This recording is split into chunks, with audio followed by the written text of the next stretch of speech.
Okay, I am officially here. Hi, everybody. I hope you're having a nice one today, as always. It's me, it's Say. I hope you're having a good one.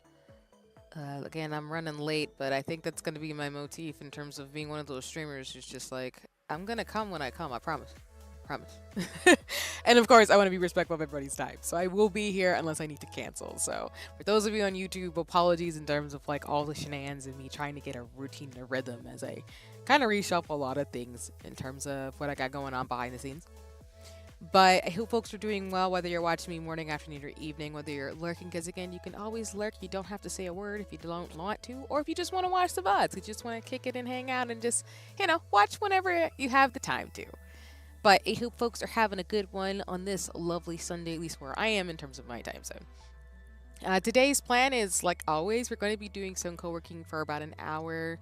I'm thinking, yeah, probably about an hour for today since I've just been kind of resting and chilling the last couple of days and just trying to get the rest of the year settled for me in regards to plans and things, as always. But as a reminder, we usually will do like an hour to 2 hours of co-working using different things, and then we'll play some Final Fantasy 14 for a couple of hours and then call it for stream. So that's the game plan for today. Like I said, I think we'll do like an hour, maybe an hour and 15.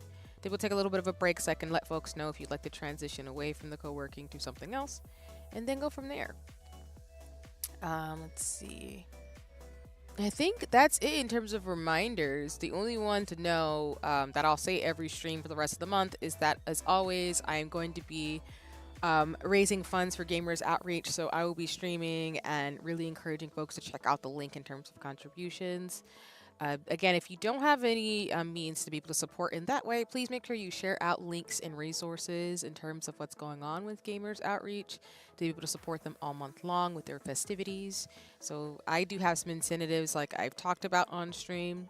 The goal really is for folks at each marker to one, pick a cozy game, two, and so you pick a craft, and then there's also some other incentives in regards to me playing Baldur's Gate 3 or eventually playing Elden Ring if we get past the goal that we have set. But like I said, I'm going to be making sure that we reach it no matter what. So that's going to be my big thing this month.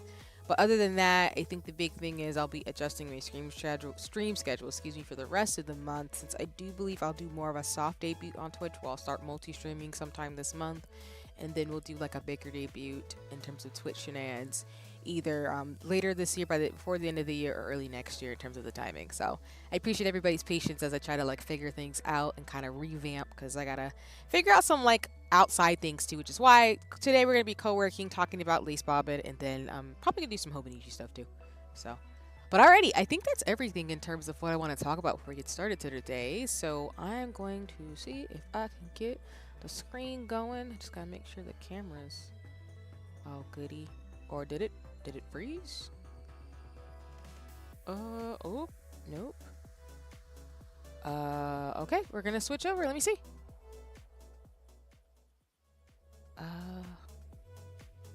Hmm. Let me see if I can get the camera going first, and then I'll pull up Spirit City Lo-Fi in just a second. I'm still having camera issues occasionally when I try to do different things, so I don't know why. I think it's completely frozen. Let's figure out, see if I can activate it again. Maybe?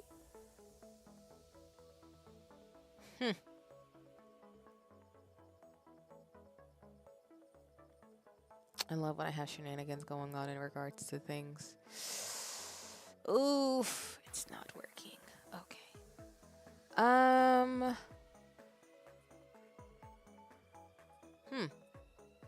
Did I do something strange to where it doesn't want to work on stream all of a sudden? I have to already add to the scuff counter. Hi, Akagami. Welcome in. And hi, Zeno. I'll give you a shout out in just a second. Let me go to the gaming screen, and I'll just go ahead and get Spirit City Lo-Fi up since we're having some issues already. Boy. I'm crying. Yes, sea time in terms of when I'm able to come in regards to things. But let me first, let me actually let Spirit City Lo-Fi, I guess, download. Yeah, I appreciate the understanding. I'm still having scuff with the camera, so I'm trying to see if I can get it to work because I was testing it out, which is why I was running late to stream today, but it's doing that thing I don't want it to do where the mic is not working. Oh my god. But first, let me get Spirit City Lo-Fi sessions up because I can just fiddle with it today while folks are using the Spirit City Lo-Fi to work. So let me do that. Oh, and it's got spoopy music. Oh, that's creepy. Oh, okay, cool. I think y'all can see it already.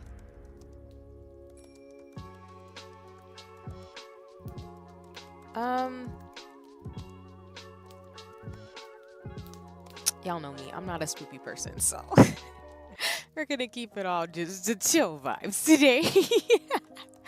Okay. Let me see. While we're trying to get the camera up, let me go ahead and get ready for the spoopy months. Since it is Halloween month, there are a bunch of new drops on Spirit City Lo-Fi, so let me just see what they got going on real quick. Ooh! I love the little headphones and the hats. Ha! This fits because I'm going to be wearing a hat for Halloween. Doing this one. Oh, they have the little, like, ribbon things, too, for the head. That's so cute. All right, we're going to have a little bit of fun here. We're going to do the witch hat. Let's see, glasses. They have ones that look more like the ones I have in real life, which is... Oh, that's not exactly like them, but that's close. They're more like this, but they're like, what do you call those? Rimless glasses? So we're going to try these. All right. Do they have more spoopy month things? Okay, the little shirts are cute. I think I'll keep my lounge clothes though. We'll just do green. Well, actually, let me make sure I match the color palette in terms of things. And then, like I said, I'll turn on the timer for an hour in a second once I change my clothes in terms of matching the motifs for today. So doing green, I'm gonna do that, and then, and as always, y'all, thank you, Zeno, for dropping the command for you. But as always, check out Zeno. He streams when he wants to, but he does some really cool things. He plays Final Fantasy 14 as a mod, so if you're looking for another person to follow on Twitch, please feel free to do so. Oh, I like these green pants. We'll do that. And then, we're gonna do these socks. I'm a holiday person. I take holidays seriously. In the sense of like, I'll dress up for certain things. All right, and then I wonder if they have any Halloween specific ones for these folks. If they don't, we'll just do the little guy. Okay. For today's activity, since I'm gonna be doing some lace bobbin once I get the camera working, we're gonna crochet probably at the desk if I can do that, right? Oh, well, actually, we're going to go. Oh, you can game? Nice. So I look like I usually am playing my Switch, but let's see if we can do something else. Knitting. There we go. We'll do that over here. All right. Let me get the timer up first. We're going to do... Let's do 75 minutes. All right. So I think you all should be able to see that. So, whoops. Of course, I would toggle this to make this screen 100 times worse than it actually is. Let me get out of here first. To answer your question, Akagami, this is Spirit City Lo-Fi Sessions. It's essentially a gamified lo-fi working game that you can buy on Steam. Ooh. Why did I click on the wrong thing? Ha ha ha ha ha ha. Steaming window, there you go. It's a really cool game. Which I like apps that essentially let you... Oh my gosh, I keep pressing the wrong thing.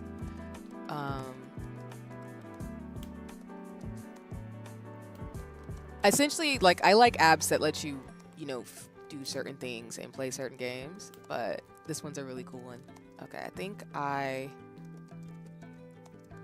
Oh, I think y'all are seeing double windows. My bad. There we go. I think I fixed it. Let's not do that again. Okay.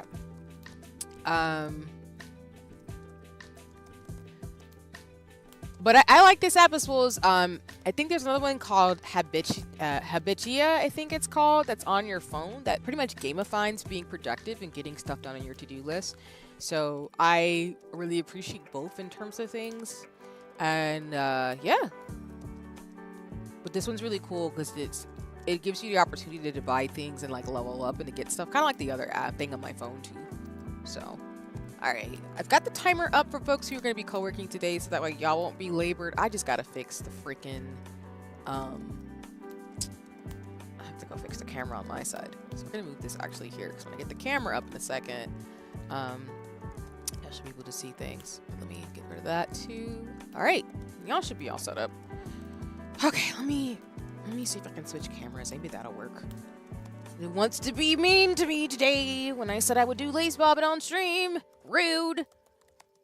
I mean, it can be rude if it wants to be, I guess, but what the devil? It's really not working. Alright, let me see if I can do the other one then. Maybe that would help. I've noticed, like, depending on my... Oh. Well, that's not cute. Depending on what camera I'm using, like, things either work really well or they don't. And I'm just like, oh. But why? Why would you be mean to me?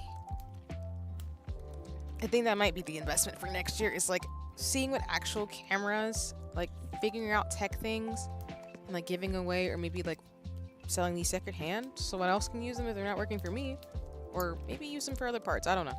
We'll figure it out. Okay. I think this will work if I do it this way.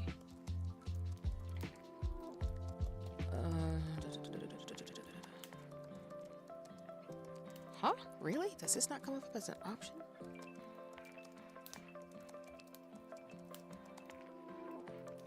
There we go. It's like, what's happening?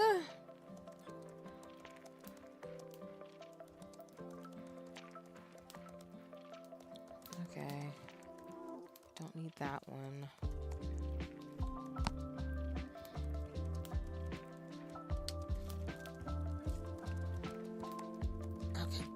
Configure the video really quick. Can I zoom in on here real fast? Yes? Maybe? Ooh, perfect. Gotta see my slightly messy desk, but it's fine. Just got sticker and lace bobbin everywhere, essentially.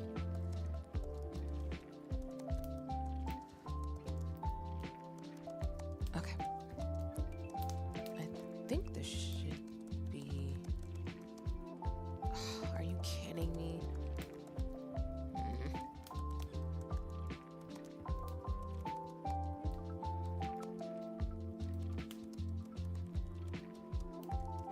Like OBS doesn't like when I have 50 million things going on at the same time. I think that's what typically is happening. It's just like, ha ha ha, I don't like you because there's too much happening. Stop it. Okay. Alright, I think I got it to work, but let me transition it over. Nope, it froze again.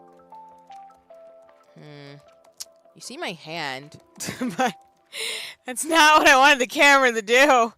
It's freezing on my hand. Oh boy. Alright. I might have to add another one to the scuff counter. Sorry for being slightly distracting for those of you who are watching, trying to co-work and get stuff done. It's like it doesn't want to do that. I'm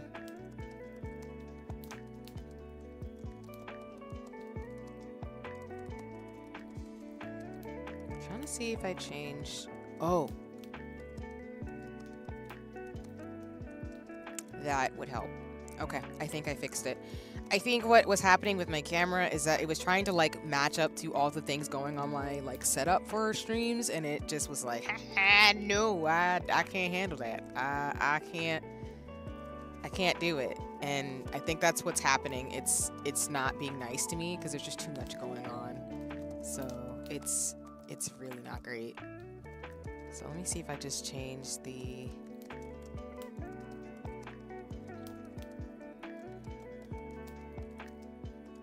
I'm trying to like lower the frames per second of it, the camera, so that way it won't keep glitching out. Because right now it's not. It's really not liking me.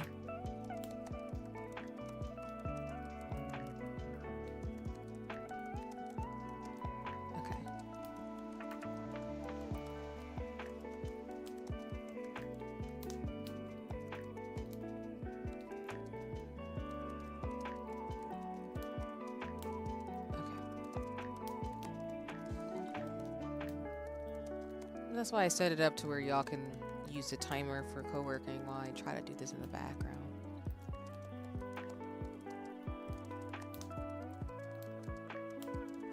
Really?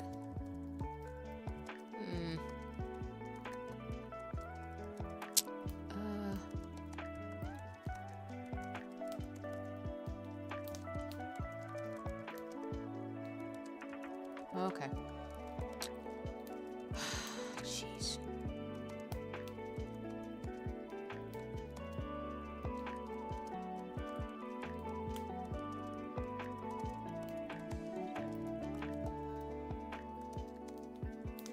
Yeah, if not, I'm probably gonna have to spend some time like doing this practice. That's what really the next 2 weeks are gonna be about, is configuring a lot of the tech issues I've been having on stream.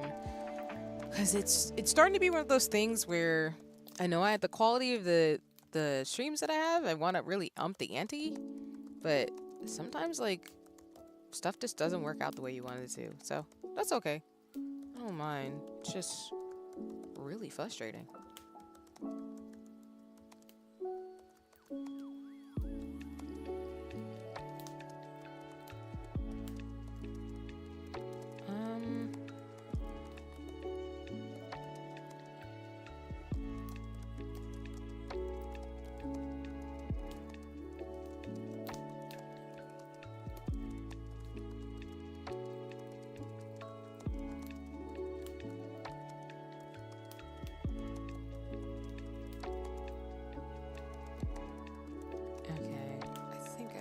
Figured it out.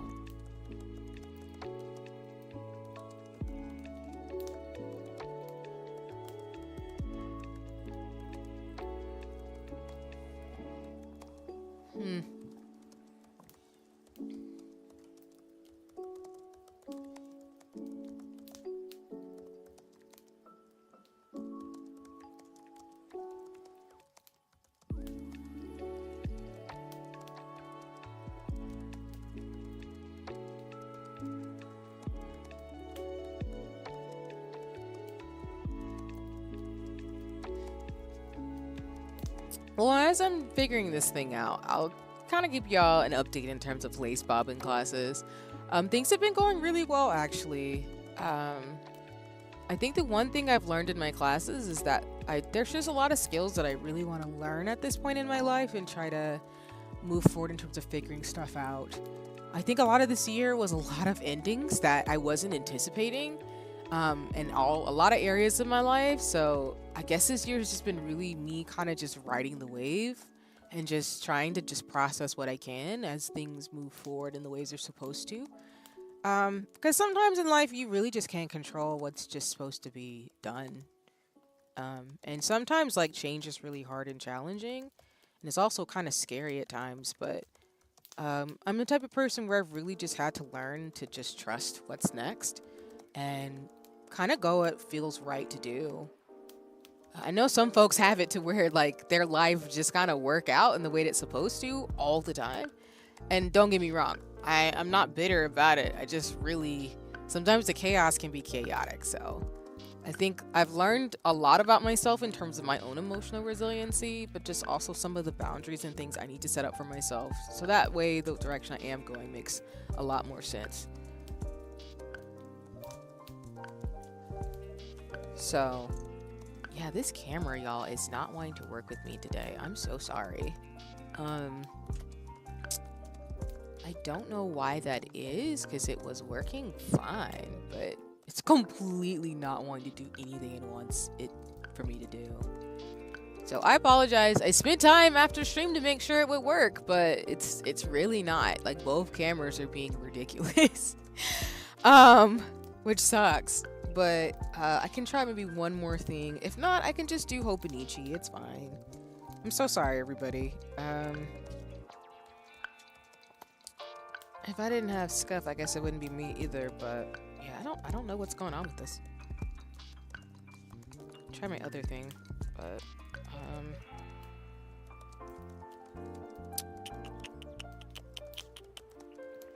I don't need this plugged in, actually, if that's not gonna work.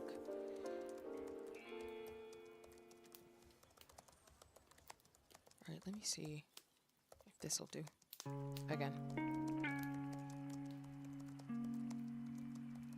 But I think the reason why I can talk about it in terms of like changes is because my lace bobbin classes are really just showing me that like the way I learn and the way like I can focus on something that helps me figure out how my brain is working and dealing with like the changes in regards to what's happened this year has been really cool. Okay, let me see.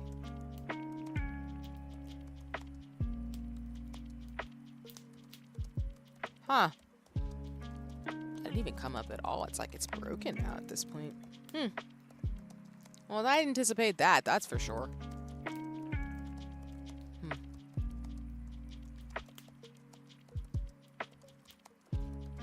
Yeah, this is so strange.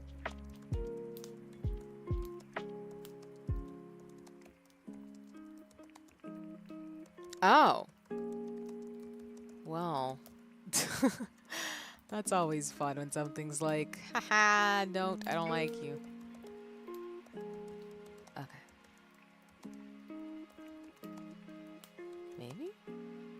Maybe I got it to work? I think I might have got it to work. Okay. Alright then.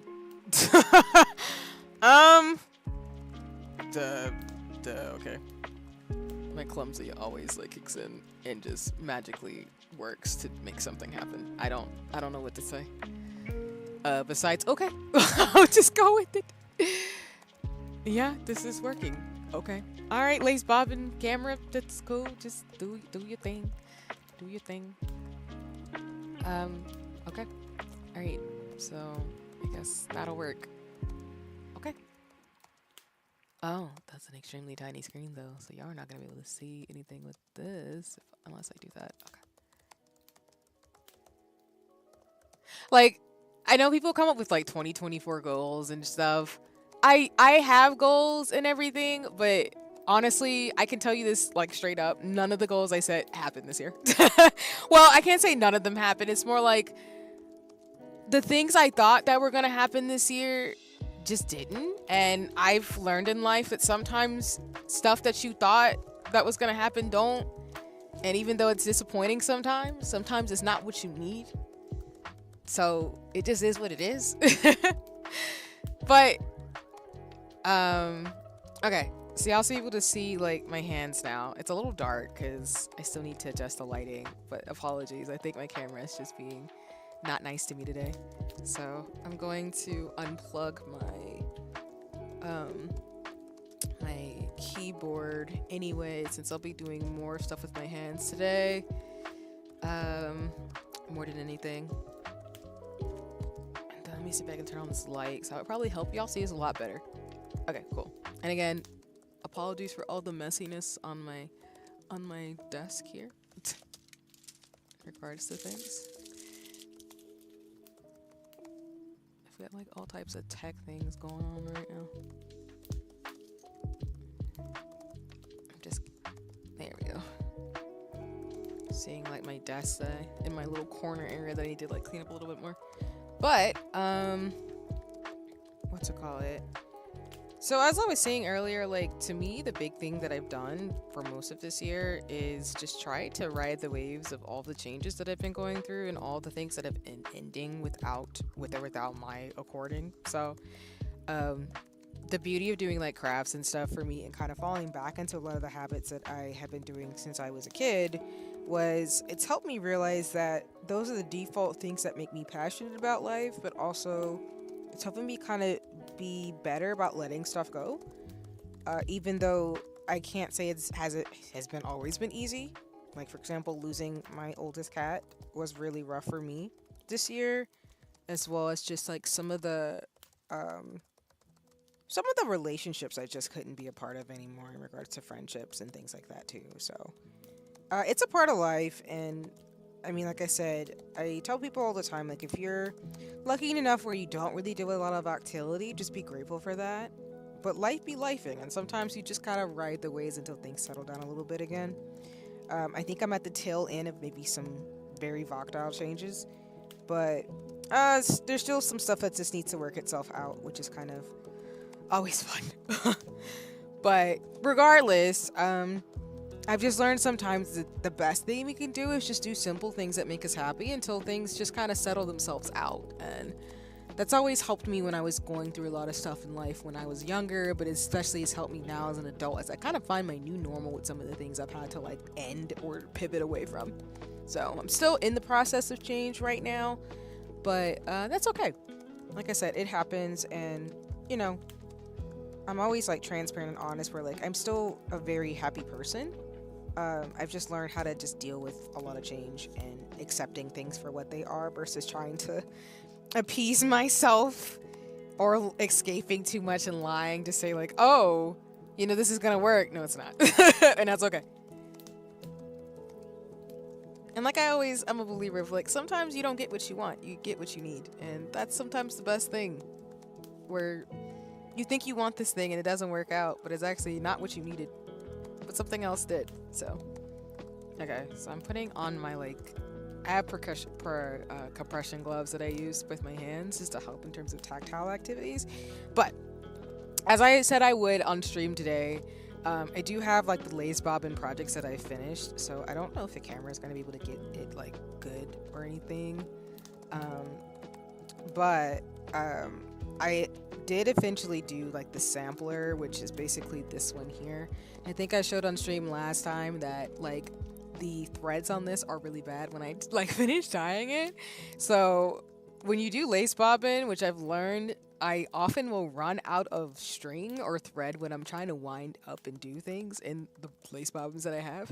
So I ended up just tying it very short on one end because this one was just so tight. And then I ended up doing the best one on this longer thread here, but it just looks like really, like really obtuse, basically. So, I am so proud of this because this is like my very first like project that I ever did. And then the other ones that I posted on socials in terms of things too, I posted in some of the Discords that I'm in, as well as like shared some with friends. But I did do this one actually. This is the Continental like bobbin lace. So I used a combination of like half stitch, whole stitch, and you know, the 3 basic stitches basically that I've learned in class. So I did 2 projects of this because the first time I did it, I messed up towards the end of the stitches. You really can't see it if you're not like someone who's trained in lace bobbin, but the way I stitched this first one, you can see there's like a big hole or gap here basically, which it shouldn't be there. So basically I just did something wrong with the stitches that I was doing, versus this one was a lot better in regards to actually closing out and transitioning stitches and closing out the project too, with again more of the like tying and things, because they've been teaching us the basic stitches for lace bobbin using colored thread, like I think I've mentioned before on stream. But I also think like they've been teaching us 2 different techniques, which I actually prefer these techniques where you braid it at the end and like cut the ends off, because when I start actually doing some of the bookmarks and projects that I want to do, I want to actually maybe do more of like the braiding ends versus the other ones. Well, like this type of end versus closing it versus these. Not that I don't like hate the braiding, it's just a preference, but I just prefer it that way. Versus this week we're learning torsion lace. That's the one basically that you see more when you look up like lace bobbin on the internet. So we're doing that as well. I think we have 2 more projects, which is the fans and spiders as well as the foregrounds. So I'm learning a bit more intricate designs now for class to be able to like do what I need to do.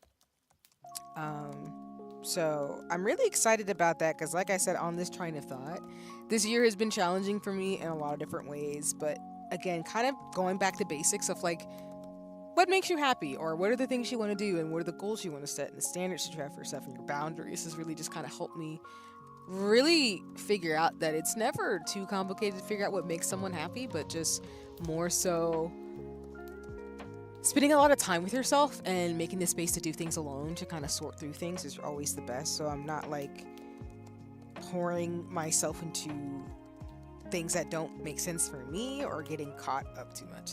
So, but anyway, I did say I would do some lace bobbin on stream, so I'm going to do that during today's session as soon as I get like where I actually want to get the pattern going, which I guess for the camera's sake, you all can see this from here, but I might move it a little bit too. I usually pin my projects towards the top of my pillow as my instructor told me to. And that's why I don't have nails on this week as well, because it's not going to help me get the basic stitch like patterns and muscle memory down if I have something distracting. I love being dolled up, but you know, I'm also somebody who's just like, I need to be a little practical. And right now, even though I can play Final Fantasy 14 in games, as well as get my work done with long nails, I can't lace bobbin just yet with long nails, so we're not going to do it just yet. We're going to wait till after my classes are done, which is actually, I signed up for some additional coursework, so I need to adjust my schedule for that reason for streams. But yeah. Welcome in, B. I hope you're having a nice one. Yeah, I'm glad you made it in. I hope you've been having a nice one. Yeah, we're doing co-working with Spirit City Lo-Fi sessions and stuff, and I'm just talking about lace bobbin and life in general before we play Final Fantasy 14, probably in the next hour or so. But I hope you're having a nice one. Yeah, I'm just trying to set up my like torch and lace project, which, y'all, I set up all my bobbins, but now I'm sitting here like, which one did I make the longer one? I don't know. I do this every time. But yeah, I'm also like, y'all, I've been looking for like bobbins. So one thing I told myself is that which I will get through all my classes, I'm actually going to buy myself bobbins as a gift to myself. There's some really pretty ones. So I have to ask my instructors, like, can I actually use these bobbins? Because I've been using these square ones because there's different types of bobbins that you can use for when you do lace making. And they gave us these because they don't roll, because they have these square pegs at the end of them. But I've seen like other bobbins and I'm like, they're so pretty and the design is great. So I wanted to invest in some like bobbins just to be like, I graduated from my class and stuff. Like, I'll probably buy myself a set of makeup brushes when I get through my makeup classes too. But like, it's so funny to me because I wasn't sure if I could use them. So I gotta ask my professors, like, hey, if I buy these bobbins, can I like practice with these in my like other ones too? Because I have 24 of these. They gave us a basic set for the class. I think you can buy more and they have ones available. Because I actually like these types of bobbins. I think these are continental bobbins, but I could be wrong. I know there's like different bobbins based off the region in which the lace was developed, which I'm excited for some of the lace history classes too, because I'm a nerd like that, y'all. That's why I'm a scientist in real life. But I wanted to do that, but now that I'm looking at these two, I'm like, crap, which one do I start with to get this project going for y'all on stream today? This is what happens because I'm clumsy. But yeah, I mean, lace bobbin's been a lot of fun. So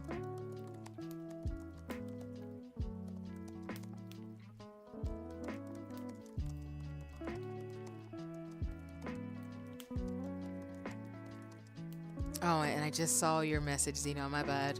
Yes, I need to. Sorry, I've been fixing some stuff because I realized when I was making streams for the month, some of the titles are wrong. So, yeah. Just give me 1 second, everybody. I'm just trying to look up some of the stitches that I need to make for this project to start. Because torch and lace is new for me, so I'm learning. Oh, lol. I just realized I'm not gonna be able to. Am I gonna be able to type? Okay, let me just look it up on my phone. I was gonna pull it up on. I was gonna pull it up on my PC, but I pulled out my cord for my keyboard for y'all to see me do this live, so I will just do it on my phone. Ah! Okay. Sorry, I just smacked my phone. I guess the thing. Yeah, that's a good question, B. So I decided to take a hybrid class. So while my instructors, which shout out to the Lace Museum because they are a museum in New York City. Not New York, sorry, they're in California. So I decided to take a hybrid class because I'm nowhere near California. Not to dog myself too much more, but yeah, I'm not near the West Coast.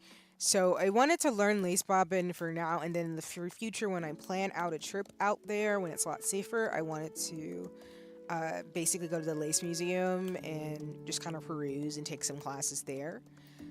So yes, I'm taking online classes for these, along with my makeup class is also very similar. They do have in person. My makeup class, the place is actually local. So I did talk to the instructor about it in terms of things. So if I want to learn certain techniques, we'll just both be masked up and I can like do some of the stuff to stay safe from infectious diseases and everything. But yeah, it's been a lot of fun. It's a small class of us in my Beyond the Basics class, which will be my last class is this week. I have 2 more classes for just Beyond the Basics, and then I'll be free to kind of do my own thing, which I'll probably go ahead and take all their other modules. But we do it to where we share like a second camera, like I'm doing right now on stream. And they also have in-person classes for folks who want to take it too. But it's been really cool. Everybody's been super sweet and nice in terms of learning how to do it. And we've gotten some great recommendations. And I've already joined the international lace community too in terms of being able to move forward in terms of the projects that I want to do. So I'm grateful for that. I do know there's like lace guilds all over the country and the world, so I do know that one of my goals in the future is to be able to probably like take some trips for fun to different like lace guilds and lace makers all over the world and just learn different techniques, because I think this will go definitely with me wanting to learn how to sew and crochet and just be able to make clothes and design and do stuff like that too. So but yeah, it's been a lot of fun. It's been challenging because I think for lace bobbin like crochet, my brain doesn't intuitively pick it up very quickly. It's more I have to do the muscle memory of it first before I actually can get the technique. So that's why I have to like rewatch the videos, even though I need to honestly write notes. But I'm starting to realize with a lot of like craft hobbies, like sewing, crochet, and lace bobbin, it's a muscle memory thing for me versus more of what I learn in like tech and science, where my brain, as long as I have the notes and can write like SOPs for me to be able to do my job, I'm okay as long as I have a system in place. So that I hope that answers the question. I know it's long-winded, but yeah. I'm really, like I said, I'm really enjoying it. I don't know many other people who do lace like work. I know more crocheters and sewers and seamstresses, but that's one of my goals is to be like a seamstress, for fun, as well as makeup and fashion. Like this is like the other stuff I do. 100% understand. Sometimes I just still have to look up crochet tutorials for some stitches. Yeah, exactly. Because I think with me, with like crochet, I think I'm still like I haven't done it in so long that now I think I need to practice like some of the basic stitches again, which is totally fine. Because my main thing was working on a beanie project, as well as I was making like washcloths essentially for a bit, just to see if I could just get the muscle for it. Which is why I think when I go back once I'm done with the lace bobbin courses, I should be able to, and hold on, I'm just trying to put the stitch down that I need. Because I think I need to figure out what I want my center color to be. I think I'm going to do green and yellow. I'm thinking like white mage colors from Final Fantasy XIV. So I think I'll do that actually to start us out. Oh! Did this not get crocheted on right? Oh no. Sorry. My bobbin might be a little messed up. Ooh. Ah, my bobbin did get messed up. That's not great. What happened? But yeah, I did buy like a crochet book to begin with, to your point. Cause yeah, I have to look up the stitches. I think because I did do some crochet before I started lace bobbin, it's not horrible for me to do and remember the muscle memory behind it, but it's one of those things where like I appreciate that they have like a handy guide for those of us learning in class of like what stitches to do, because it's really easy to get caught and forget. So hold on, I'm just trying to fix my bobbin because it's just not great. What's going on with this? I might need to redo this. What the heck is going on with this? Oh, my bobbin completely unwound. Jeez. Okay. How did that happen? Okay, if you're wondering, like, my bobbin, like, completely unwound, so I'm gonna actually do it again. So, pardon me. I'm gonna move these over here.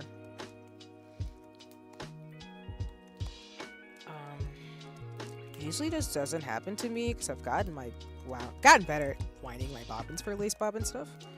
But apparently, we're always gonna have some errors and mistakes. Dang it. I'm also glad they're not teaching us in like white yarn, because if we had started out with like white crochet, like white thread, y'all, I would have cried probably, because it's hard. Because I wouldn't have known where to look, and it's really helpful with the bigger string that we have to be able to see where the frick I'm doing. So,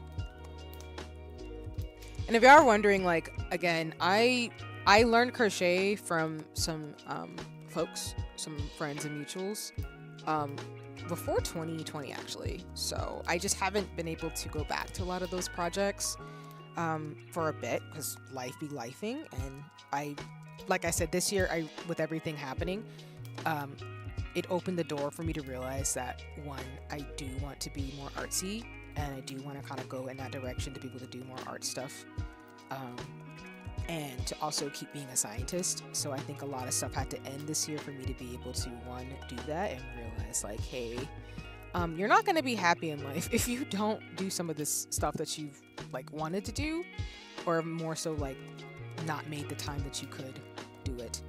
So there's a gift sometimes in destruction, as I always say to people. Sometimes you gotta let life kind of implode to kind of see some things. Okay. Sorry, I'm like really trying to have to redo this. Okay. Because I wound these bobbins like last week, and they're just not doing right.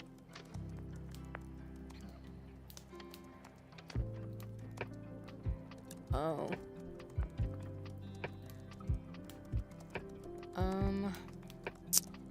Nope, that's not what I need you to do either. It's probably because this lace is already wound, so it's a little, like, finicky right now. I also saw, like, a joke. Somebody said they were like, why would you just lace bobbin when you could just get a machine to do it? And then somebody's like, because I don't want to. And that's kind of my answer, too. Okay. Good lord. Alright, let's redo that, because I'm like, what the devil? What's happening? But yeah, the Lace Guild has been really nice in regards to resources and things. I don't know too many other people who lace bobbin. I know more people, like I said, who crochet and sew. And they make their own costumes and cosplay, because I'm a nerd, y'all. So, but like I said, my goal right now is to kind of figure out like how to really develop the hobbies, which that's why I'm a hobbyist and do this for fun. To really figure out like how to incorporate these things together, because like I said, I think one of the goals I do have when I finish my concept and get better at sewing is to be able to make my own things, including, you know, stuff for Final Fantasy XIV cosplay and some of the things I've been wanting to do in terms of making clothes and stuff. Because there's some beautiful things you can do with lace work, but it's gonna be an affair for a while to figure out what that actually means for me. Because like I said, I'm not the type of person where I learn stuff very quickly. It takes me a minute, which I don't have a problem with. We all learn differently. There's nothing wrong with that. But I just have to be patient with myself in terms of learning new things. Because once I learn something, I learn something. Then I know it like the back of my head, which is probably why I've been trained as like a health educator or a teacher, because the big thing I've learned is that unless you can teach like a kid or your grandma how to do something, you might not know something you don't know. So, okay. That one's done. So I was like, what the devil? Why is that one messed up so much? And then I think we're like in the halfway mark, y'all. I have it for 75 minutes. So I'll probably do halfway, maybe close to 50 minutes, and then at the top of the hour. So that way for folks who are co-working and doing stuff while I'm yapping and talking, you can do, you know, just get a heads up in terms of timing for today. Because one of the things I do want to figure out when I get, one, asking if I can get these bobbins, and the lace weight and things for parameters is I'm probably going to do a lot of lace bobbin trim on like costumes and outfits that I make, even the clothes I already pre-own. Like I'm thinking some of the armbands that I want to make and some of the designs in my head. With the combination of supporting and using some of the clothes I get from my Kickstarter, as well as oh sorry, that needs to come up. Some of the things I get from the shops that I like, because like I said, I have a pretty good idea of my style personally now as an adult. It's more so just trying to figure out how to do these things and also craft so I can make stuff for friends and family too, but also for myself as well. Okay, I think we are good here. Just need to make sure that's actually staying. All right, cool. So now I can use this up here. I think we need just a needle in the top. I pinned this, so this should, there you go. I was like, we pinned this, so this should work. Okay.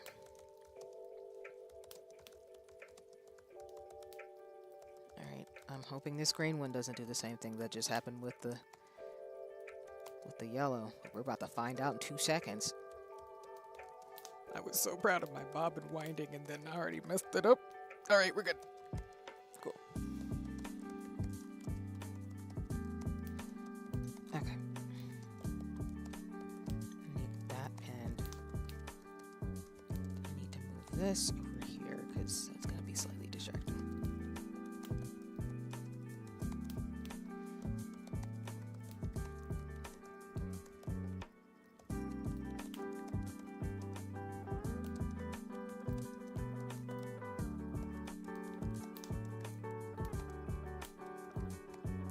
One of the things I've noticed is I wind my bobbins but they're not exactly even, which is always hurting me in my projects where I'm like, dang it, just like I crochet really tight. So funny to me. Like these little intricate quirks that I have where I'm like, of course that would translate over in terms of like my lace bobbin. It's so hilarious to me. Every time.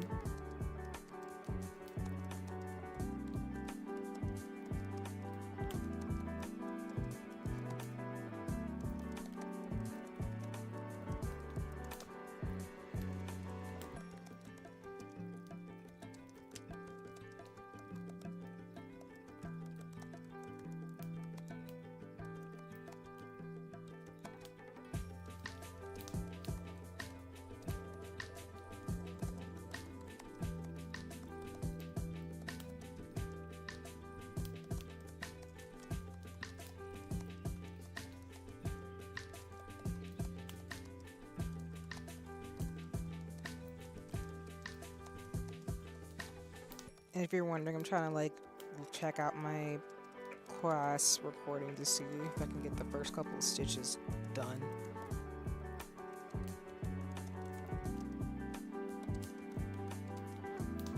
Because you have to start with the rainbow stitch, which is essentially just the two bobbins on top of each other that form an arc that, you know, could argue is a rainbow. Like, oh, she has threads actually the same colors. I should probably do the same thing and not be wild. Me with my green. Do I not have a yellow one in here? Yes, I do. I was like, did I lie to myself? Okay.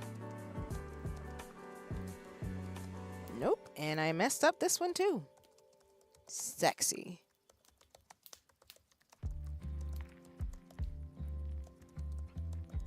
How did I do that? Alright, for posterity's sake, I'm gonna start with the green ones. I'm gonna put the yellow ones away, because that's a sign for me where I'm like, you know what? Let me just rewind these bobbins when I finish this today, and just work with the green ones. It's fine. This is the first one. It's not meant to be perfect, but, you know, since I've had shenanigans already with it twice, we're just gonna make a rainbow with these. I don't know why my yellow one started out kind of bad. But it happens.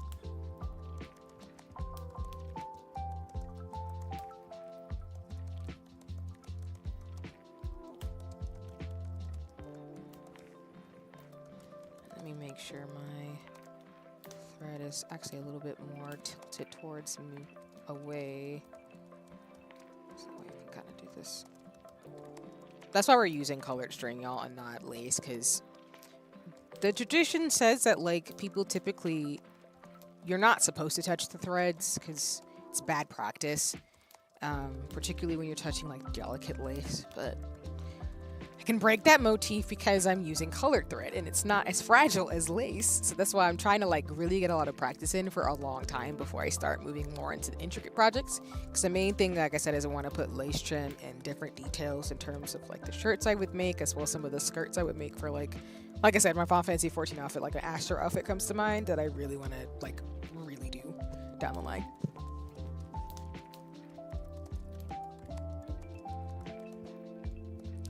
I think I need to wind this. Right? I think she did twice.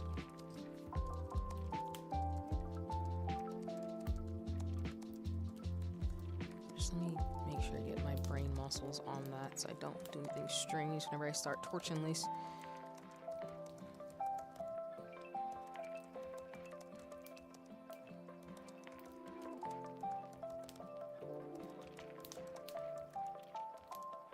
Okay, so we did do it twice. So 1, 2.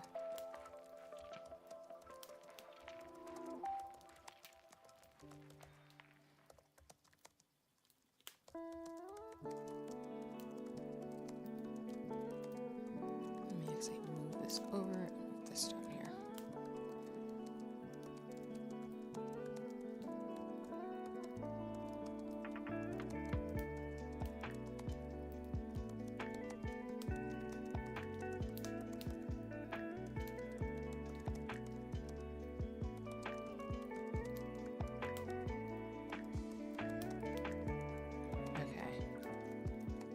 Wow, nails over here. That's not helping me. Okay, so we need to do cross.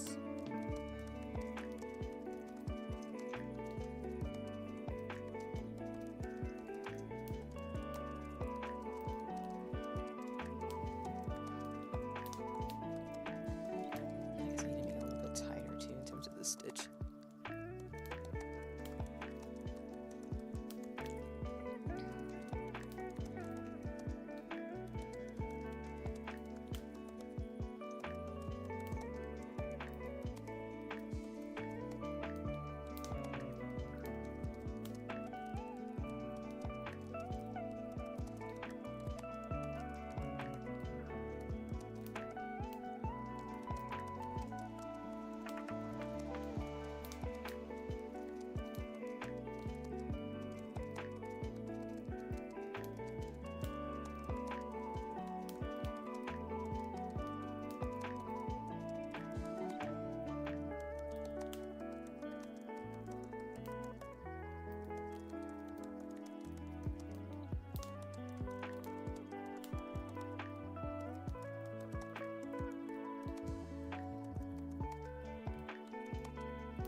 And if you're wondering where I'm a little quiet, is because I'm like looking at the video without the sound on it, so just try to get the, I guess, the movement down.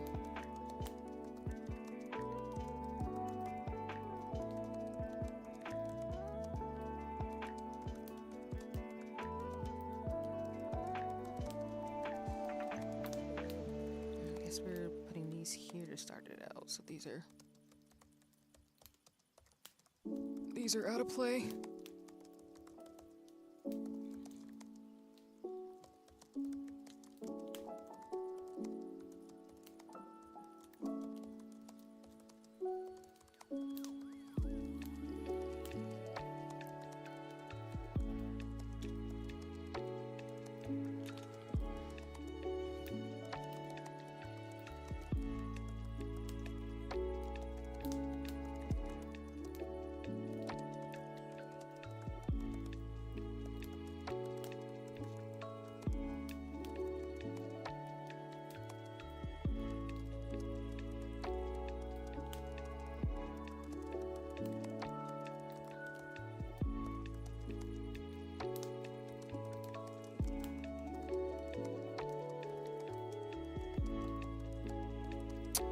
that'd probably be great if I actually grabbed one of these from here. They should still be in here stabbed. My little thing for sewing. Keep my other needles in here so I don't stab myself.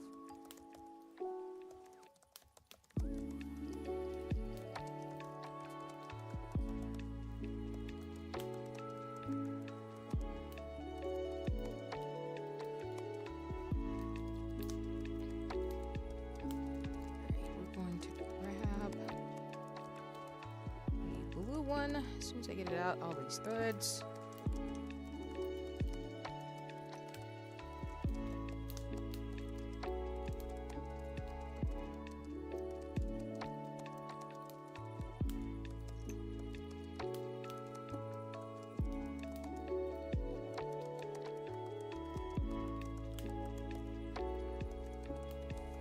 Oh, random thing like that.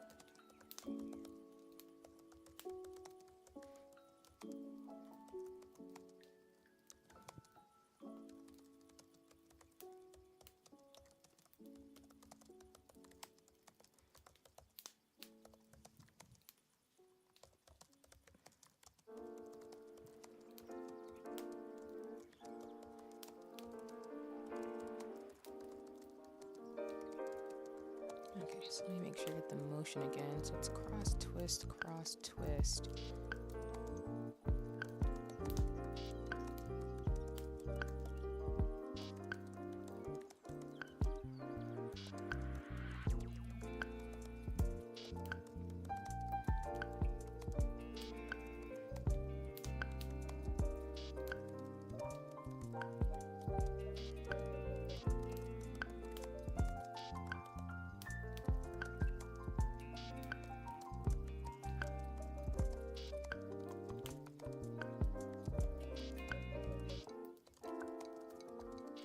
You're seeing me do this motion like 2 or 3 times just because, again, I'm trying to get the muscle memory for it.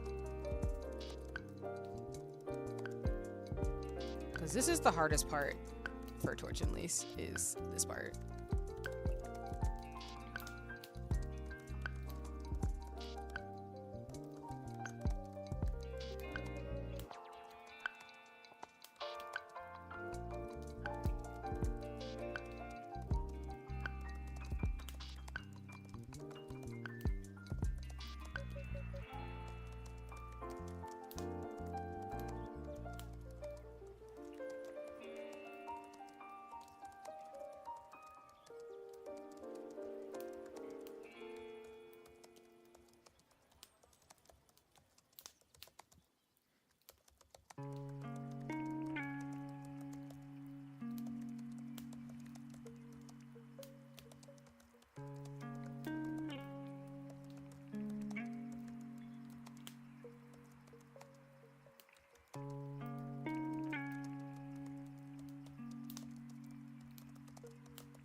Try to do the stitch.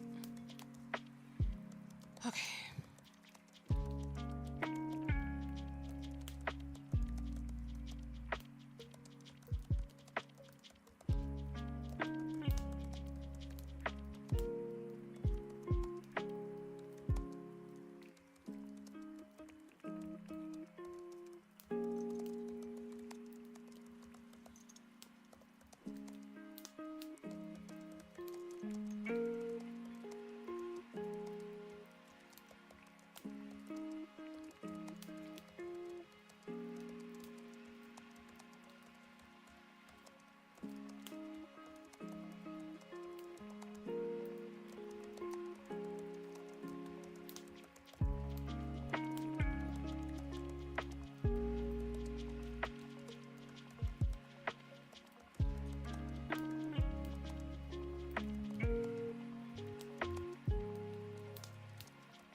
Oh, I did that wrong.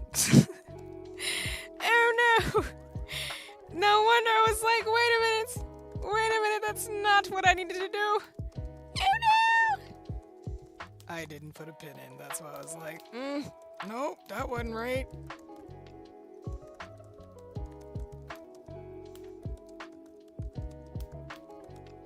Alright, let's redo that, because that was bad. I was wondering, I was like, wait a minute, it's slipping off. What did I do? Girl, you didn't do nothing. It's because you forgot your pin. That's why. Okay. So now we need this lovely thing back to stabbies at the top. Then we're gonna do the cross stitch again, because yikes, my guy. Yikes.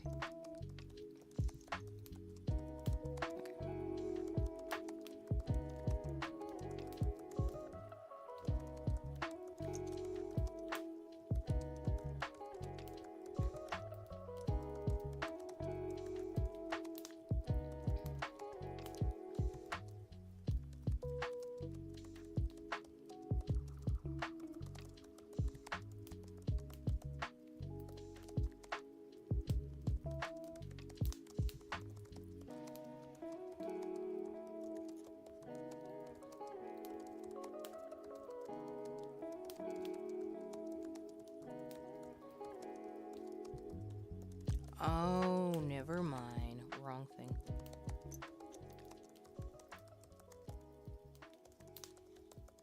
That would explain a lot, because I need this to be pinned here. That's why I'm having issues. And like I said, you see how I'm touching the string? That's what I'm saying. Like, I'm really glad they're not letting us do this with just, like, regular lace, because I would have... it would have been over for me.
Hi, Diego. Welcome in. I hope you're having a nice one. I'll give you a shout out in just a second. But yeah, welcome in the stream. Right now, I am doing some lace bobbin. Trying to get my torch and lace example that I'm going to finish for class today while folks are like co-working and doing stuff next to me too. But I hope you're having a nice one as always.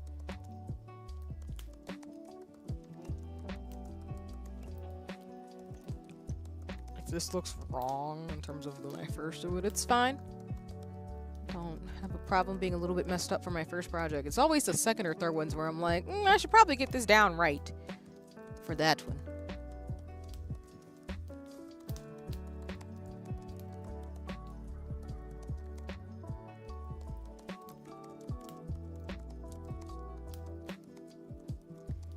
Well, what I mean by later is I'll be able to do a shout out after I get through with our co-working session, since my keyboard is unplugged for me to be able to do this. All right.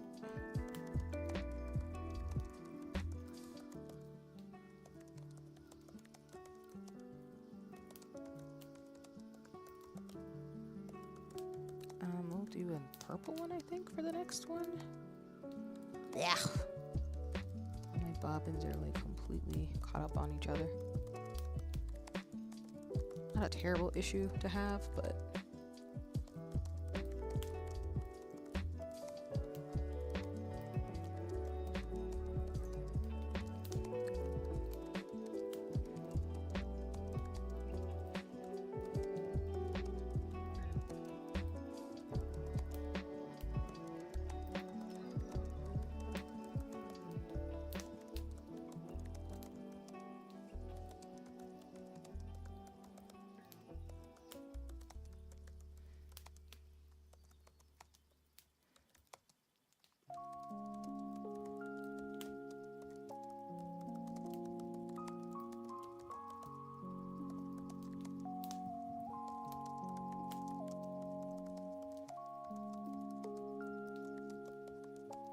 oh no, Diego, you're fine. You didn't make me uncomfortable. You asked a question. So, you know, like I always do with anybody in terms of things. But, you know, it was one of those things where I'm happy for folks to ask a question. And if I'm not comfortable with something or am, I'll let folks know and then move forward from there. But it's totally fine. You're fine. I appreciate that you asked me. So.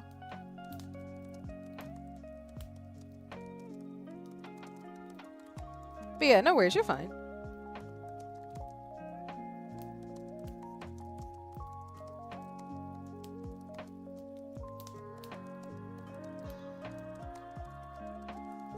Okay.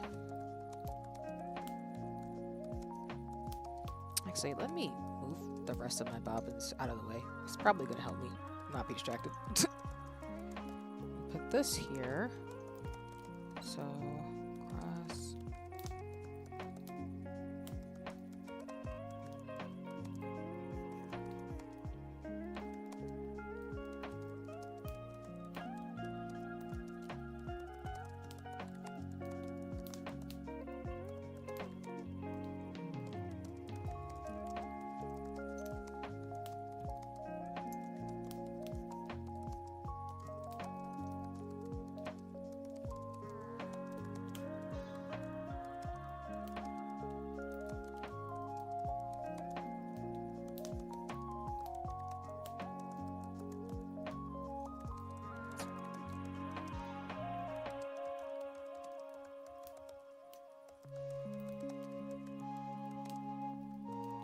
I'll get faster at this. I can already tell.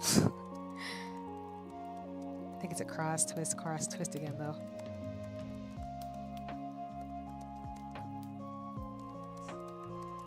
Got it. I was right.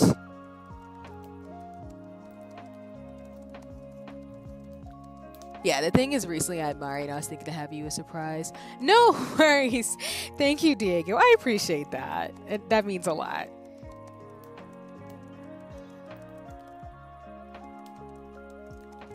Yeah, thank you for asking. Like I said, I'll always let folks know how I'm feeling about something. So, if anything, I appreciate that. Like I said, that you're being considerate and thoughtful. So you're fine. No worries. Okay, I think I got this right. My threads are probably wrong, but in the sense of like placements, I mean, but I'll get better at it. I just really want to be able to practice the stitch. Do a little bit of maintenance to make sure things are okay.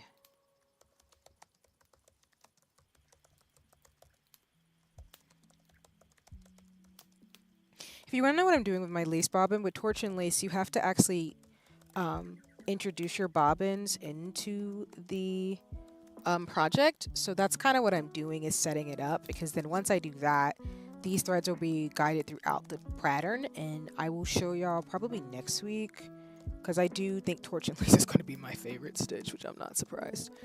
Um, I like all the, not stitches, but my favorite project, because I do like the style of torch and lace. But I'll show y'all. Oh my god, my bobbins are unwinding. Dang, did I just not do these right? It's another one I gotta fix. Lordy.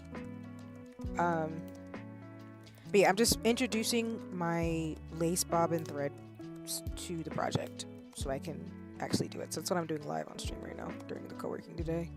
Because my goal is to do like maybe 2 or 3 more torch and lace samplers before my next class. So that way I'll just be all ready to go. Okay, I think I can go ahead and just keep trying it till I get to the end. So I think it's a...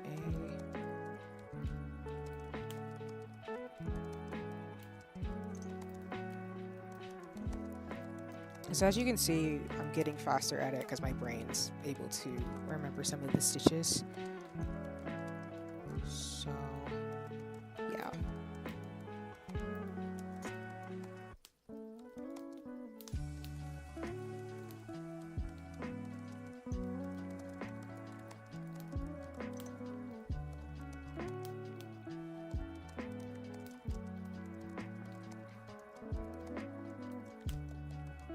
Now am I gonna get confused?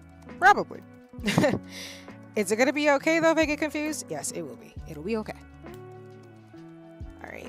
I'll do another blue one. So I think that's one of the only ones I didn't unstitch wrong. Kind of. Yeah, I think I would need one more.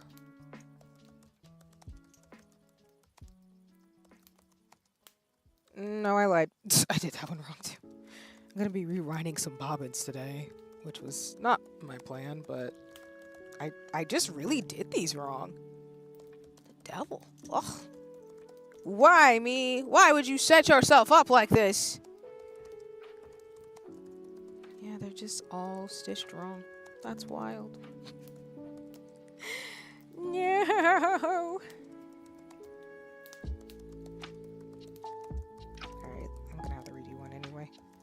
I was trying to see if I could avoid it, but nope. Nope, not even a little bit.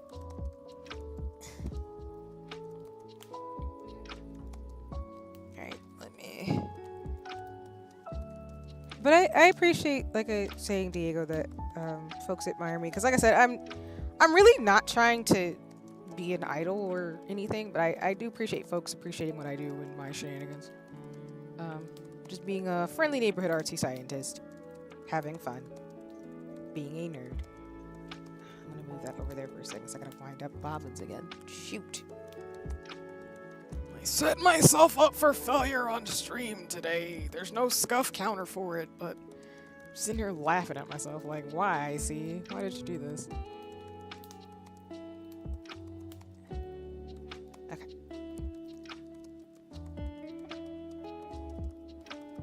This is hard to rewind the bobbins because the lace is already been wound up a little bit. So it's like, I don't like you. Why are you making me do this? And I'm like, I'm so sorry. And I would cut out more, but it's really not. That's a whole lot of other stuff that I don't need to do.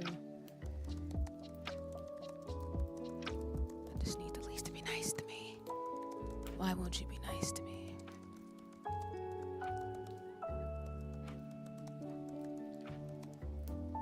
See how I'm manhandling this thread though? That's what I'm saying. I'm not ready for the big leagues yet. We'll get there. Just not right now. Okay.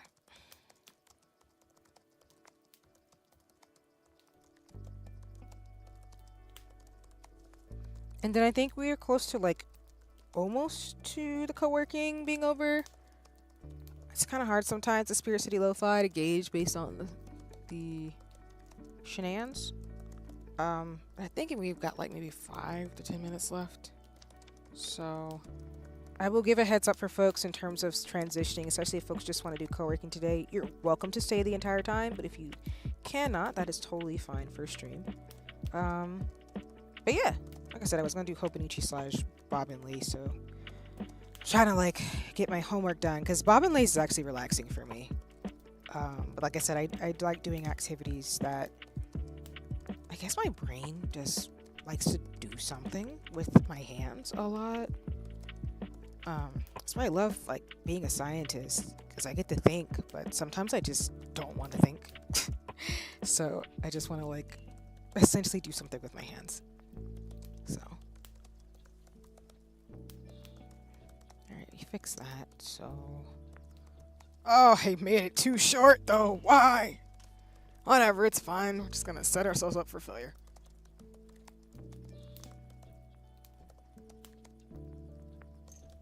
What I mean is that when it's really short, it just makes it so much harder to do stuff. And that's essentially what I just did to myself. Oh my god. Probably.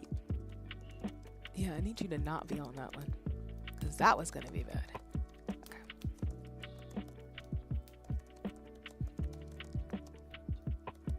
There we go. It's probably because I put that needle in like that. And I'm like, girl, why did you do that? There we go. Make that a little bit easier on yourself.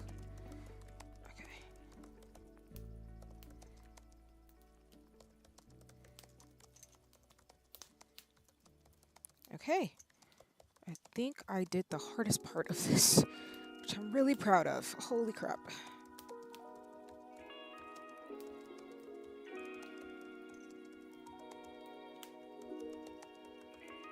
You probably won't see it maybe until like a few weeks from now, but I definitely think I'll probably do more torch and lace on stream because it's my favorite. It's really pretty. Oh, God. Is good too in terms of before playing Final Fantasy 14 to be able to do some torture and lace so my brain can like unwind a little bit. Because like I said, when I do Hobonichi, like I love it, but sometimes I just don't want to think. So I just need to give my brain some rest from the shenanigans I have to do and figure out on the regular. So it's just really, yeah. But Diego, I appreciate you in terms of the surprise. Like I appreciate your thoughtfulness as well. And I mean that in like a very respectful way and not in a parasocial way.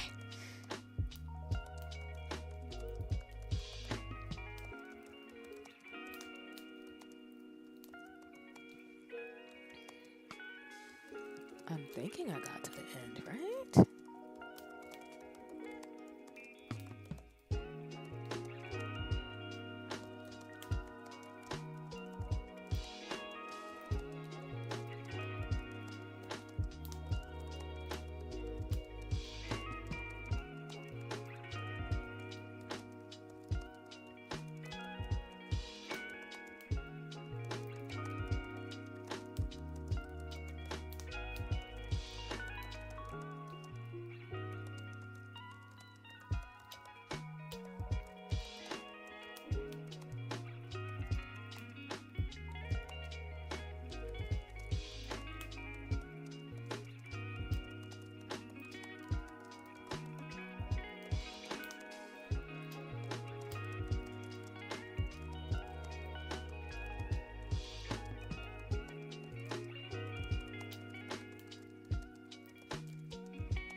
And if you're wondering for torch and lace, the reason why I had to put them down is that they line up to where it's side.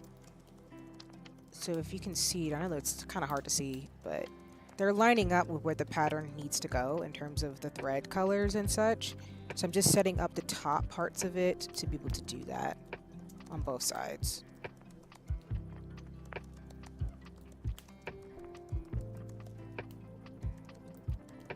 So I think I have to set up the other side.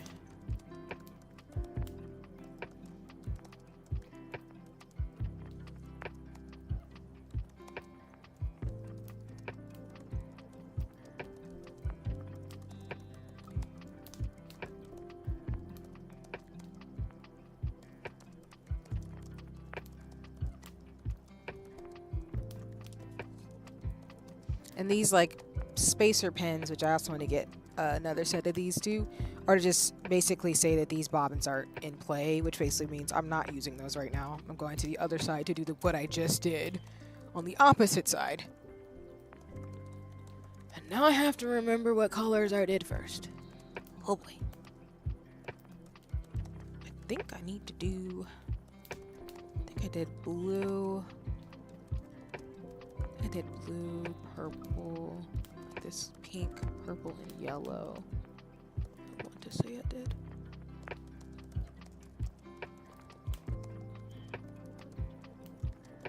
So I'm gonna go with that.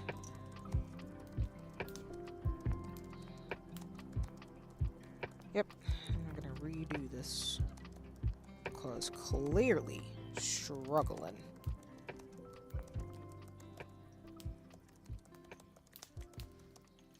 But I hope folks enjoy these lace bobbin things. I thought it would be fun. And I wanted to, like I said, I've always wanted to do crafting along with like art and stuff outside of just playing video games too. I think it fits Infinite Nikki gameplay and things because I told y'all I'm becoming a craft nerd. I love tech, so there's that.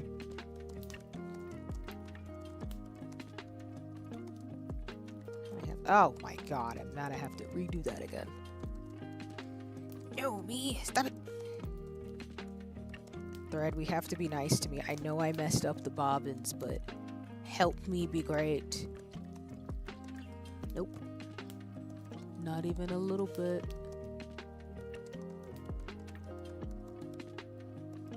Kids, don't try this at home. This is not how you handle lace.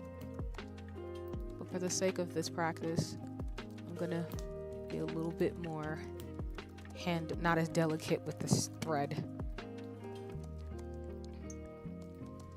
Like I said, I was feeling myself the other day, and then I messed it up, and I was like, oh, well, I wasn't feeling myself that great anymore. And I think we should be almost done with the timer, so.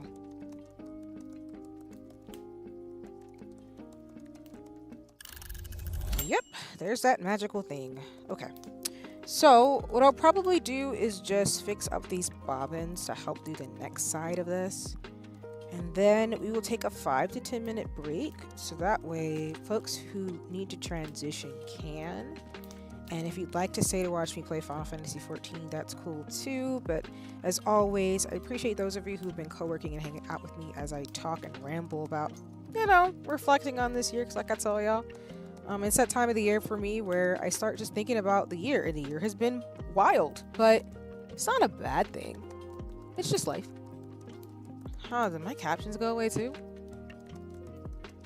Oh, man. I hope folks can hear me though. I'm so sorry. Sometimes it just doesn't work out the way it needs to, but I'm hoping they'll come back in a second. If not, I'll talk over it again in terms of stream. But as always, y'all, for those of you who won't be staying for Final Fantasy XIV, thank you all so much for joining me. I will do more lace bobbin on stream. I just wanted to show y'all some of the setup for Torch and Lace like I said I would.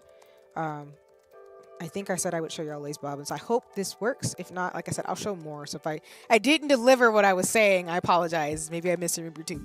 But I will definitely do more lace bobbin and craft stuff on Sundays, as well as Hobonichi. I still have a Hobonichi hype that I want to do like I said I would. I will actually for real get the lace and stuff that I want to do. I'm going back and forth on my design in terms of setting up for 2025, so that is on me, so apologies. But we will get to that, as well as just keep consistent with the craft stuff. I've been really enjoying it because it's been great to just kind of chat and chill and hang out with folks on stream, and also just do stuff before we get to gaming. Because like I said, I love video games, but sometimes I'm just like, I want to do something else. So that's why I have a plentiful of hobbies to do. And I'm giving myself more space, so I'm actually grateful I decided to start streaming just for fun and to build community and meet other nerds and do the thing I do on the interwebs, because I'm really having a blast. And like I've told people on their socials, I always look for craft streamers, so if you're out there, come find me, come say hello. But yeah, we will set up for Final Fantasy 14 in just a second. I'm just going to rewind these bobbins so I can use them for the pattern because I'm going to finish this today as I get ready for work this week, as I do on Sundays. I don't have work tomorrow actually, but still want to like get stuff going and not act like I don't have work this week at all. So,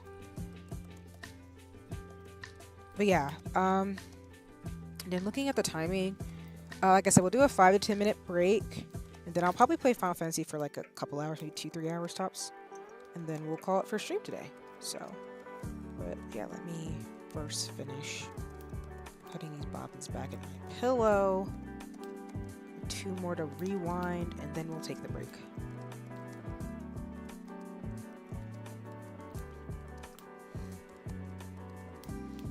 Because I'm still figuring out, y'all, as a heads up in the future, I need to figure out how I can do sewing on streams. I've talked about it a few times, but I still don't have a solution because my machine is huge and I'm tiny. So, I need to figure out a setup to basically get it to where I would be able to show y'all what I'm sewing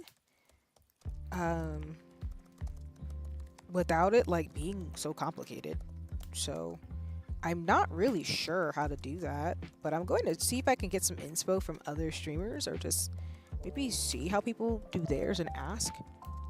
Because with lace bobbin and crochet, the setup's not horrible for me being able to do it, but I think with the sewing, it's just a little more complicated. So I appreciate everybody's patience with that.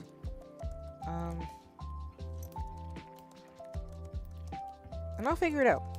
That's definitely the goal for 2025.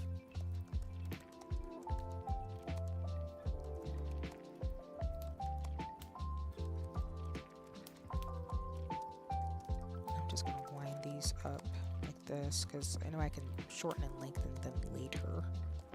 Just want to fix the thread because I'm like, what the devil happened?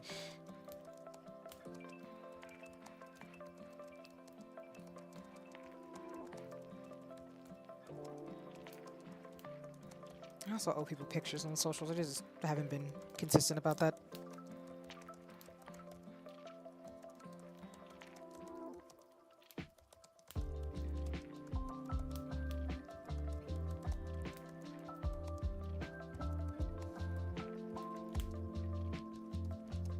Okay.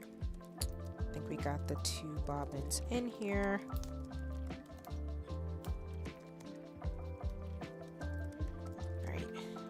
One more set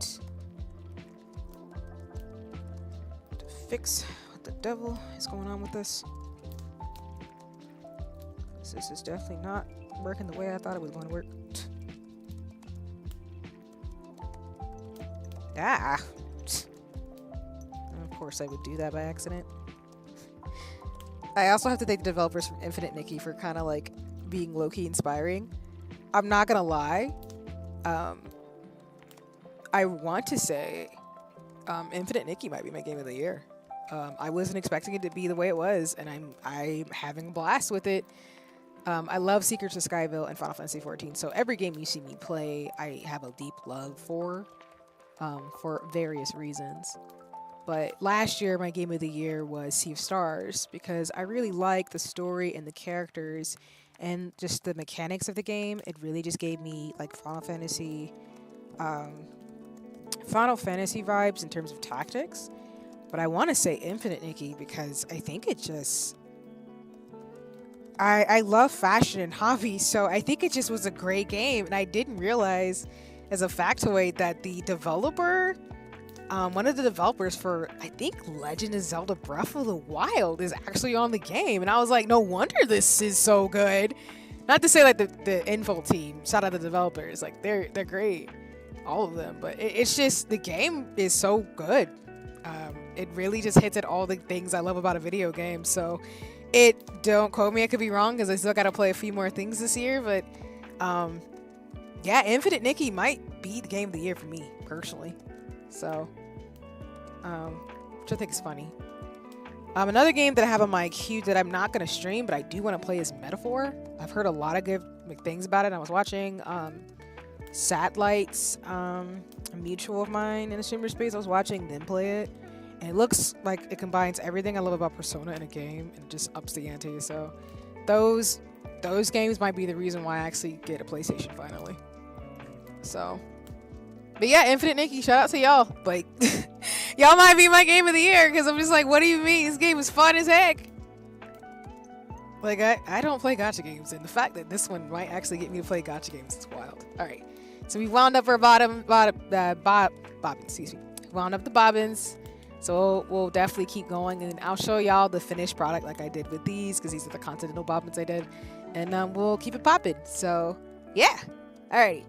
I'm going to transition us away from co-working and things. I'll keep the music up for about 5 to 10 minutes, just to give folks some space to finish up what they're doing, as well as do what they gotta do, and then we'll go from there. But I'll see y'all in 5 to 10 minutes. If you're not gonna stay, no worries, not a problem. But if you are, I'll see you back in 5 to 10 minutes for Final Fantasy 14. So, yeah. All right. We'll be back soon.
Okay, I am back. Thank you all so much for your patience.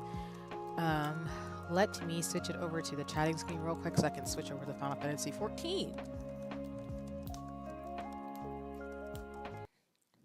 Okay. I accidentally stepped on my cat when I was walking around. I was like, oh no. Sir Taka, why? I didn't mean to hurt you, buddy. Okay. I might keep my compression gloves on while I'm playing today. I need to wear them more consistently.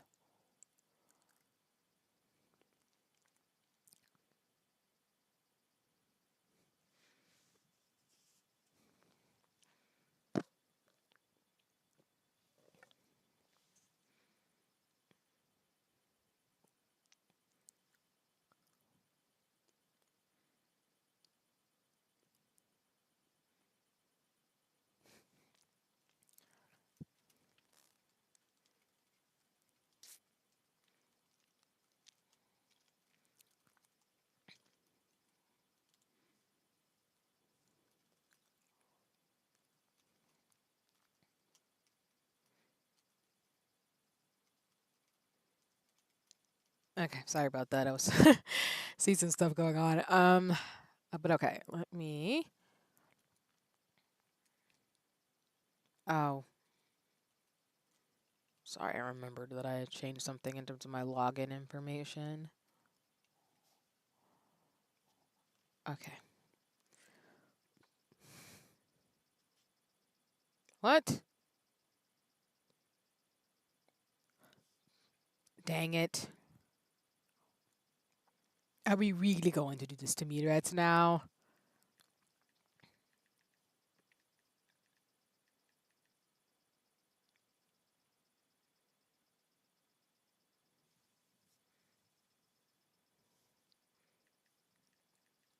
Just give me 1 second, everybody. Dang it. I knew I would do this.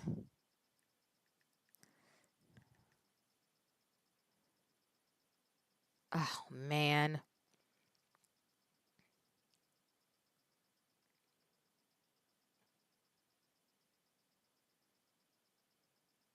Uh,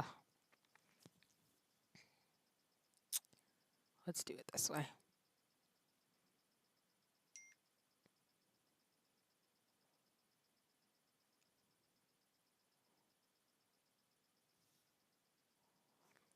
I have two-factor identification, so I kind of, with my new setup, I did some things that I needed to like figure out real quick. So, and thank you for the welcome back, of course. Appreciate it.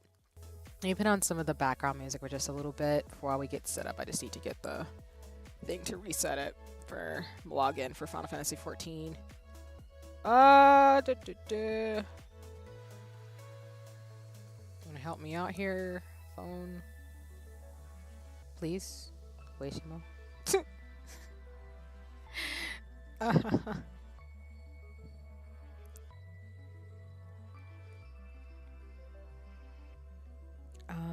Okay, there we go.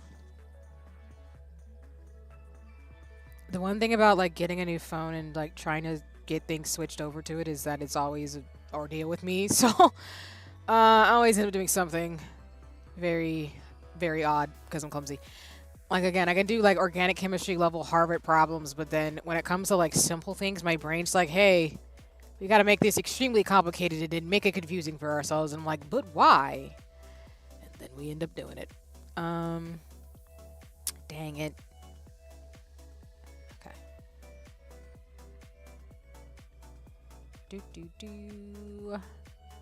But yeah, I'm just trying to fix it really quick so I can actually log in to the game.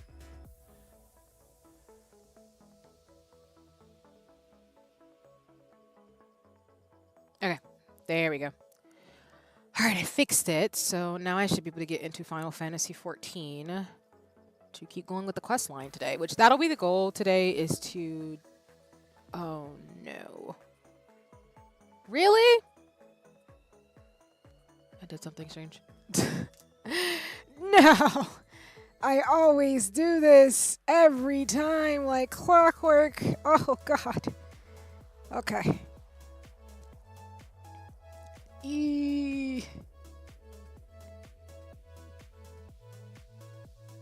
Okay, there we go. I was like, why not stream? Not another scuff. No. All right. Go back to the gaming screen. Boop. And then switch it over to Final Fantasy 14. As always, y'all, the caption should be on the bottom of the screen. You should be hearing some music, and then I'll turn off the background music. It's not conflicting. And now we should be good to go. There. If the screen window wasn't horrifically off. Thank you, Xeno, for adding to the scuff counter. Because, yep. That's all I'm going to say is, yep. All right, cool. I think we should be good to go. Okay.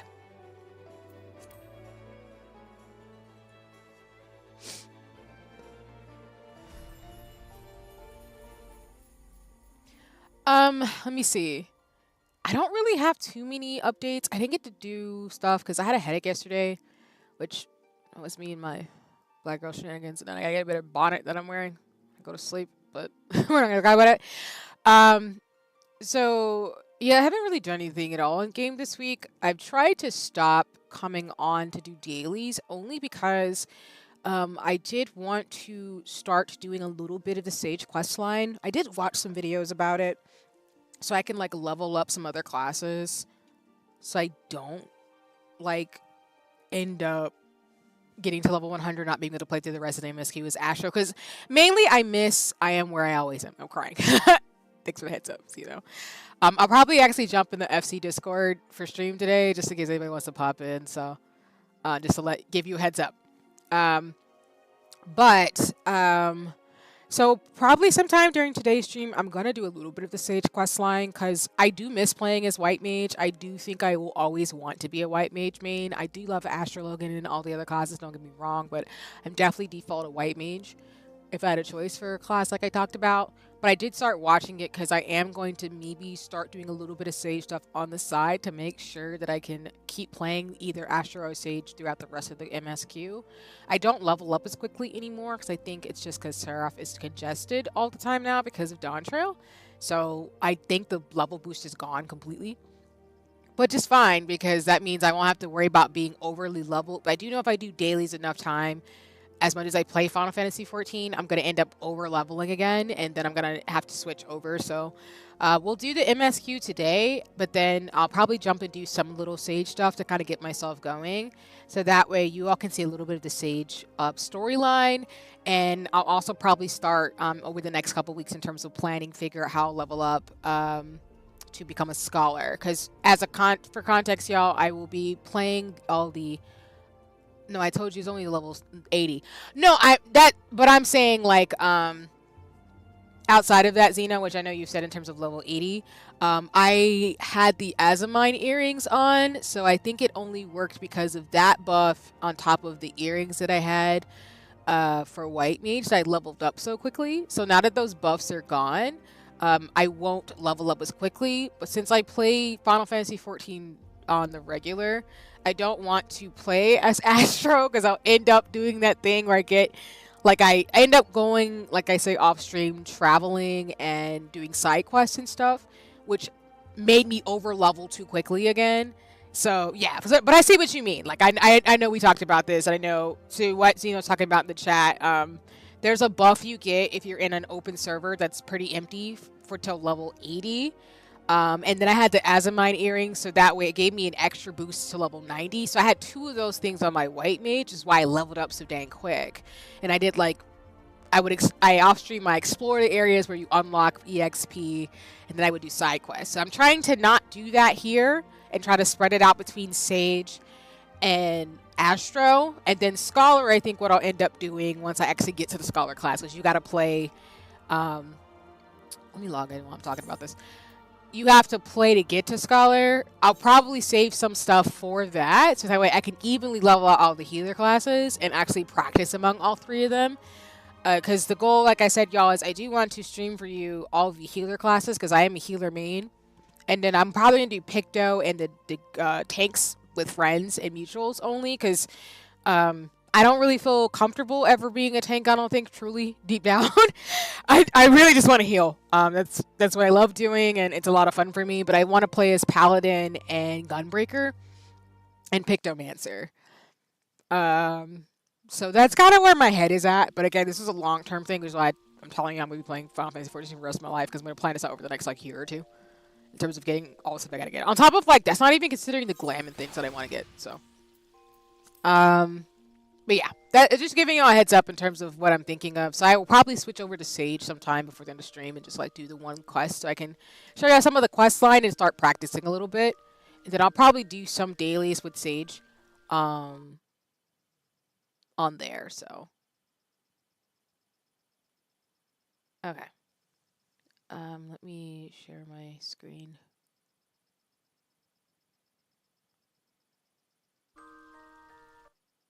Okay.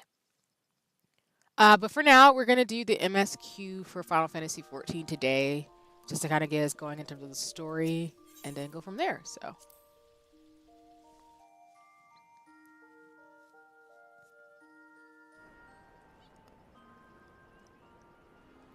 I love how you're at the table already, just waiting. Hello. The power of friendship. Okay. So we are doing the look to the stars. We're going back to the first. We got the crystals, so we shouldn't be too bad off.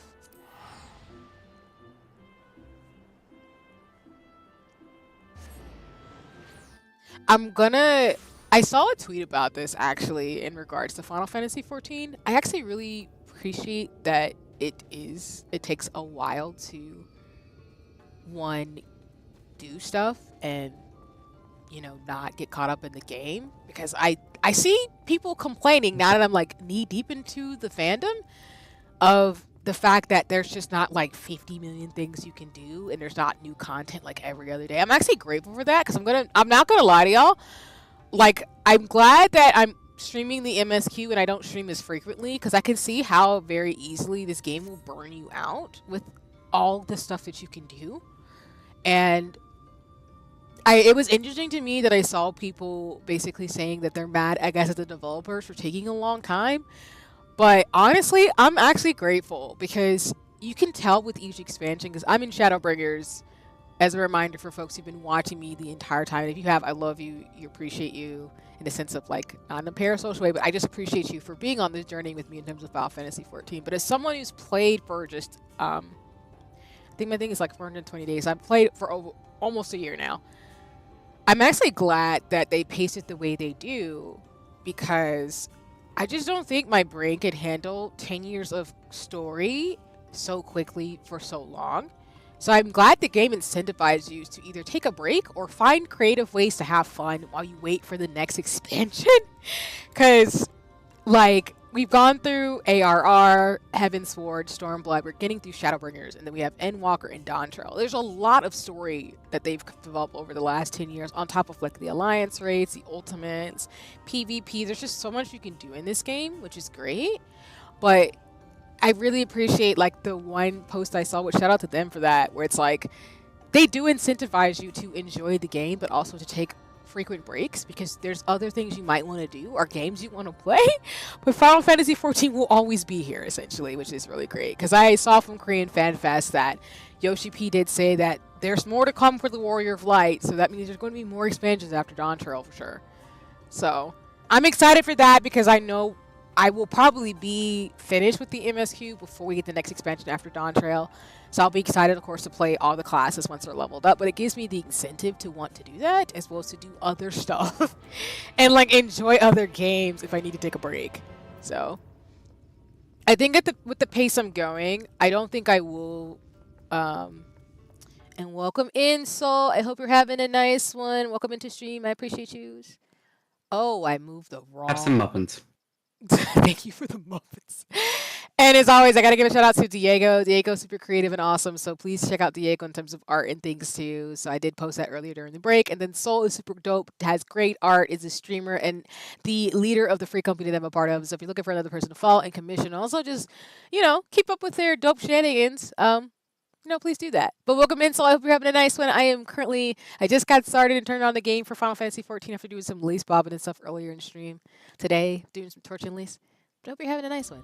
Thank you for the muffins. Am I just getting muffins just because I can? Yes. Okay, friend. You know what? Oh, hold on. I can't add anything else. Really? Do you want me to cancel it if you want to give me more than muffins? Okay, that works too. And just because it's Halloween. A random pumpkin. I love it. Thanks. Oh my god, I have to find random things to give people all the time. I don't have any random things I can give you, so I'm just going to accept it, so thank you. I gotta get more Guardian tea so I can give people tea when they give me gifts. It's gonna be my thing now. As a player, it's like, if you give me gifts, I'm giving you Guardian tea. What is gonna be my thing? I don't know. I mean, that tea might be laced with, mind-eating parasites. We're not gonna talk about the worms. We're gonna pretend that this is post-Heaven's Ward, where we don't have to worry about flesh-eating worms and the Ishgarian water supply. But you're right, though. Unfortunately. Oh. I'll have to say that. Am I gonna follow? Oh, have I never been in this area before? Oh, maybe not. Okay. But yeah, so I'm just talking about how I saw a post somebody was saying about like how I appreciate that Final Fantasy 14 incentivized you to take a damn break and like play other games, and it'll still be here. Cause oh, hello, random cube of destruction.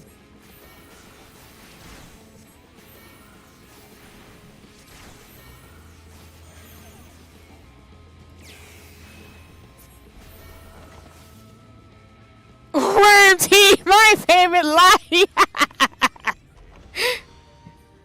I'm not gonna lie, the song is called Civilizations on the OST for Final Fantasy 14, and I just actually really like it though. But again, it reminds me of the Secret Road of Ariete and Final Fantasy Crystal Chronicles, like I said, so I really like it. But it's definitely a different type of song so far in this game, or at least in this expansion. I will say, maybe I should say it more like that.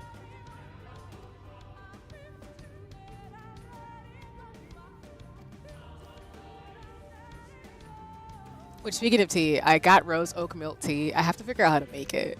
And that's the thing I need to do is I want to do an advent calendar for Adagio teas. They're like one of my favorite places to buy tea from. But I want to do that. Because I actually did sponsored or supported a Kickstarter for a company that does like art or book-based chocolates. So I want to do just like cozy tea and chocolates for the end of the year as a gift for myself.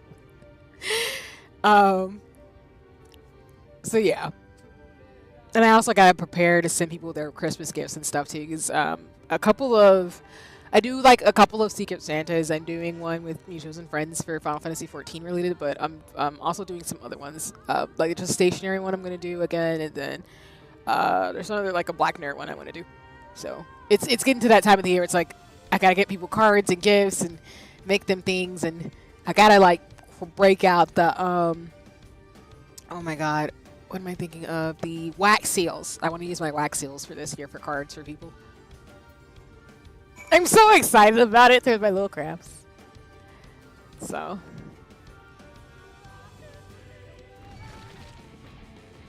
oh, hello.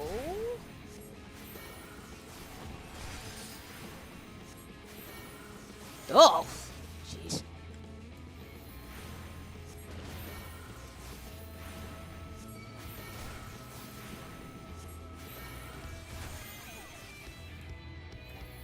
Another reason why I don't really want to level too much is because I think it's nice to be at the same level as the monsters in the area that I'm in expansion-wise. Not saying it wasn't nice to be like OP as crap as white mage, but it's just it's a little bit more interesting to have to do that. Hi, see, I was stopping by to say hi for a sec. I'm running out. I'm out running errands. No worries, Soul. Thanks for stopping by for a little bit while you're running errands. So I appreciate you. And like I said, I know you'll get your errands done and be able to relax as you deserve. So thank you for the well wishes. And thanks for stopping by as always. I appreciate you.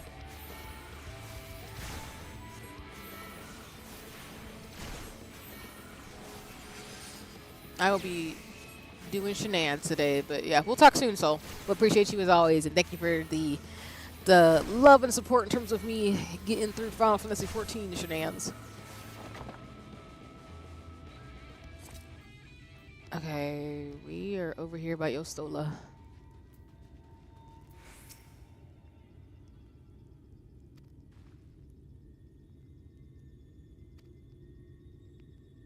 Oh, so similar to one with underwater. Got it.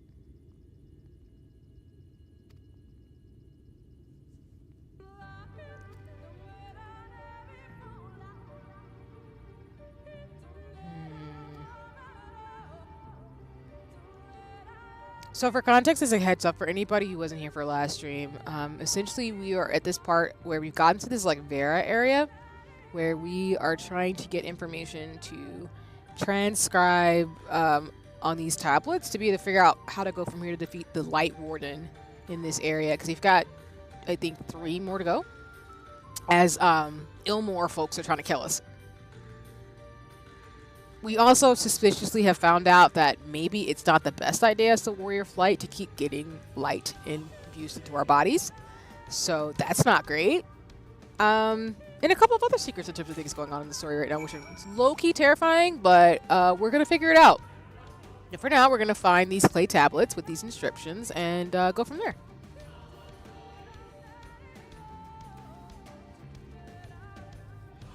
It's up. So I probably should go up these building stairs.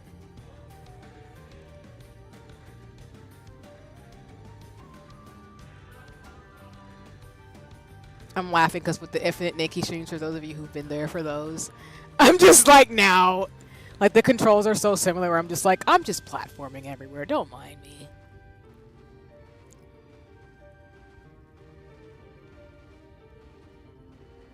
Okay, there's one up here.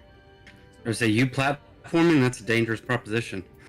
I mean, I'm not completely bad at it. It's a little bit more challenging when you're on a keyboard instead of a controller. Thankfully, Infinite Nikki has the same controls as Final Fantasy 14, so it wasn't too bad to play it. But I definitely think I will be getting it on PlayStation just to see. And also, the graphics are worth it, so... Because the other reason why, y'all, I'm going to get a PlayStation is that if my PC ever conked down on me, because I think like that, I would play Final Fantasy 14 on a PlayStation. And just learn how to do controller.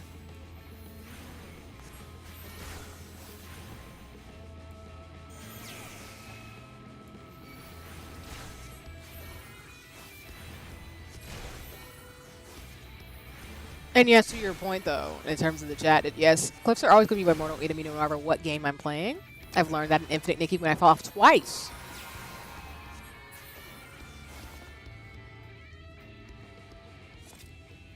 Actually, I should probably just go over here where the stairs are.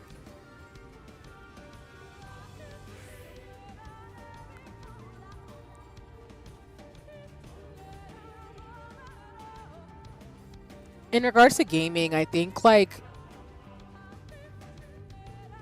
always gonna low-key. I've just gotten used to PlayStation and Nintendo controllers at this point. That playing on PC isn't awful for me, but I think it's one of those things where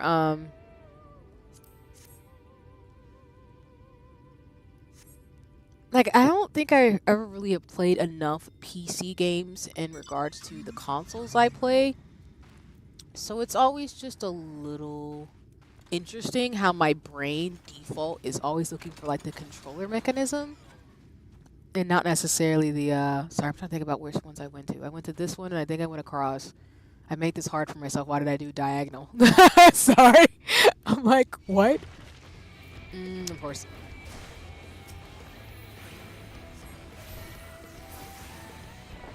It's just so interesting because my baby brain was used to doing PlayStation and like Nintendo controllers for so long that it's not that I can't play on a keyboard and mouse, but my brain didn't really play games like this except for maybe MapleStory and Ragnarok.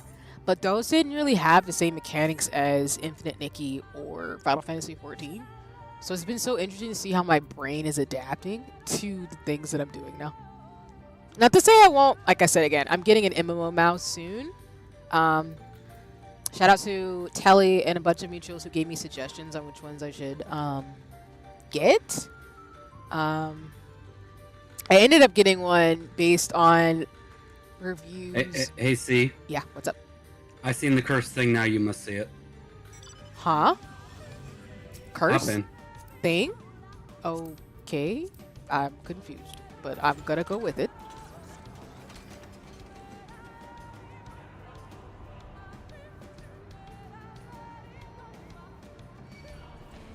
Oh my god, why?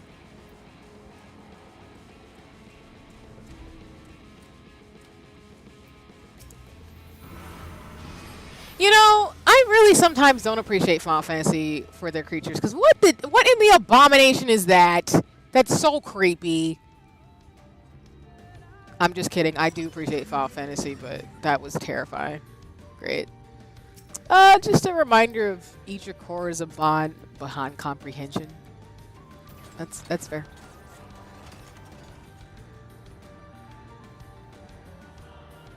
Need this one, right? Yep. Thank you.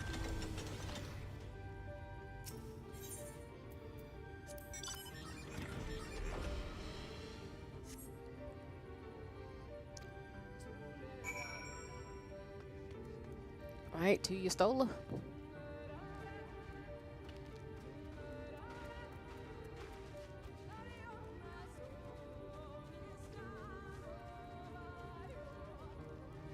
I guess I'm having this brain conversation with the future of gaming because I will get a Switch. I did want a PlayStation, mainly they only get worse. Hi Sigma, welcome in. Day 2. Oh joy. Good to know that Final Fantasy will completely destroy my mind space, giving me the creepiest monsters that I've ever seen. RPG games will do that to you. So I feel like Final Fantasy and Persona do that a lot, where they give you monsters that you wouldn't expect to be made, and you're just like, but why? Whose brain came up with this? Like, kudos, but holy crap, it's terrifying.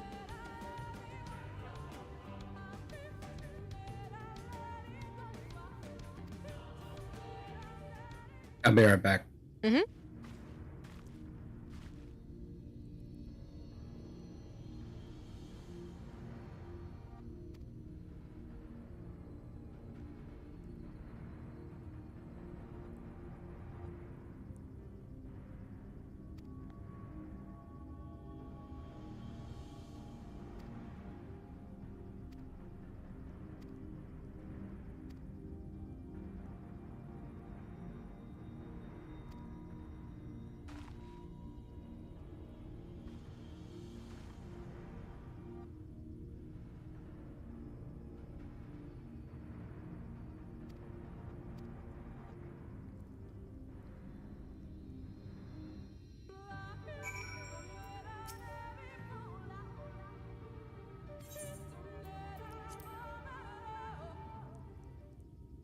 You're asking me?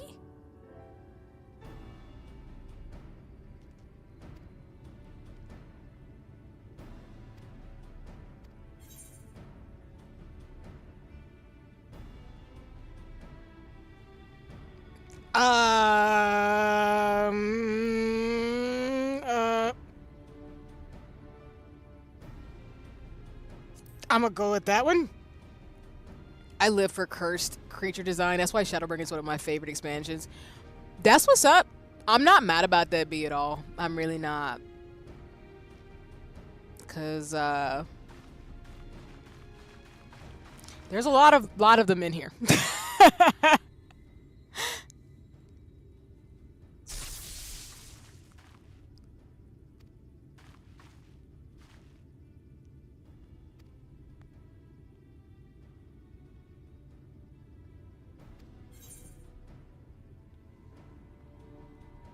I don't really know why it had to be me who had to pick one, but I'm gonna get Yoya hurt. Oh god.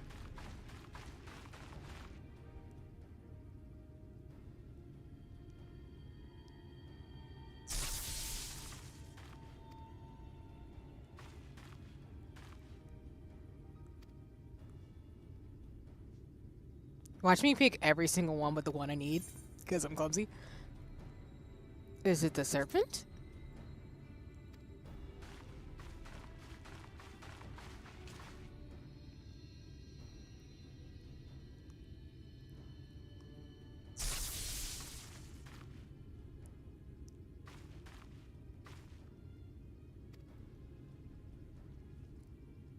I mean, eventually I'll get this right, so.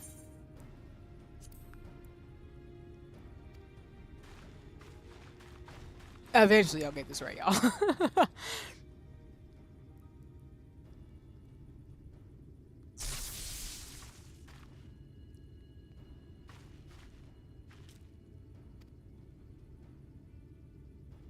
Yep, I'm doing that thing where I'm gonna get like every single one of them wrong.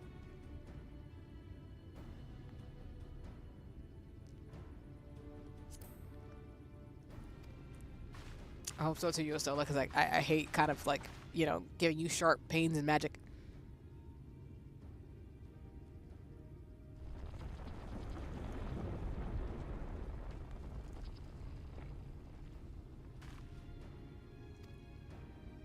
No, I don't. I do not have a talisman disease. I picked like 5 out of the 7. No.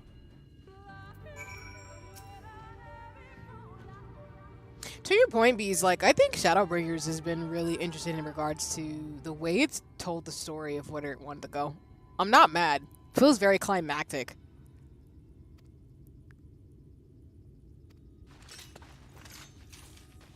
First try, of course. It was actually my first try. It wasn't my 6th. I lied.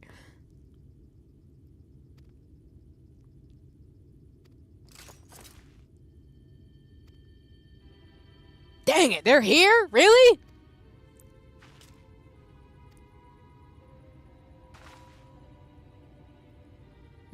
Of course.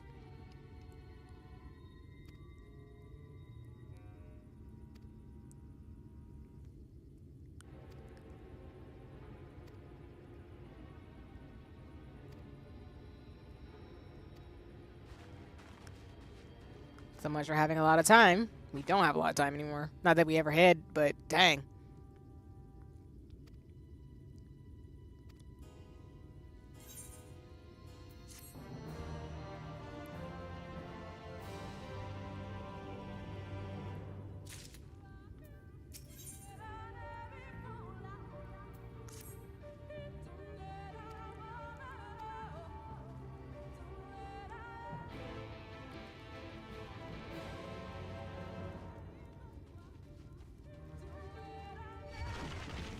Oh, dang. Okay.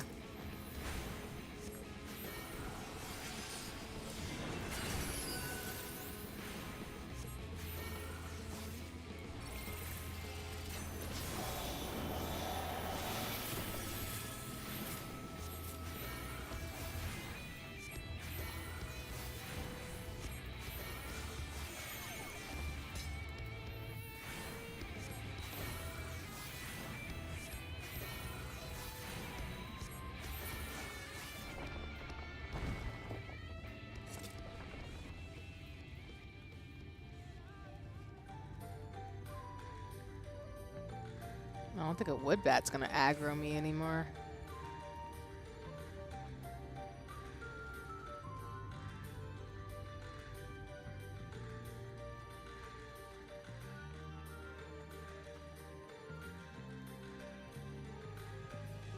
I'm gonna do Chocobo with this.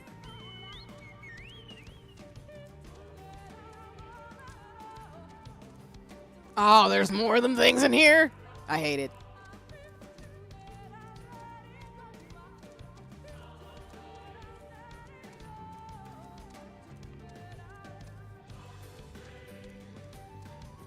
I will say this on stream. I unfortunately got a big spoiler for Endwalker. I'm not going to say what it is, but for those of you watching me who either further ahead or are not. For those of you who are watching the story with me, I'm not going to spoil what it is, but it was a kind of a big spoiler. And I was like, oh, dang. That's why, y'all, if you're on Twitter, on social media, you got to be careful looking at certain posts, because I messed myself up. I saw it and I was like, oh!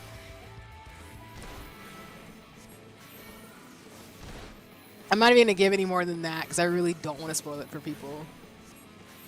So, I just know Endwalker and this expansion are going to be a lot, which I already kind of knew, but... Not that I kind of knew, but I knew it, but... Some of the stuff that I'm like, oh, well. That's going to happen, I guess. Yeah, no, thank you. I appreciate that, Bees. Yeah, I just think, like, I have to be careful going on posts sometimes because I think people do say stuff. And because my brain, like, likes to read and look up things, I made a mistake. So it was something that, like, it's not going to ruin the story per se. I just know something happens, and I was like, oh, okay. But I just got to be careful because that's, like, the second or third time I think I've been spoiled by something. Which, when I get to that part in the MSQ for stream, I'll mention what it is when we get to it. But I appreciate you.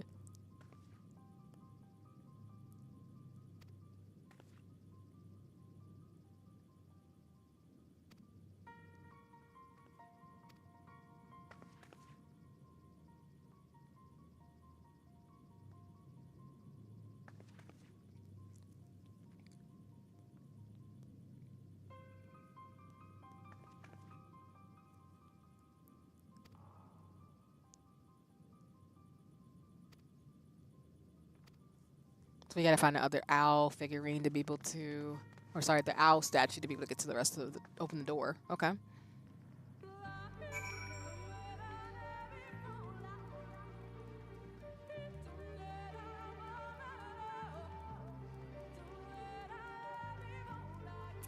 I will say though, like, the games I've been able to play this year, and like I said, I'm in a reflective mood, have been phenomenal. Hi, Jinx. Welcome in. I actually need to... Oh, yeah. Let me give you your shout out. I think it should work from last time since I fixed it before. But I just want to make sure before we keep going. Do. There we go.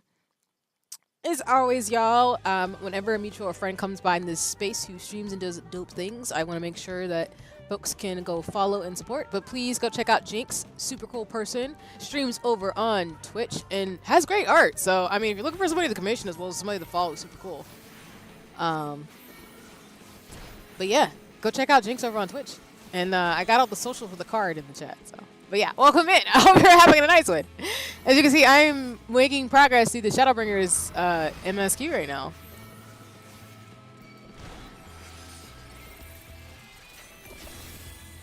Kill this freaking abomination with the bird body with the face in there. It's creepy as heck.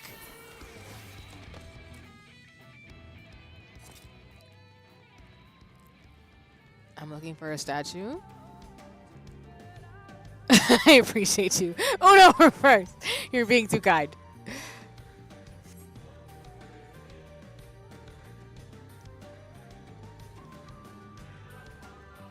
I appreciate you, and like I said, your streams are fun, so I love lurking on mutuals and friend streams.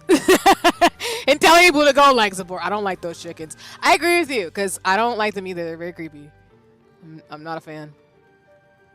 Exactly. Premium chickens? Yes, you can get the premium chickens. Not these, because they're very creepy.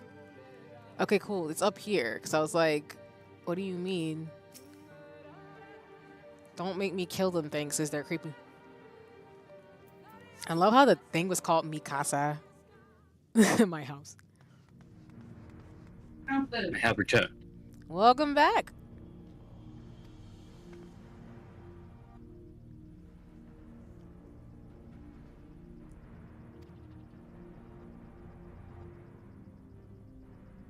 Mm-hmm.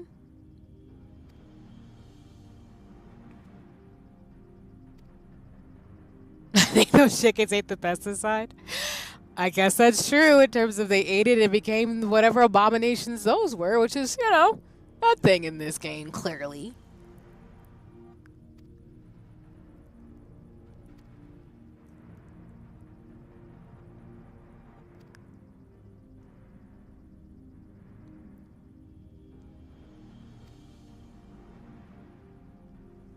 Black girl magic. That's what that is.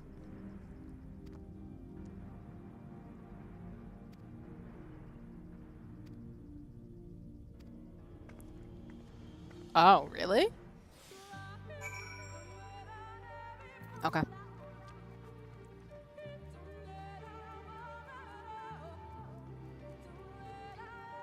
Did you pick up the owl statue? It's in my hand, yep. Okay. I hope I can invert these bird things because they're being rude.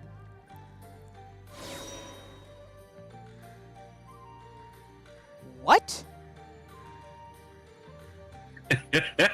What do you mean? What? Oh God, it's one of these. Final Fantasy. Final Fantasy. Final Fantasy. Okay. All right. Hold on a second.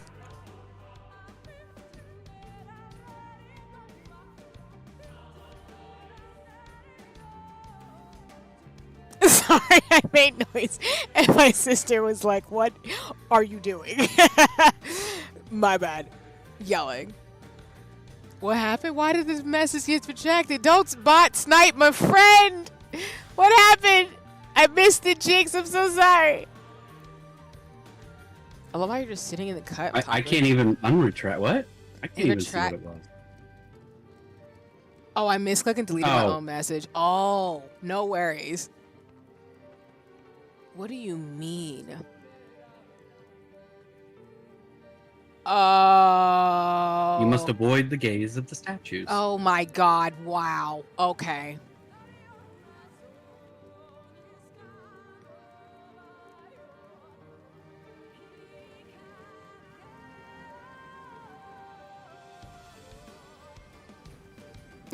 Gotcha. Just want to make sure because I gotta still fix the bot, Jinx. Especially because like sometimes it just snipes people in terms of their messages. So, oh God, here we go. Okay.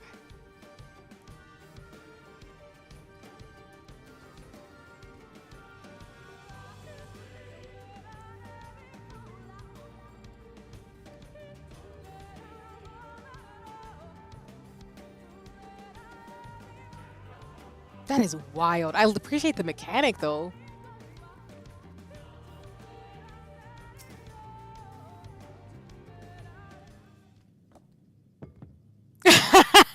Jinx. That's why I appreciate you. I'm screeching.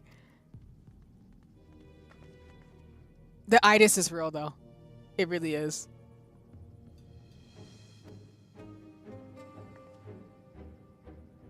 I don't like when this music comes on because that means something terrifying is gonna happen.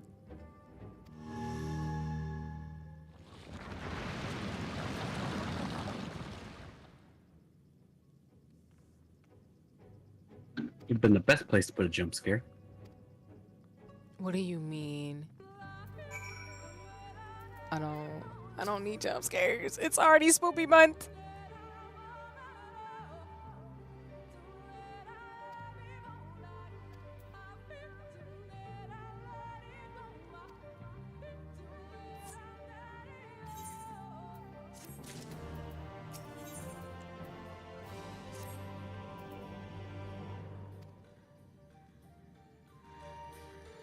I'm literally in bed right now. Promised myself this nap should only be 2 hours, but I'm scared. I'm screeching.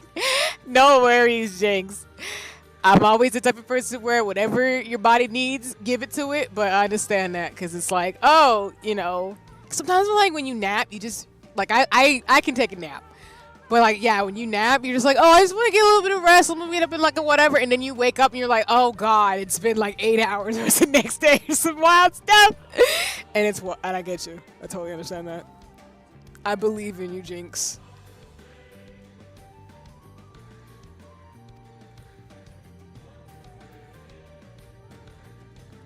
And we love a good nap.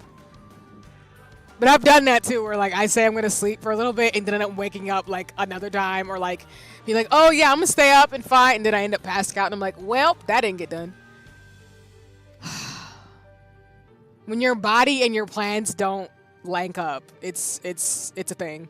It is a dilemma, exactly. It's wild, and I'm just like, oh, okay, well, the link up didn't happen. Exactly. There's been plenty of times I get home from work and be like, I'll lay down for an hour. It's now 11 o'clock at night. Then you're just like, what the fuck? The day is gone. And you're like, you know what? I napped. I ain't getting nothing done. It's fine. It'll get done, but just not right now.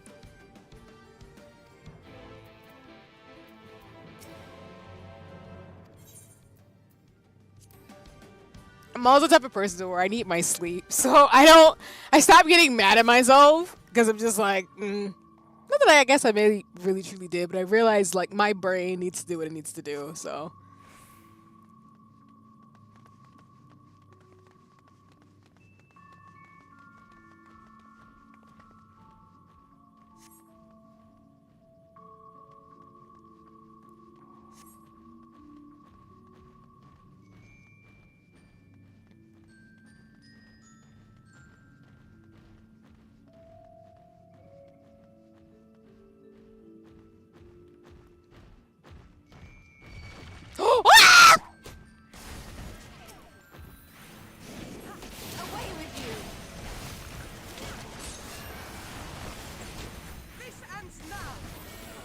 Oh god.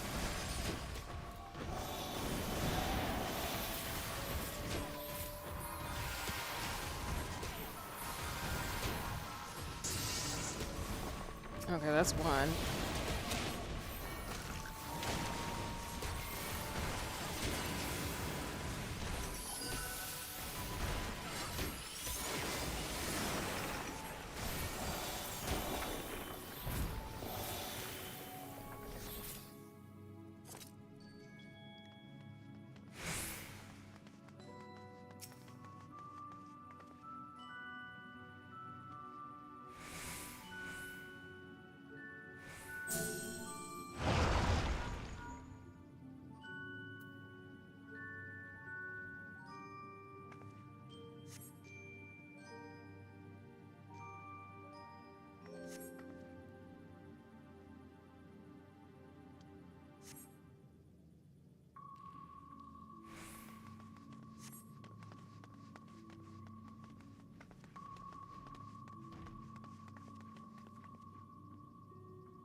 Listen, I just got through playing Infinite Nikki, and I just said about these puzzles.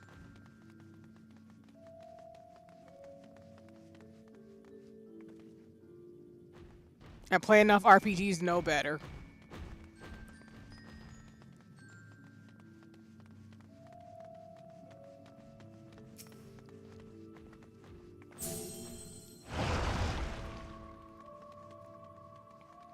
Oh.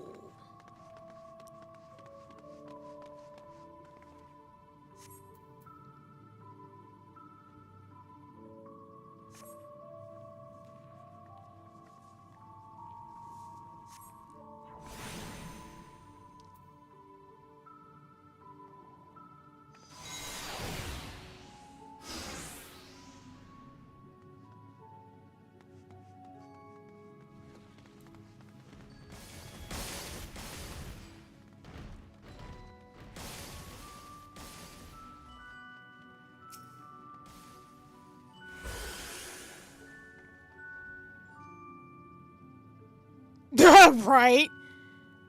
I don't know how I feel, but we're gonna go down it. I guess that's what's gonna happen.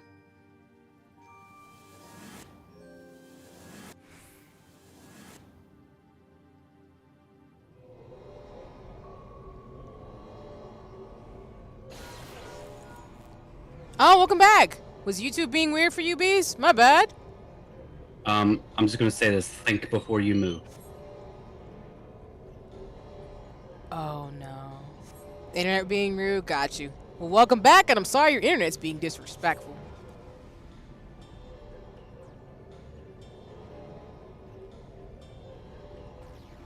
Trying to get over there.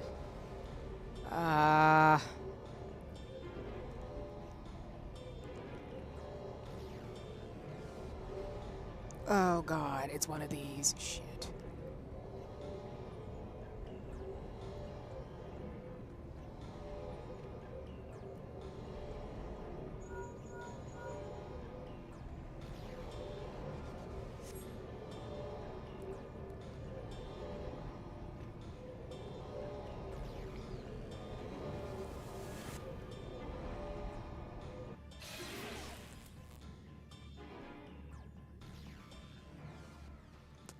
Barely. I hated that, but okay.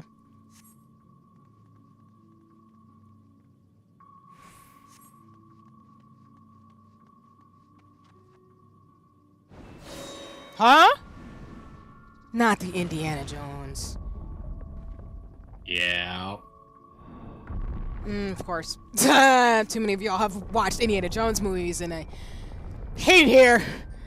Yes, by the gods. Can we sprint? Cause what the f do you mean?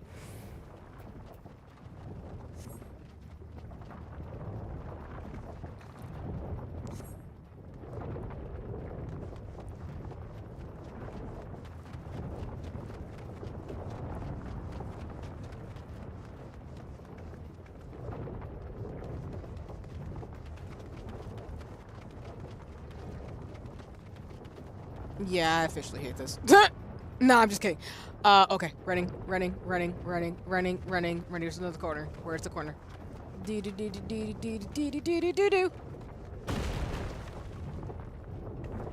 And running. And we're jumping. Woo!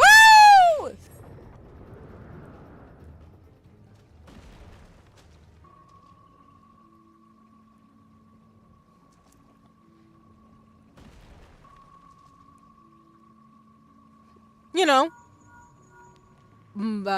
statues trying to kill us, rocks, running, puzzles that are poisoning us. This man, whoever designed this cave, I do not like you. I'm kidding. I love me a good puzzle, but good lord. Okay.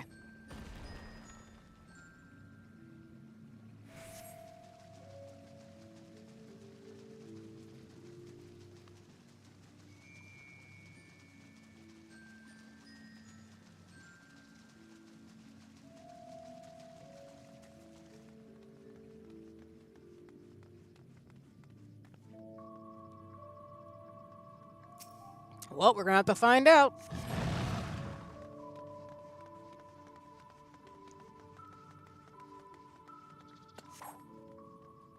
Oh, are you shitting me? They're already here? Fuck. Here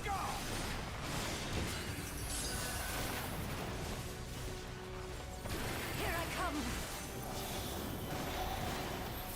No holding back.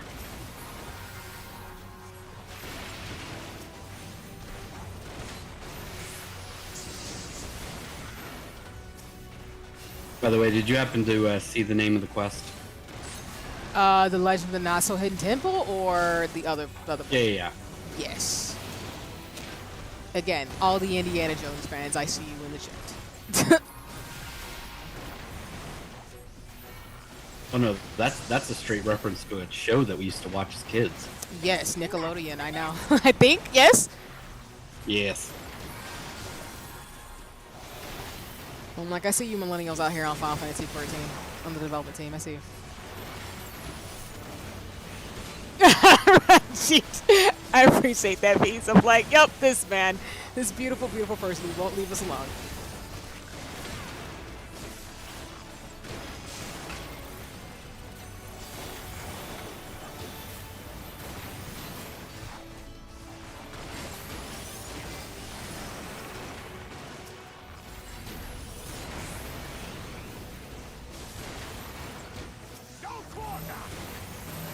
What the fuck? Are you kidding me?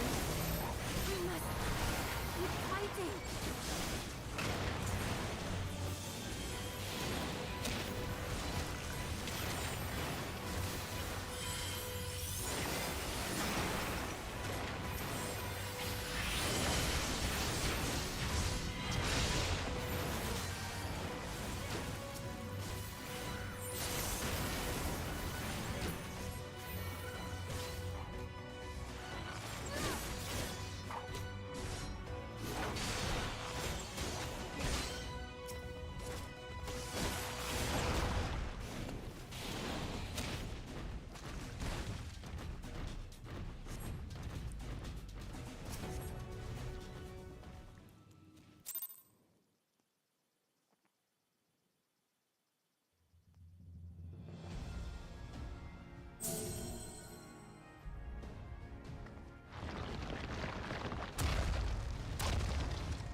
be working.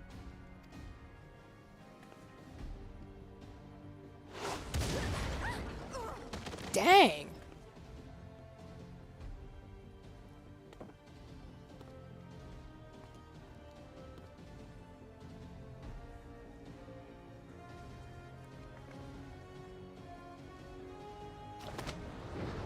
I think not.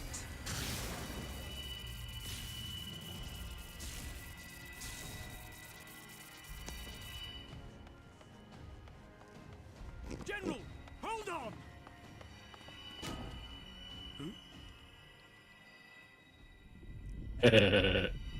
Oh God, what did you just do?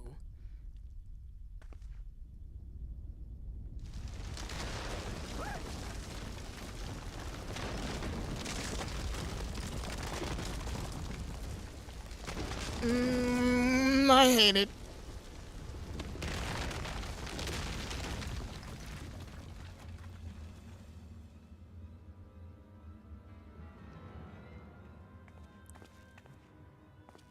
Expertly done. Valid. How was I to know that that would happen? It looked like any other part of the floor. Okay, but that's still not gonna help the fact that we're now stuck on this side of the freaking temple. So thank you so much for fucking that up.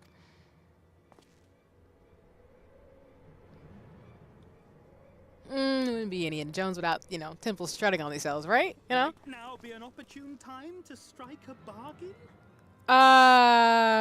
You just killed a bunch of people and attempted to murder us in multiple junctions in the last, I don't know, it'd be like several hours of this expansion. You want me to cut you a deal now? Jakes, I'm screeching.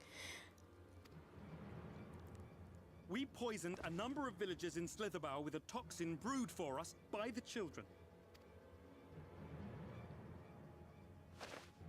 This is the antidote. I dare say you know how potent their concoctions are, and the futility of trying to counteract their effects. Now, try anything here, and we're all likely to fall. Tell him exactly. So you're going to bribe me with a thing that would help my friends survive after you poisoned all of them, and you know, she should just push you off the damn cliff. But okay, keep talking. Eventually someone will come to our rescue. Or yours. Promise us safe passage, and we'll give you the antidote. Like I trust this, but okay. Do we have a deal? Do we have a deal? We do not negotiate with the enemy. The villagers' lives are forfeit, as is yours. Okay, so clearly you're not on the same page in terms of safety, so there's that. General?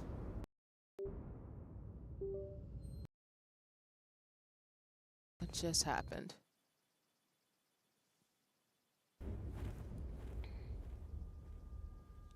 Sorry, my thing glitched out for a second.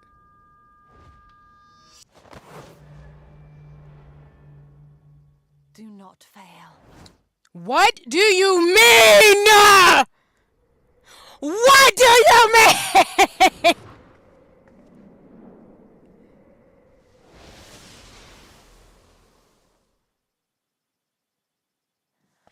How noble and pointless. Renzi, I don't have time for you right now. What the fuck do you... What do you mean? What do you mean? What do y'all mean your Stola just up and died? Or whatever the fuck just happened?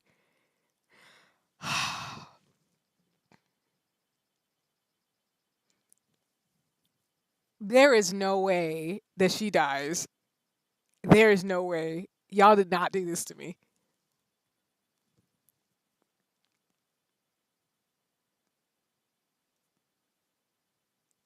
There is no way y'all just killed her like that. Are you kidding me? Oh my fucking god. Exactly! Up and died again! Is everyone all right? What in the... Oriage! At once.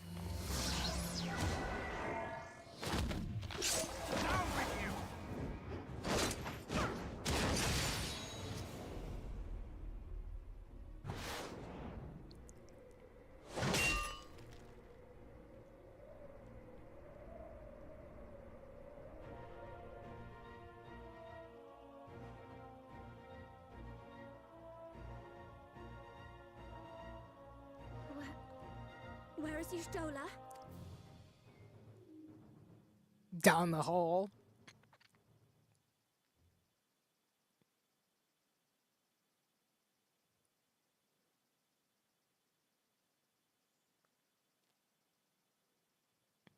Bees, you feel me? I'm just saying, like, Thancred all day. I get it. Also, I love how it's your Urianger being the asshole healer using rescue to pull somebody into a hole. Please just. I'm brushing off the wound!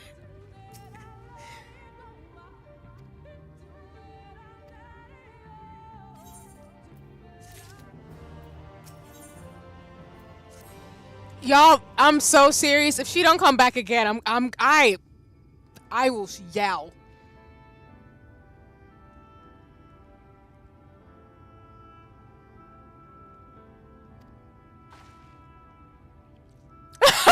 Jinx. But honestly, like, what am I supposed to do with this? What am I supposed to do with this? Final Fantasy, why you do this to me? Like, why you do this to me? Stop killing all people, goddammit!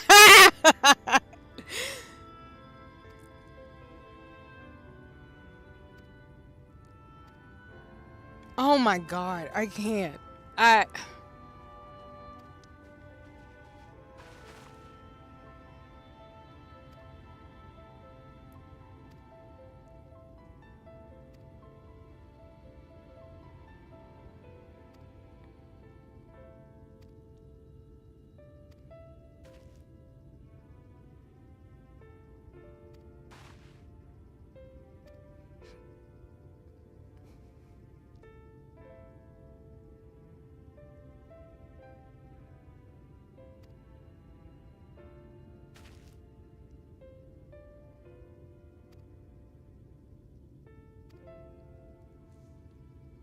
Please pull a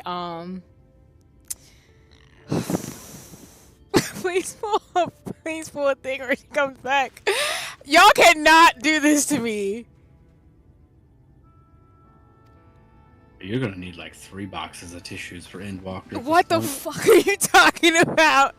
Y'all cannot do this to me. Is she actually like dead? Oh my fucking god. I am actually like messed up. This is not what I found out as a spoiler. I did not know they were gonna do that to Y'shtola. Oh my god. So she's just gone?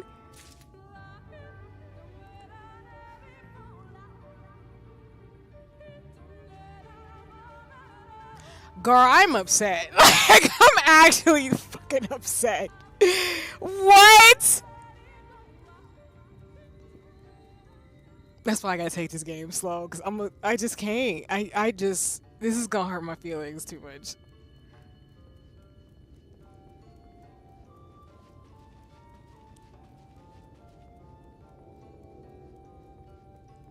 Ain't no way. They cannot kill off Y'shtola. There's no way. There's no way.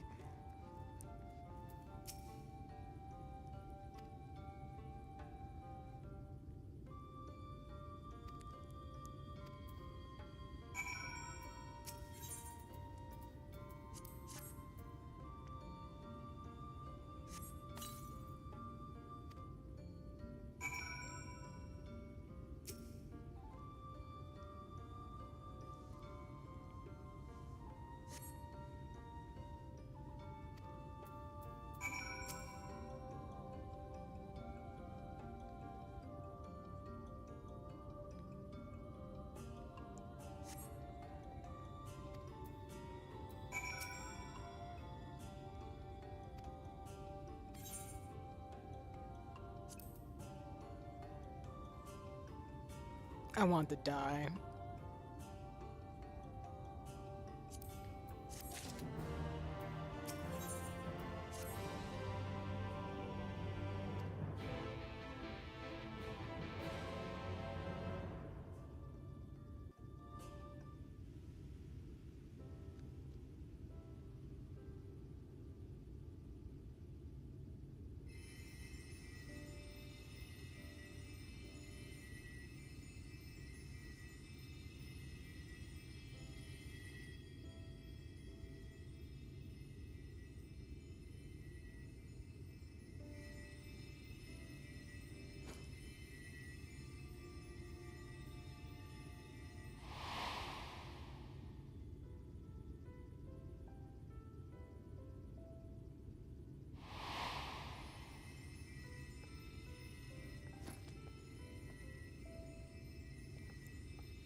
goodness. We delivered the antidote to Slitherbow, and from what we could gather on the way here, the Ulmorans have had the good manners to withdraw. Thank the gods they did. We would never have made it here in time. I'm told we have Runar and his comrades to thank for keeping the soldiers occupied prior to their retreat. They were preparing to come for you and Y'shtola, it seems, when Runar rallied the villagers and pursued them out of Slitherbow.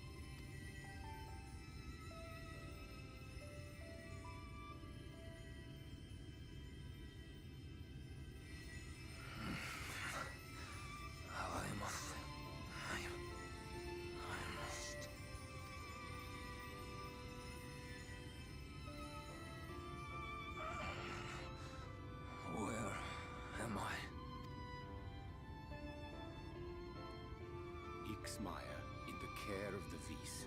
Thou art safe now, friend. Pray, rest thee a while longer. And the thing about Y'shtola is, like, she always comes back and then something happens to her every time. And I'm just like, God dang it. No. No, I am all right.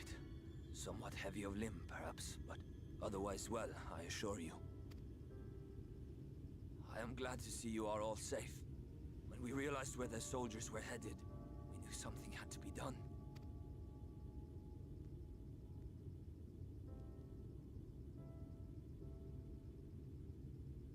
I do not see Master Matoya. She was with you, yes? What happened to her?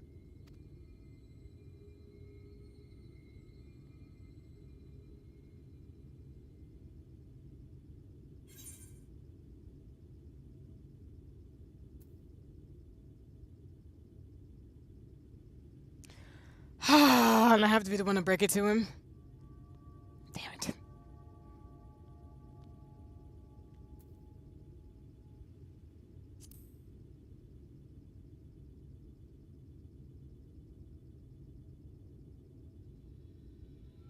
Spare me your riddles and speak plain. Where is Master Matoya?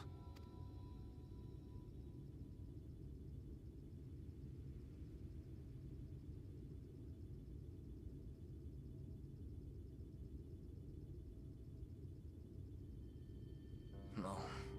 No. No, that cannot be. Why would she do such a thing?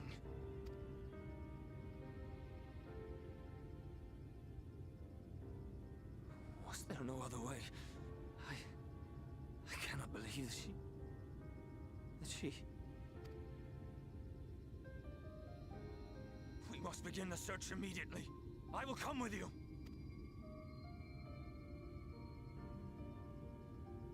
What are you waiting for? We must find her. She could be trapped, or hurt, or...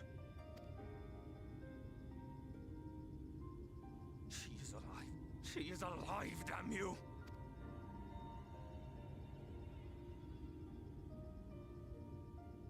I know, this sucks so much.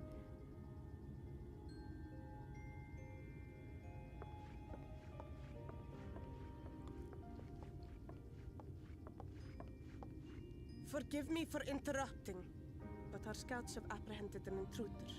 We thought perhaps he might be an associate of yours.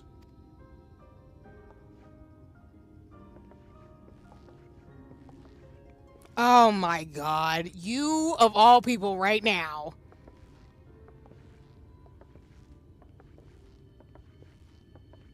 Oh, look who it is. Just what we need, right? Wow, this is embarrassing. Oh, where's expelled? In defense, they are surprisingly tenacious. I appreciate you, Breeze.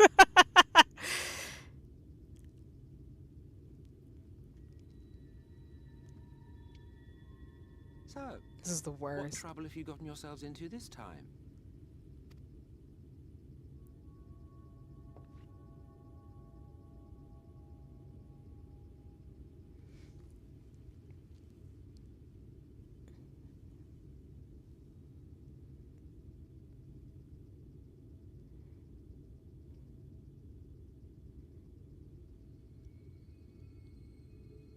Well, well. What an intriguing turn of events. The only reason why my brain is still thinking that Y'shtola might be alive is because her consciousness got sent over here, but her body didn't. But I don't know what happens if you die in the first as a spirit form. Do you just go back to your body in the original world, or you just like die 2 ways? I don't know. That hate this. My condolences, by the way. It is never easy to lose the ones we love. I was just say, in their case, just think of the first as the Matrix. She is dead, isn't she? Wishing it were otherwise will not make it so. Yeah. And I'm not gonna lie to you, the reason why I'm not completely busted up, because I feel like they just wouldn't kill off Yostola like that. But I will say that she literally gets like hurt in almost every expansion. I'm like, I wish I would leave her alone. God, like, oh my God, every expansion something happens to her. But yeah, I don't think she's dead, but this was rough. Because again, outside of us, the Warrior of Light, everybody is not actually here. They're been whisked away. Like, exactly, Beast. Like, this man's like, oh, I'm sorry for your loss and everything. And I'm like, thank you so much, sir. So I'm thinking, and to your point, she's not dead, she's just not here with us in the first anymore. That you should be indifferent to her loss is no surprise. But to us, she was a friend. The best of friends.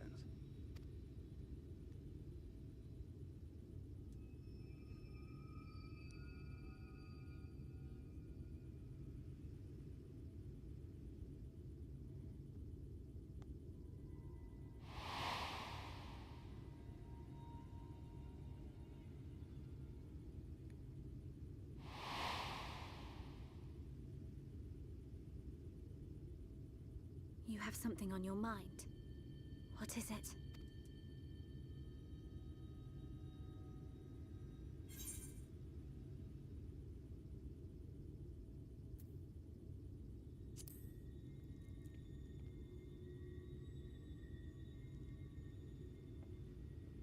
Bees, you're right. There's the iconic of his facial expressions.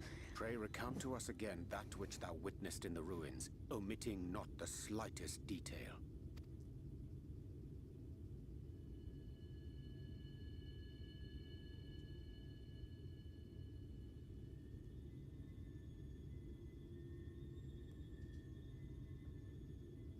Flow. The teleportation magic she used to spirit us away from Uldar after the bloody banquet. I recall a similar gale in the tunnel before it took effect. Interesting. I thought I sensed a brief disturbance in the live stream. How reassuring to know it was not my imagination.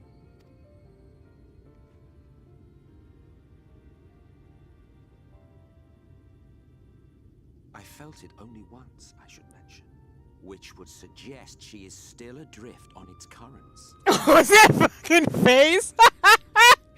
Like, he's like, should I say this? Is this... I'm not trying to be a good guy or anything. I'm just letting y'all know what I saw. And I'm like, what are you doing? Like a kid who didn't want to get caught doing something good for somebody. Oh my God. This man is so funny to me. Oh, if I'm not calling out the girls and the peoples and the humans who like this character, but y'all are some Loki fans. I know you are. I need to know the portion of y'all are Loki fans. Ain't no way, because at peak, that was great. Like, Bees, again, to your point, his facial expressions, I'm crying. The way he's like, I don't want to be good, but like, you know, just a little bit of reassurance. She might be alive. And I'm like, okay, thanks. Then I fear she may yet be lost to us. For it was only by the grace of the elementals that she was plucked from that great ethereal river.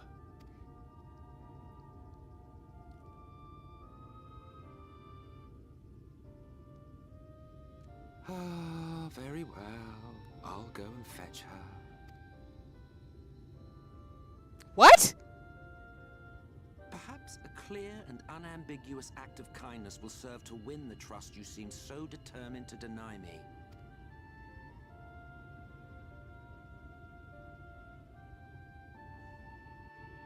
What the fuck do you mean? What?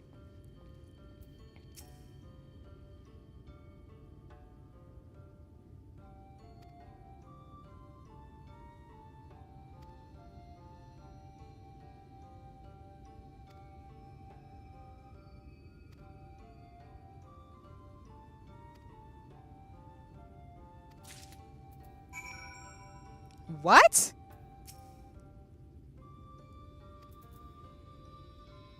Wait a minute, you could just pluck people out of the live stream? What are you talking about? Ay, Dios mío. Oh, boy. Brain trying to process what I just learned. I don't really trust him, but, you know, this is what we're gonna do, okay?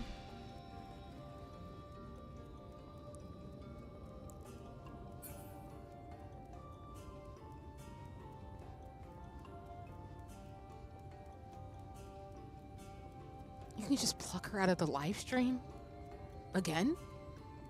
How did... Okay, you're an Asian, so... Okay, maybe you should be able to do that. But I don't have to appreciate it or like it. And I don't trust him.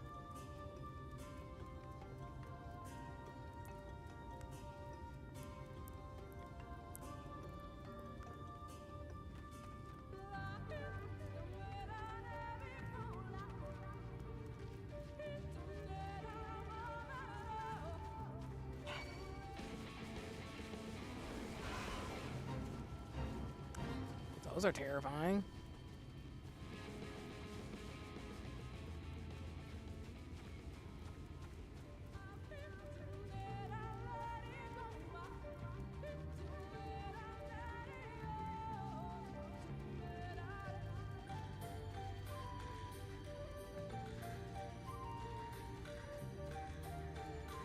That resonates with the live stream? Down.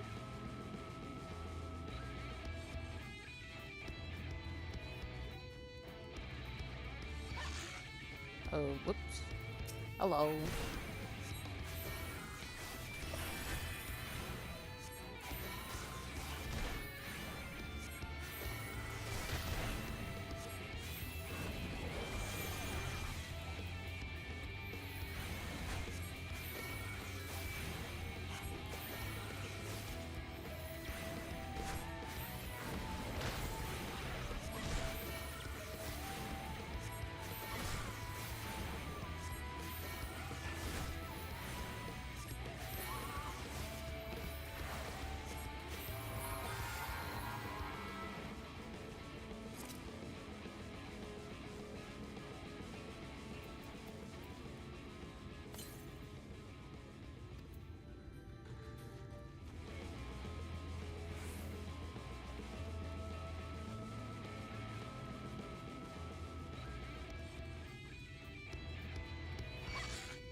Are you doing the Fate, by the way?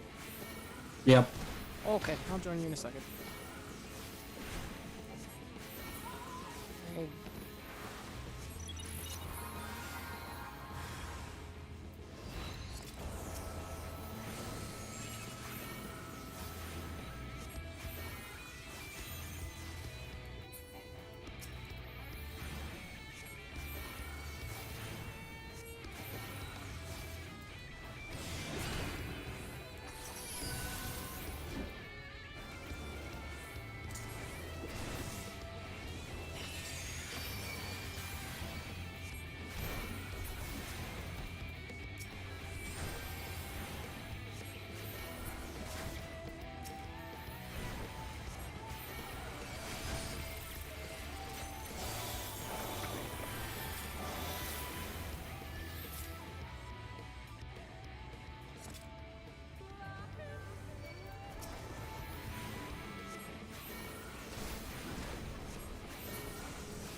24 bicolor gems? Yeah, that's why I did it, because it had a bonus. Oh. Right, because it wouldn't be the other thing yet, because the Halloween Google Hunt stuff ain't till the 15th. Okay. Nice. Good catch on that. You gonna leave me alone, though. I'm trying to figure out a location to let him pull your stolen from the live stream? What?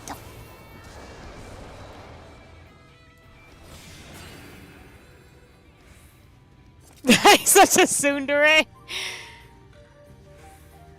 You talking about Emmett Sa? Cause yeah, I can tell. And I really am not judging, but I see y'all who like him. Y'all like Soons. I'm not really a tsundere person. I think they're funny people though. You need to use the thing. Oh, I was trying to figure out where the best location is. It's telling me to go down. So it's right around here, I guess.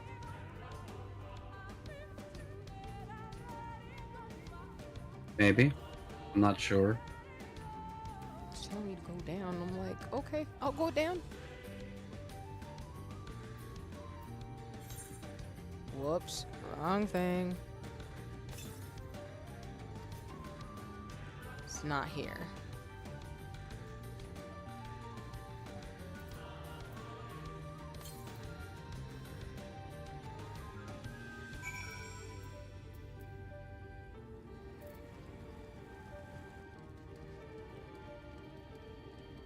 You've heard of tsundere, now get ready for a person who just doesn't like you at all. I mean, that was Asahi in Stormblood. He hated our guts. So if we get another one of these, okay, cool.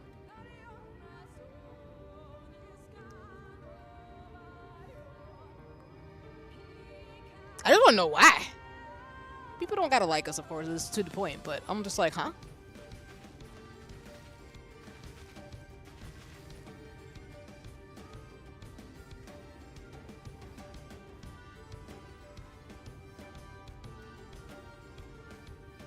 Yes, this place should serve well enough. Might I have a little space? I need to concentrate.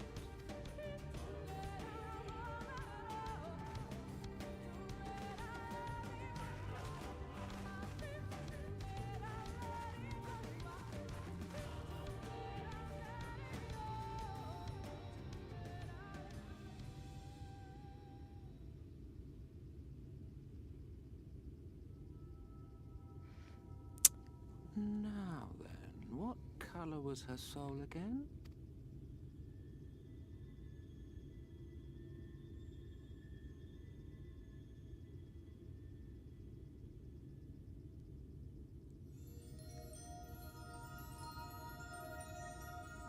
Ah, there you are.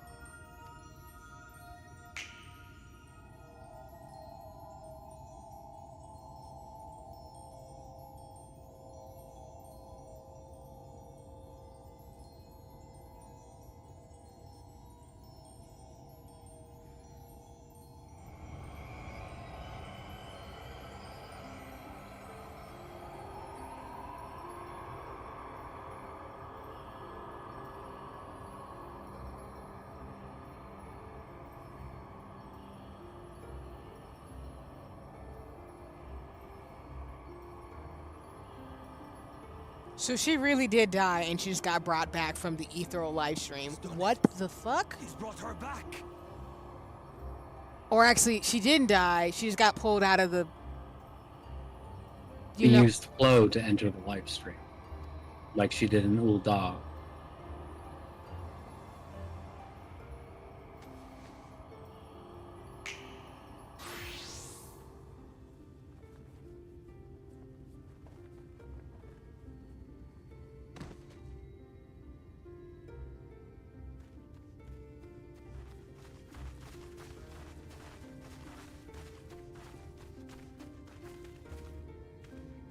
Ishtola, are you all right?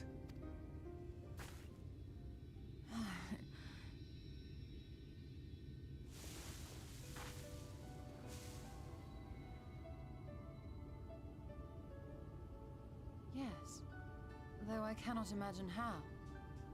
What happened? Thou didst invoke the power of flow, which thence did usher thy soul unto the life stream.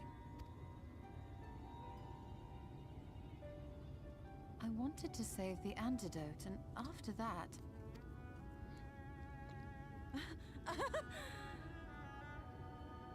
I did something exceedingly reckless, for which you will just have to forgive me.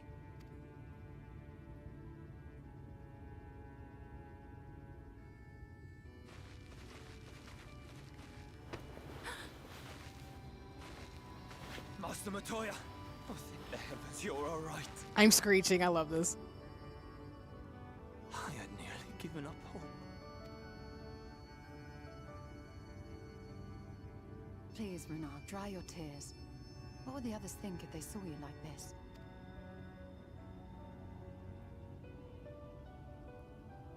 Come now.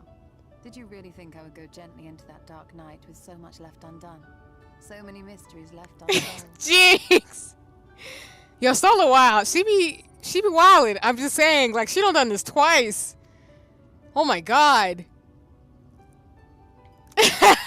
Jinx. Oh my god, this success. She put her soul on the live stream and had to get taken out again. Is there aught you wish to say to me?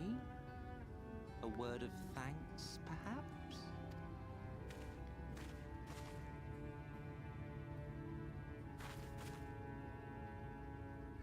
Emmet Selk, the Ascian of whom I spoke. 'Twas he who plucked thee from the life stream. I see. Thank you. Differences notwithstanding, you saved my life, and for that I am grateful.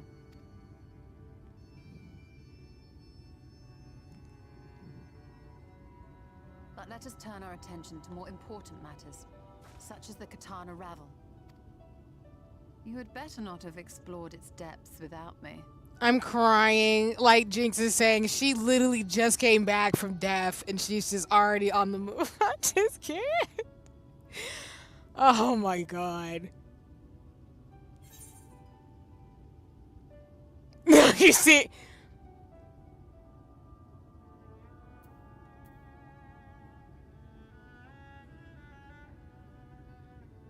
Oh, you don't want to be snarky back?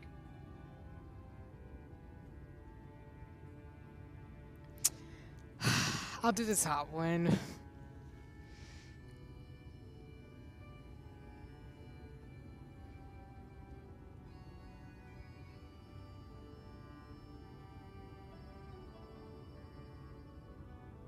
Well, Almet and the others should be pleased to see you in such uncharacteristically high spirits.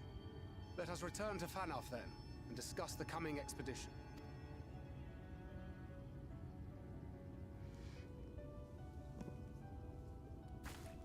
You know what? I know, like, I'm playing Shadowbringers now, but I can't imagine how folks are feeling when this first came out and had no context for her coming back. Jesus. Oh, God.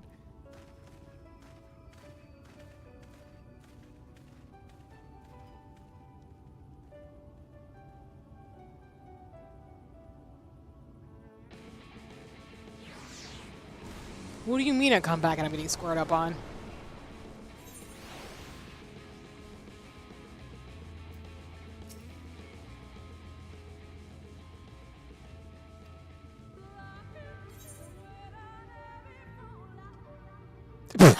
I'm being sassy to him for sure. Hell yes.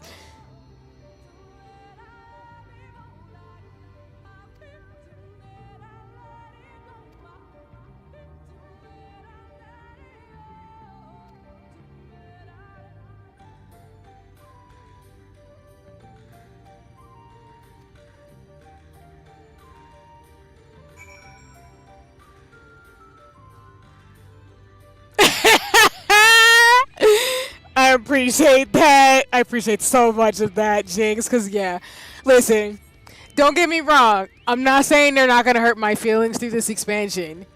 But I do know Square Enix and most companies are not going to kill off certain characters. Now, they will hurt your feelings by teasing death. And they might actually go through it. Exactly, Jinx. And that's really what it is with Square Enix and RPGs. You really deny that somebody's dead until you know for sure the game says they're dead. Otherwise, they're not dead until otherwise stated. So that's why I didn't like bust out crying. I'm just like, what? Ain't no way. And then she's back. So I'm like, okay, cool. I mean, every time somebody says that, I keep pointing out Papa Limo. Like, so far out of the Scions, he's the only one they've actually, like, kill off. And I'm not gonna lie, it was kind of like in a what the heck kind of way. In the sense of... And Philia. That too. But, again, she still has been, like, we've been getting flashbacks and this. Versus Papa Limo, he ain't shown up again. Even in the flashback or nothing. Like, they just kept him dead. But every other character, Thancred, Minfilia, Yostola have died or done some wild shit, and they've come back in some form or another. Which is wild to me. Because I'm just like, what? They're trying our lives. I didn't realize Papa Leo died actually until my company mates told me on Screeching Bees. No! I was like, see you later, buddy. Oh, no! That's so real, though, because, again, the way that a lot of RPGs will set it up. They don't actually kill off characters sometimes. Sometimes it's I gotcha, they was dead. But actually they were in this X-Elmana, Dux-Elmana plot where they're in this like mind space where they're not really dead. They're just going to come back in another form or something. I don't know. But like Papolino is the only Scion they've actually truly killed off. Everybody else has either been possessed, had some wild stuff. And Menphilia, yes, is dead in our world. But technically speaking, like... she's come back and she has shown up again as her other form. Versus like, we ain't seen Papolino. He just dead. We don't get nothing. No ether, no live stream, no nothing. Well, shout out to the Papolino fans. Because y'all ain't getting that man back. Fried potato now. No, Jinx. I'm screeching. But you're not wrong. Because he's dead.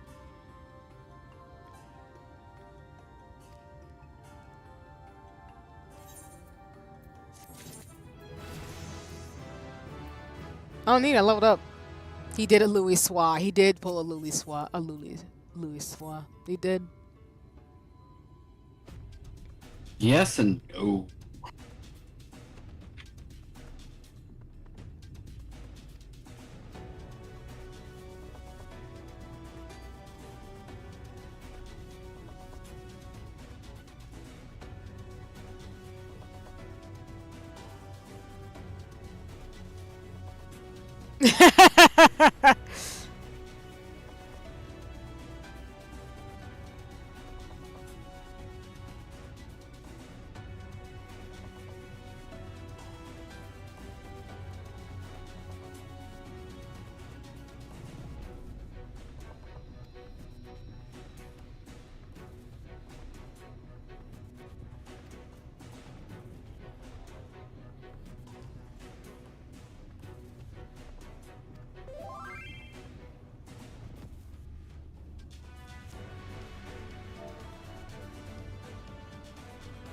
Oh, okay, it's just an invite. I'm gonna ignore it.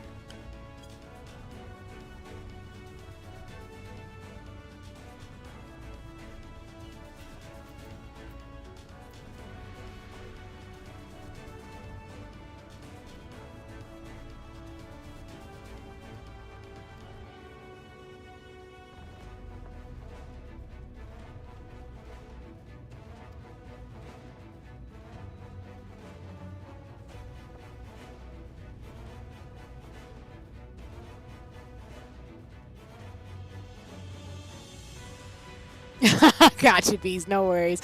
Yeah, that thing is so distinctive for players. It's kind of like, oh, what was that? So I got you on that for sure.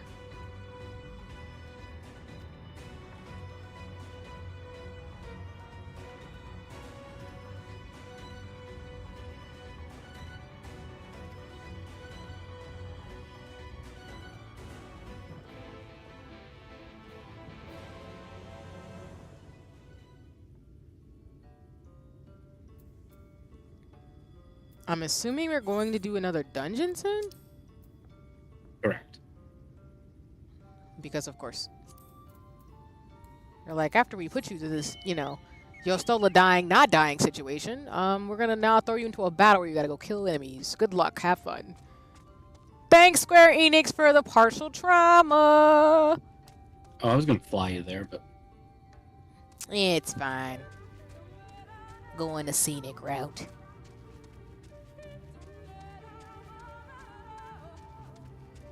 As I bob and weave more enemies, so I don't have to fight them as we go. Is the location we have to go in terms of the battle? actually, I think now that you're 81, they actually won't aggro on you anymore. Yeah, I'm too buff. Let's go.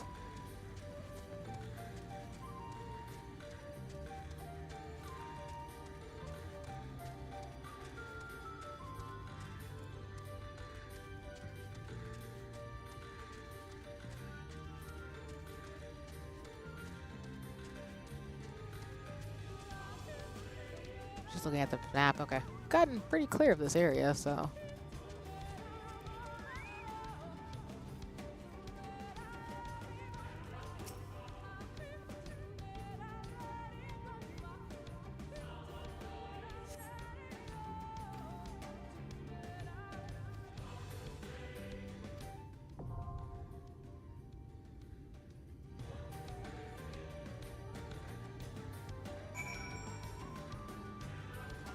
All right.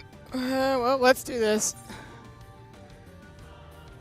Yep, let's go kick a light warden's ass. And this is a dungeon, right? Correct. Yes, dungeon. Oh boy.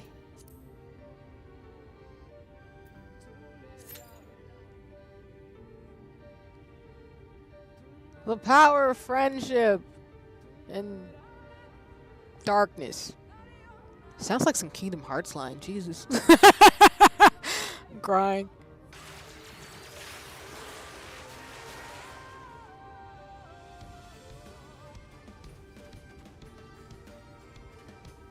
Nice, nice. I'm here for it. Yeah, for the most part, the dungeons in Shadowbringers have not been extremely hard. If anything, are really fun. Get the heals ready. There's one pool that really sucks. Oh, no. Oh, God. Thanks for the tip. I appreciate that. I still prefer, like, honestly, as a healer to not do pulls or wall-to-wall, but I think I'm getting better enough to where I know what to do now, which I'm like, So to the tanks out there, I appreciate you, but I don't like it. I don't have to like it. I could do it, but I don't have to like it.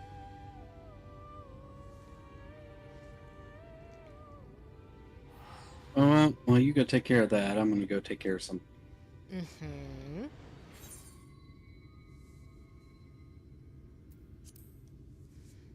Let me see in terms of where we are on the MSQ. I think we're towards the end of this quest line. I want to say.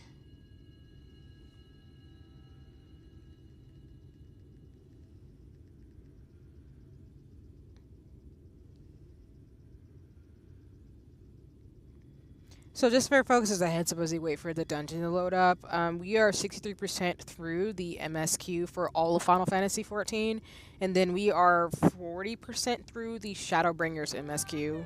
And that's both Shadowbringers and post-Shadowbringers. So we're almost halfway.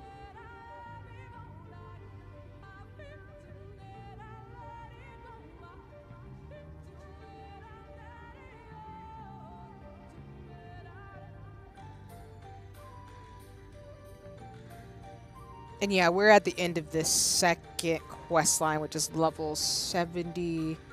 Sorry, third one actually. Level 74 to 75.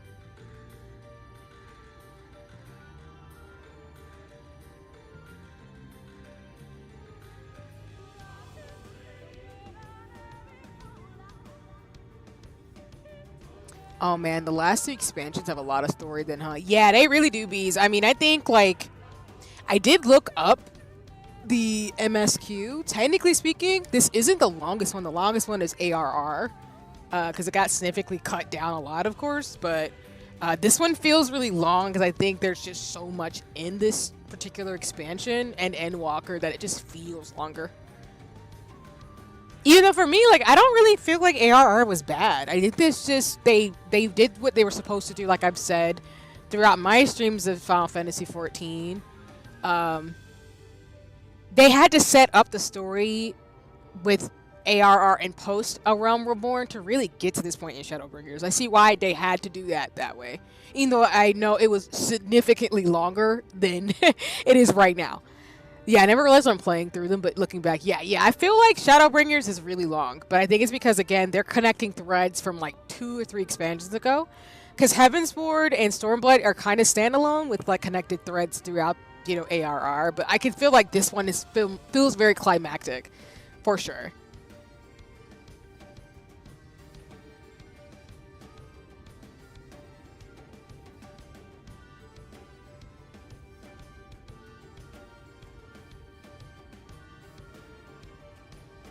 And then I do know I will have to transition after the 3rd quest line to do the role quest, because they won't let you finish the expansion without having completed the 4 of them.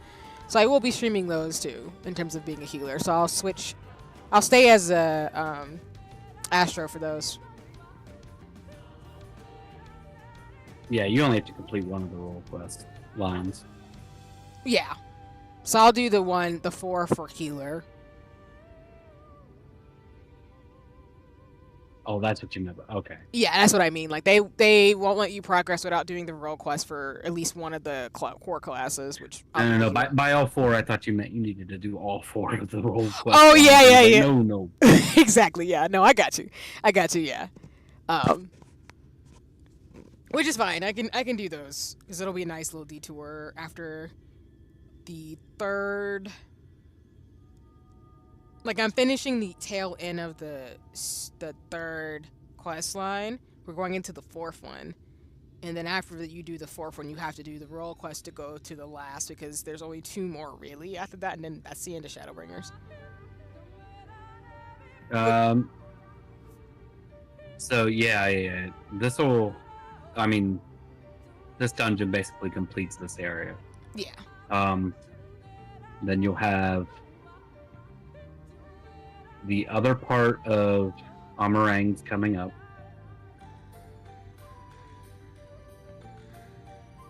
Then, of course, I know I'm going back to Ilmore. I know I have to go back there. That kind of said it. You get the other half of Kopintea. And then, after you do all of that, then you go to the very last area. Mm-hmm. And actually, you can get, like, probably a good halfway through the last area before you get to the quest where you need to have completed a role quest. Mm-hmm. Yeah. So the reason why we're saying this, y'all, is essentially based on like my timing. I'll probably get through Shadowbringers probably November. Which, I mean, I said before on stream, like, I figured I would be in Shadowbringers for the rest of the year and maybe get to Endwalker by the end of the year, if not early next year. Because then it'll probably put me to finish the MSQ for Dawn Trail towards, like, spring. But I think it works out perfectly that way.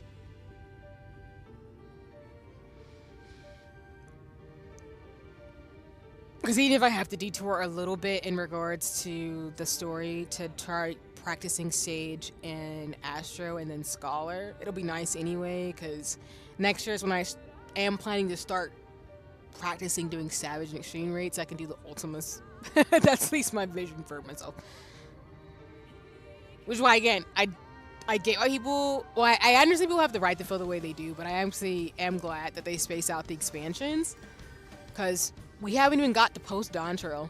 And some people I think are complaining that there's not enough content or something. I don't even know, like I was saying earlier in stream, and I'm like, I'm glad. There's so much story. So, and I'm gonna need to reprieve after Shadowbringers and Walker, because I know it's gonna be so much. And that's not a bad thing, but I think they're doing a good job at this point in the story to set it up to where it feels like I'm going towards the climax of Final Fantasy XIV, at least for the first 10 years. So. That is definitely what Endwalker is. Mm-hmm. And again, like I said earlier, Yoshi P did confirm at Korean Fan Fest that there is more to come for the Warrior Flight, so that, in my mind, means that he's not stopping anytime soon for adding the expansions in this game. So I'm excited that he's spacing it so that way the next expansion I will be ready and locked in to play We'll as say, Sway. he might stop. He getting old. True, but I think he might do, and this is me just pure speculation, so do not take anything I say with any grain of salt.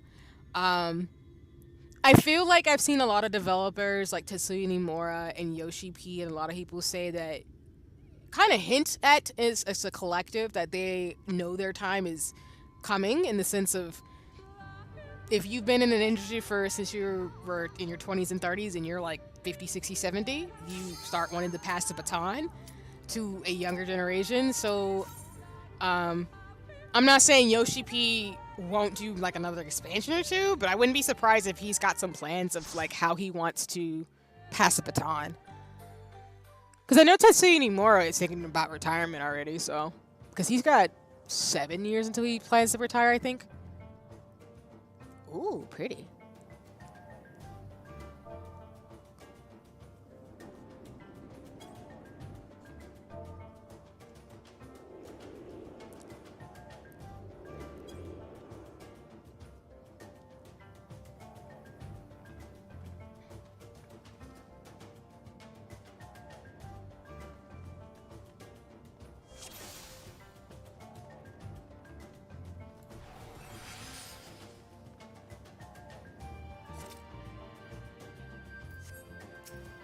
I love the music. Oh, I forgot about this. Okay.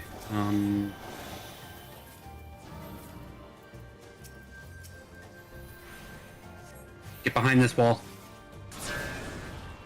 Oh, that would explain a lot.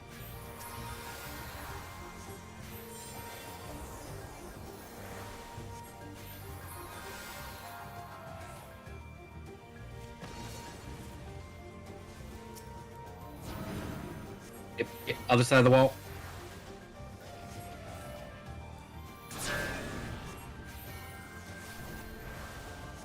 Well, not a fan of the mechanics already, but it's fine. No, I'm just kidding. It's just, oh.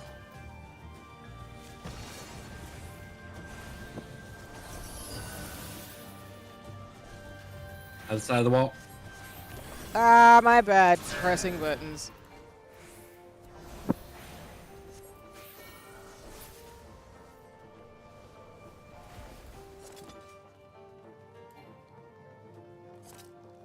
I gotta remember some of my spells I can't do because they're not instant. I gotta not run and try to do them.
I am so proud of myself. I am actually really getting Astro now. It took me like months, but I finally feel like I'm getting it. Oh God.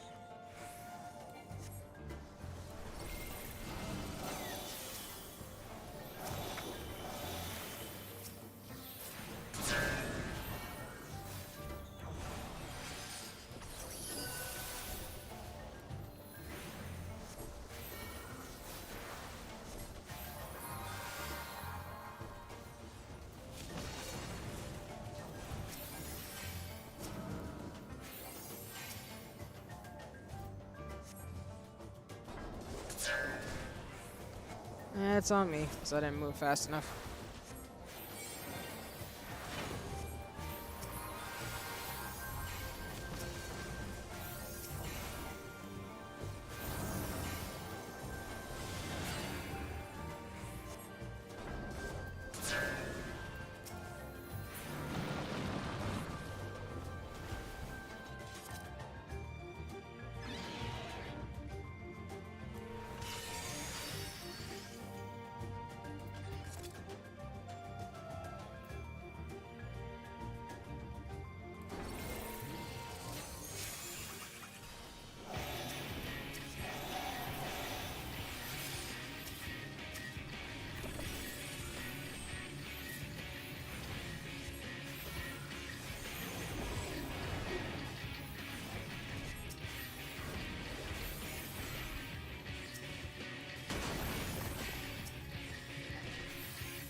Okay, that hurt a little bit.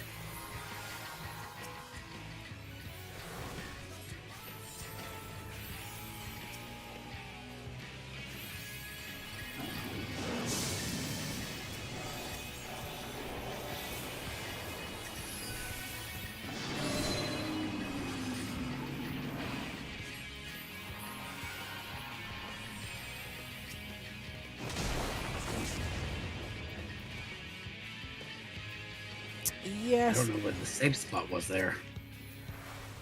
Yeah, I'm wondering about that too with this one. I'm just like, okay, well, that was not cute. I think it was in front of him. Oh. That's what happens when I'm paying too much attention to me trying to heal y'all. Oof.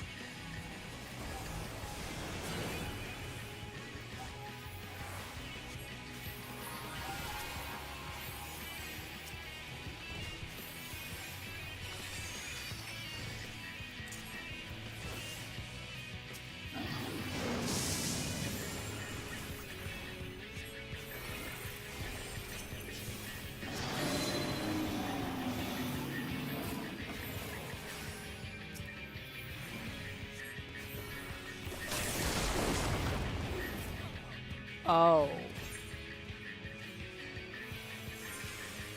Well, my bad. Thank you for that. Thanks. Tap myself off before that happens again.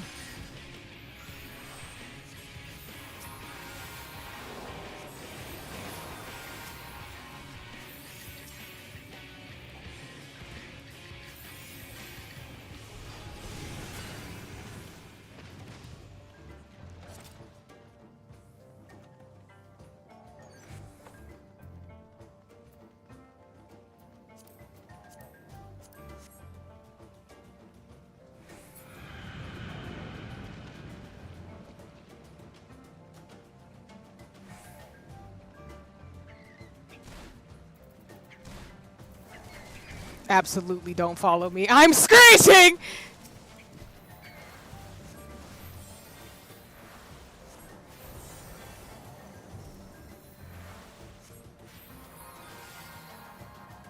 They said, nah.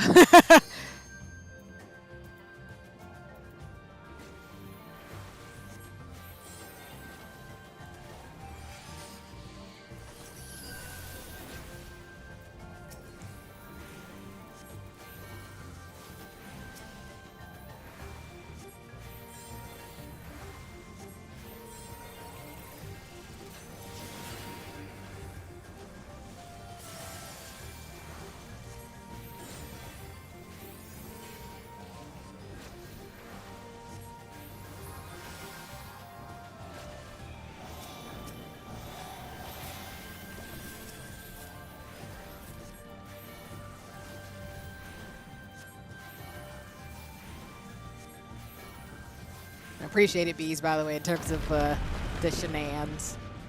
Because, yeah, it feels good to actually get the hang of a character class.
Actually, I just realized something. I'm not using Benefic too. What the?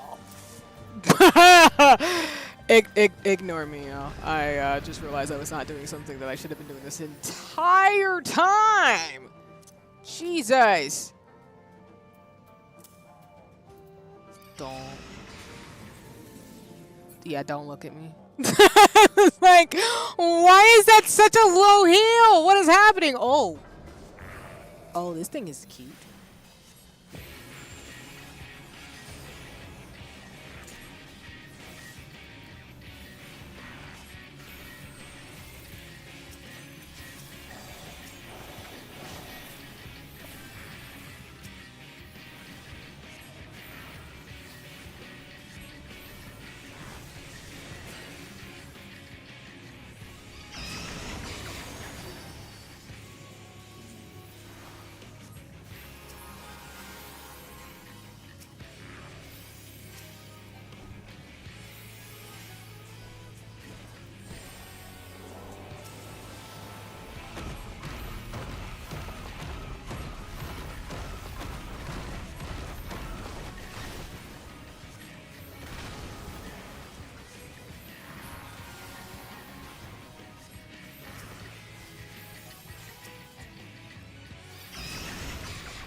I didn't like that. Like, at all.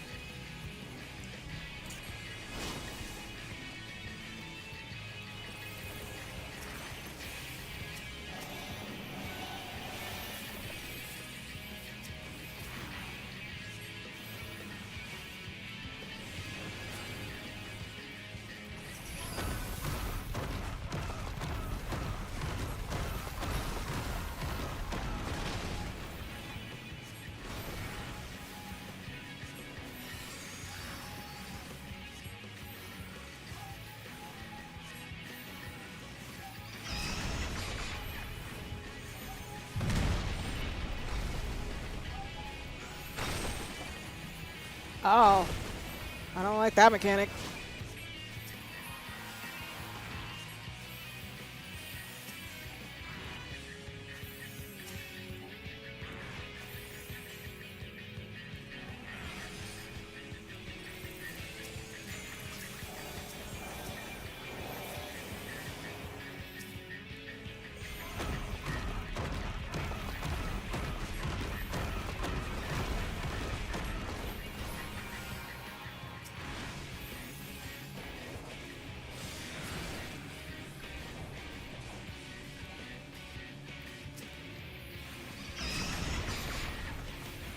Oh God.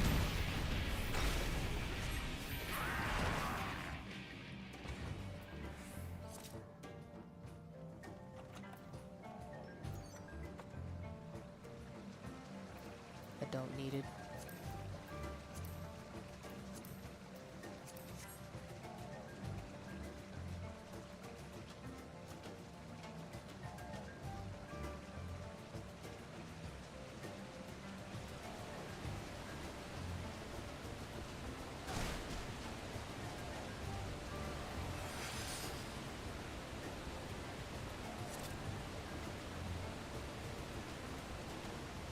Of course.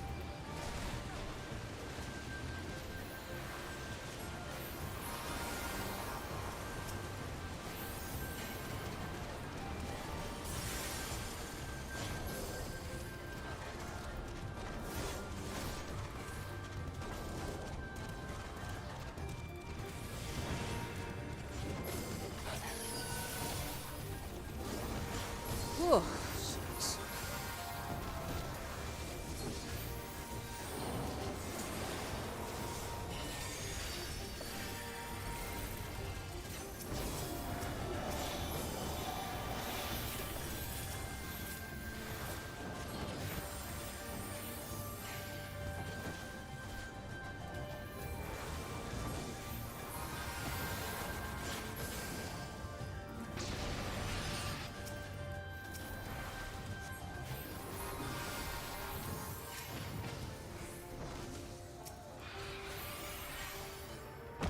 Again, I don't hate big pulls, I just don't like doing them. But I have to do what the tank wants to do. As the name of the game goes.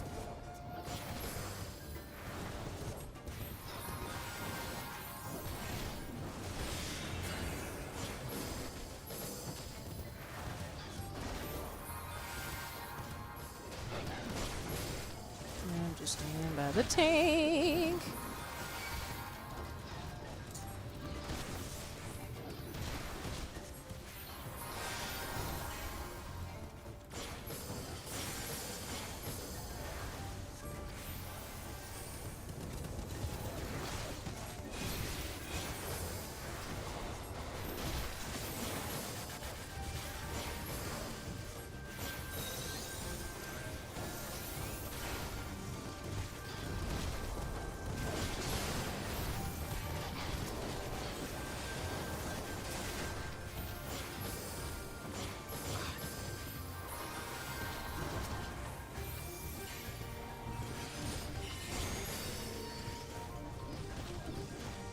Oh.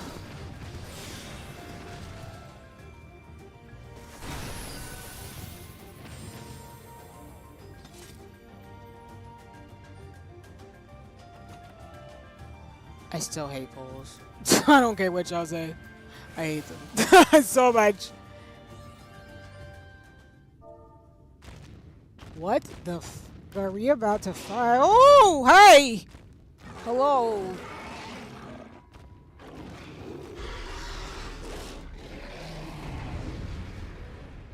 Huh? You know, I hate everything about this guy.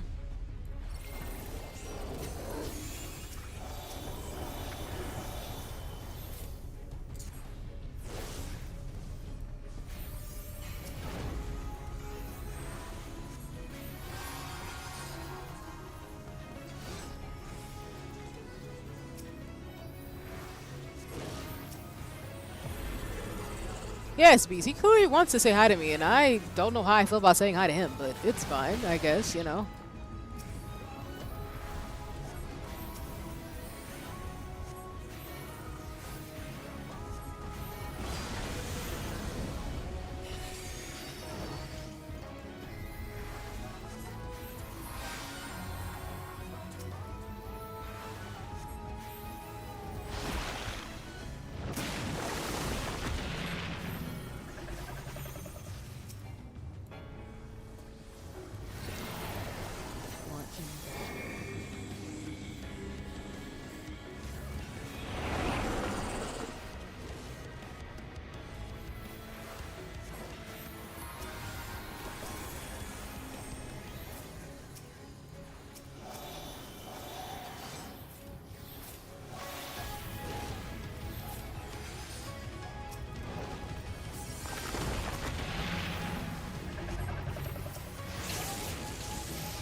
I guess I keep this thing away from y'all. It's unassuming.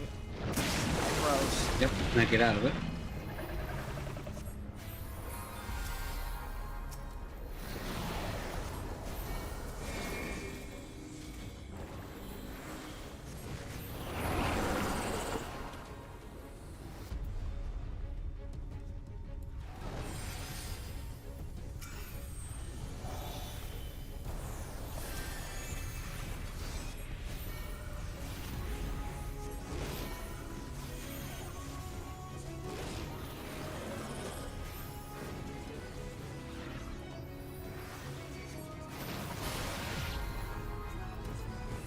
Aren't you rude just doing that to me?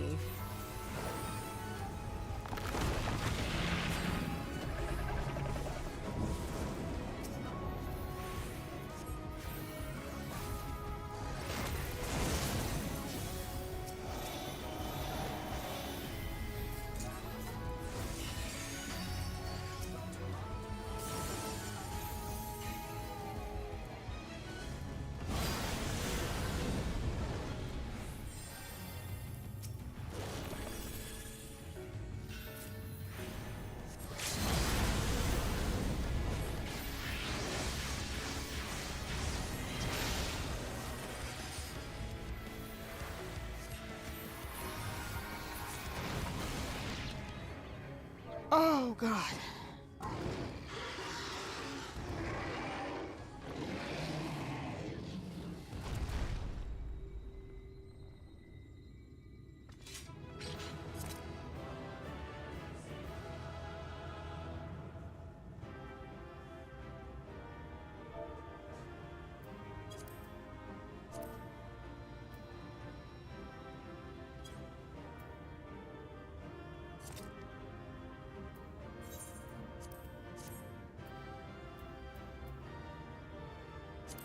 Do I have this one? Oh, I do, actually.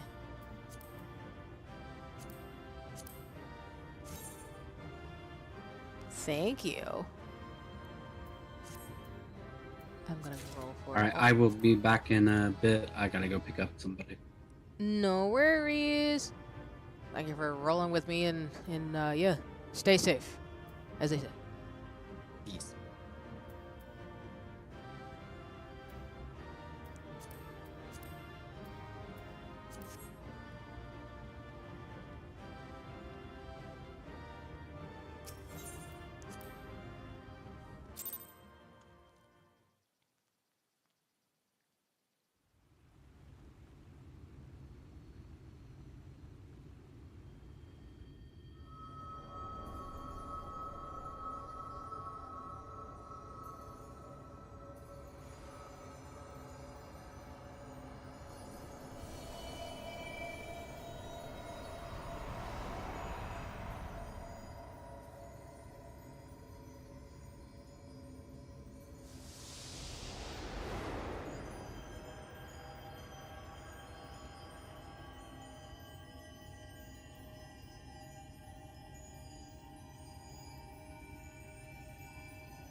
The Light Warden is dead. The Blessed's prayers have been answered. Aye, that they have.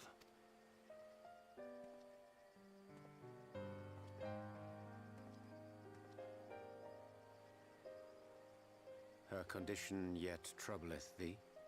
It does. Though she shows no immediate signs of corruption, the danger remains. She must be told.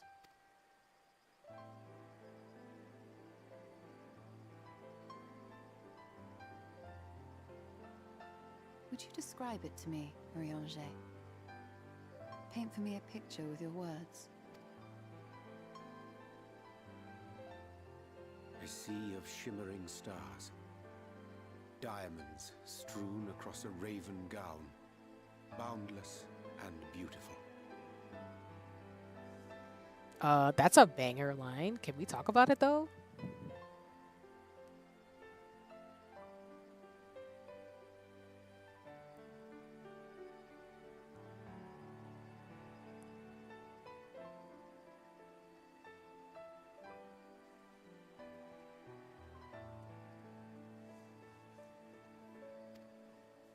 Tis an exquisite sight, not unlike that of the source. Calm and gentle and forgiving. I can see it. For however deep the void, or wide the expanse, there is no shore so distant as to be beyond the reach of light. Ominous though that may sound, given our present travails. Listen, Beast, you're not wrong. Like, Irion J is so poetic and I love it. I love that about his character.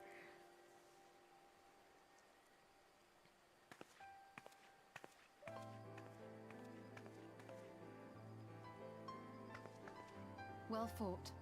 Let us return home.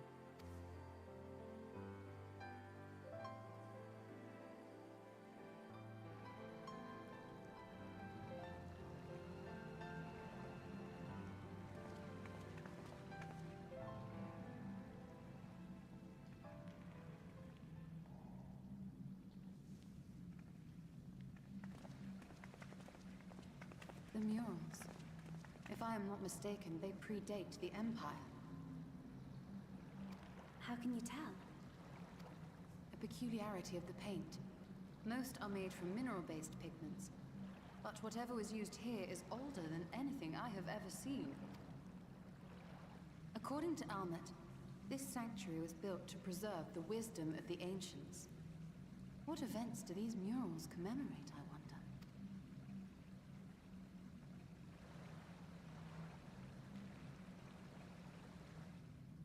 Must you always linger after defeating your enemies? Navigating these halls on foot is exhausting. Okay.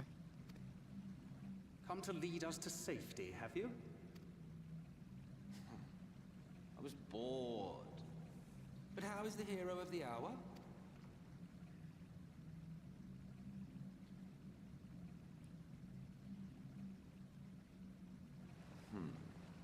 Fighting fit, I see. Keep up the good work. You're plotting something. Every hour of every day. But never you mind about that. As I have told you 1,000 times before, I like to watch. Nothing more. Well, I would quit this place and I suggest you do the same. There is yet work to be done.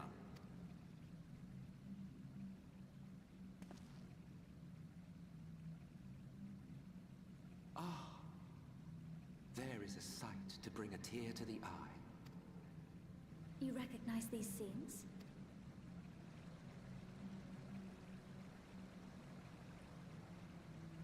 That I do. Indeed, there was a time when anyone and everyone would. Until one calamitous day when the world was divided across 10 and 3 reflections, sundering the land and all who dwelled upon it. And the worst part? No one could remember it. Not really. Just fragments and fleeting memories of an achingly familiar world. A vision shared of a paradise lost, preserved only in song and scripture and paint. Once upon a time. Yet here we find ourselves again. To look, learn, and remember. Then share with us the stories you know so well. We are listening.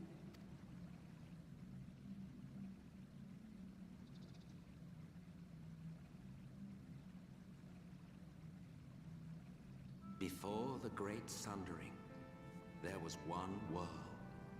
A world that knew naught but peace and prosperity. Until it was faced with a crisis. Unprecedented. unprecedented, terrifying. Civilization found itself perched upon a precipice, staring into oblivion. But through prayer and sacrifice, the will of the star was made manifest.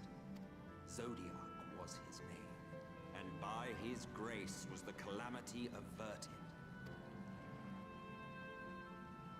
Zodiac.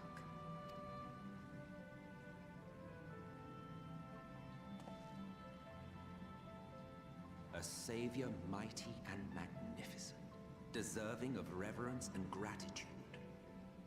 One would have thought, yet some thought otherwise.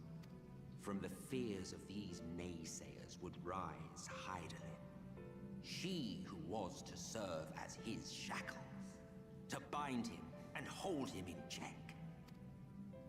And so they fought, and they fought, and they fought, and in the end, Hydaelyn was victorious. So I guess this is a good time now to, wait, hold on, let me make sure it's popping up. Okay. This is a good time now to describe, I had a feeling this was about Hydaelyn and Zodiac because I've seen, like, figurines of them, as well as, I mean, with some of the things I do know, Hydaelyn plays a bigger role than we thought, so this is so interesting that it's about two gods fighting.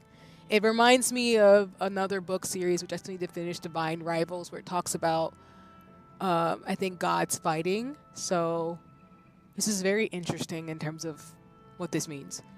With all her strength, she smote him, dealing a blow so devastating that it split the very fabric of reality. And thus was Zodiac banished and his being divided. That concludes today's lesson on long-forgotten history. Though I imagine your mother would offer a rather contradictory account, as is her wont.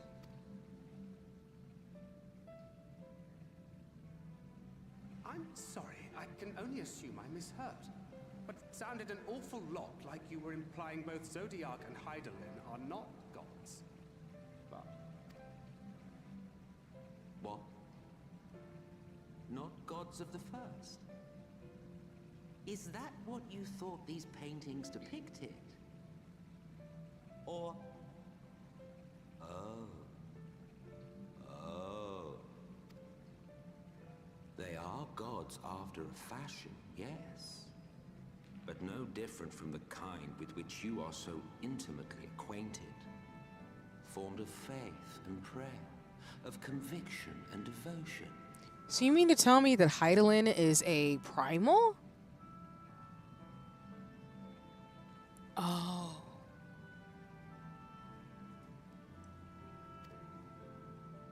The eldest and most powerful of primals. Oh, Hydaelyn is a primal. That makes so much sense. You have spun quite a tale. Yet you have not explained the role of the Ascians in all of this. How is it you are privy to ancient secrets lost to time?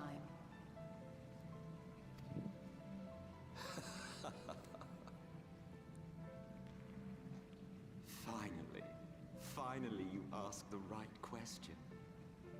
And shrewd questions warrant honest answers. Okay, so let me pause for a second. So, honestly, that's not a huge shocker. It's kind of something I feel like we probably should have been privy to this entire time. Because if you think about it, like... How do I put this? So in A Realm Reborn, like, if we go back a little bit in terms of the chronology of the story, you know, you're slaying primals. You're slaying... creatures that have manifested as like gods to people who, you know, are going through oppression and things like that. So it doesn't necessarily strike me killing like Garuda and Titan and all these different things, including the ultimate weapon that, I mean, technically speaking, if Hydaelyn is as old as she is and this world originally was one and split into 13. It's not surprising that if there was a primal that consistently was believed in and did what it needed to do to protect people, then yeah, that makes sense for Heidelin to actually be a primal. Because then she chose us as her warrior of light. That's so interesting. Huh. That's an interesting twist. Okay. We Ascians know because it is our history, our story. It was we who summoned Zodiac, we natives of that sundered paradise.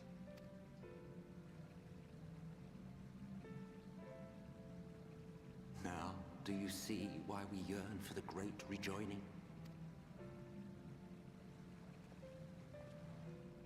For our world, for our people, for all creation to be made whole again.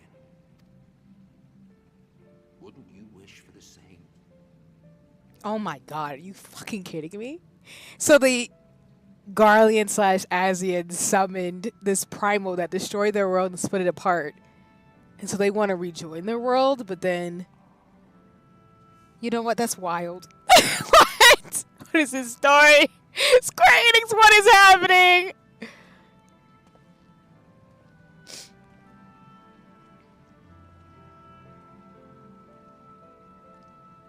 What did I just... What? Girl, that was a lot.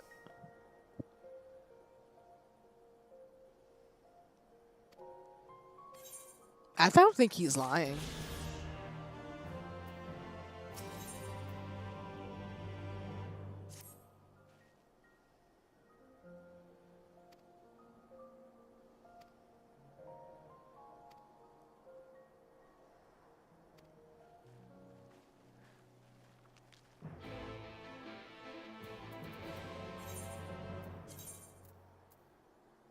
I don't think he's lying, but that's wild. You summoned a primal, and Heidelin is the primal, and Zodiac is a summon too? That's wild. Girl, that's a lot. I don't know. Shadowbringers, I got some questions, because what do you mean?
And then I'll probably go for me 30 to 45 minutes, and then we'll probably call it for stream today.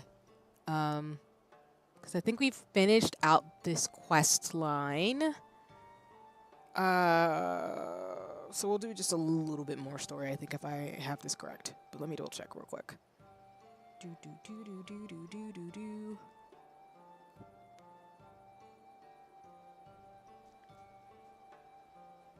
We are at bearing with it.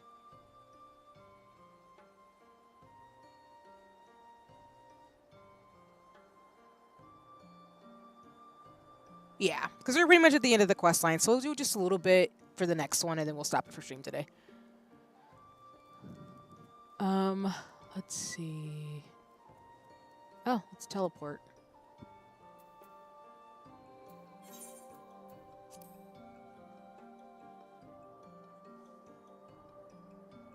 Hi, Misa. Welcome in. I hope you're having a nice one. And actually, while you're here, I need to give you a shout out so folks can go find you. But welcome in. I hope you're having a nice one. And yes, I am doing the MSQ for Shadowbringers. So yes, Sprout MSQ. Indeed.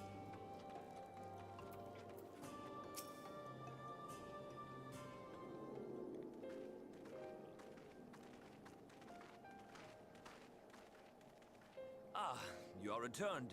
And none the worse for wear, I see. You needn't worry about us. What became of the Yomoran soldiers, more importantly? Yes, happy Sunday indeed. I hope you've been having a nice one. But let me first stop for a second to make sure I give a shout out to you since you came by. As my thing as a streamer is that any friends and mutuals in the space, I always give a shout out to folks because I just do. Because I be a hobbyist of a streamer and I like to have fun. And there's so many cool streamers out here that folks should check out. So let me just make sure I have the right one really fast. So pardon me. Do.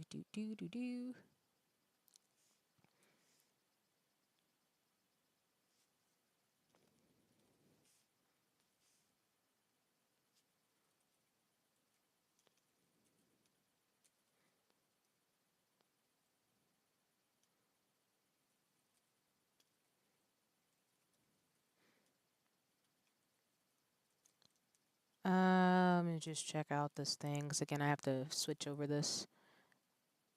So you're fine, no worries. I do my pauses because I'm always just like, nope, I always gotta check on my things, so I gotta write them out when I switch over to the new bot.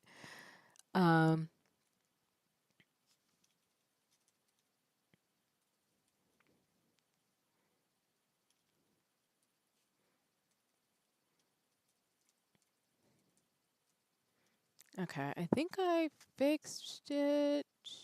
One more little thing. I always have to double check to make sure I have the right Twitch links. Because, yeah, I usually watch people on Twitch via my phone. Sometimes when I'm trying to do stuff via, like, other modalities like my PC, it doesn't work out very well. So that's why I use sometimes when I'm making my commands or updating them just to make sure they actually work. I just always like to double check and make sure the links and things work. Otherwise, I have to fix them. But okay, I think this should be it. Yes. Okay, cool. And as always, y'all, I really appreciate all my mutuals and friends in the streamer space. I've loved playing Final Fantasy XIV with folks, and Misa has been really, really cool in terms of common interests, like other things. If you're looking for another dope person, particularly someone who is really cool, like one of the reasons why I want to get into Extreme Savage and Ultima raids, you should go check out Misa. So I have not watched. I have peeked on Misa's streams, mainly because I gotta get further along, as some of my mutuals and friends are further along in the MSQR story and have done more content, so I try not to spoil myself. But if you're looking for another person to follow who's super cool and chill and does some really cool things, and again, I gotta get on Misa's level. Please go check out Misa. That's all. No worries, no worries. You're fine. That's my thing. I just like to give shout outs to folks too. So happy to do that. But it's always lovely to see you, of course.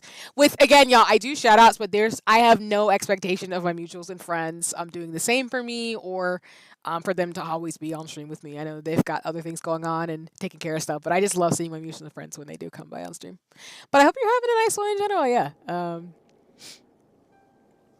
Yeah, I've been talking about like various things of Final Fantasy XIV because I know, like I said earlier, I've been seeing tweets of folks saying like how the story has been going for them and there's not enough stuff. Where I'm like, nope, because I am getting my MMO mouse sometime in the next like week or two, and then I need to like start practicing on my controller. So they turned tail and fled at the sight of the night sky.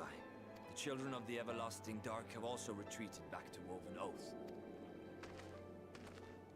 Try as they might, they could not deny the truth of their own eyes. The sunless sea of heaven, full of love and grace, where none need know pain or suffering. In that moment, when the sky's light began to wane, I knew our prayers had been answered, that we were doomed to face oblivion at life's end no longer. When first we met, I harbored certain suspicions about you. Now I see that I was right. That not enough content comment comes from people who only focus on one thing and or have been playing since ancient times. Yeah, no. Yeah, and that's essentially what I think folks were saying, because I was speaking earlier, because I know I've mentioned a few times for those of you who've been watching me for the last couple of hours, but yeah, I was focusing on the sense of like, I actually like the fact that there is space between new expansions, because there's just so much you can do in this game to focus on. Versus, like you're saying, Misa, like a lot of people who do get upset, which is why I shout out to the person who made the comment originally, is that, yeah, if and this is just in general to remark, I don't know if I said it earlier or not, but if I didn't, I'll just repeat it anyway. Like, Final Fantasy XIV is one of those games where they... Hi, Geeky, welcome in. I hope you're having a nice one. Welcome back. As always, y'all, Geeky is a mod, a friend, a mutual, a super cool person who plays Final Fantasy XIV and other RPGs. So if you're looking for another dope person, also follow over on Twitch. Please go follow Geeky, super dope person. But welcome, man. I hope you're having a nice one. Yeah, we're talking about, I've been talking about it all stream, but there was a comment that was made, Geeky, about how people are upset that there's not faster expansion, like faster story or like plot added to Final Fantasy XIV. And, you know, like Misa's saying in the chat, the not enough content comes from people who only focus on one thing, which is like, if you purely focus on the MSQ, one, you're probably not going to have the best time because, well, not saying you won't have a good time. The story's phenomenal, but it's like, you got to let the developers cook. And I think that coming up with great stories takes a bit of time, and I'm glad it's spaced out because Final Fantasy XIV is designed in a way where, one, they encourage you to take breaks. They tell you to, I think developers do say, like, take a break. There's a lot to go through. There's so much you can do in this game, from glamour to PvP to raids, extreme savage and ultimas. There's role playing you can do. There's so much you can do in this game that it can be overwhelming. So take a break. If you know, again, if you've been playing since the beginning of time, like, you're not gonna have fun.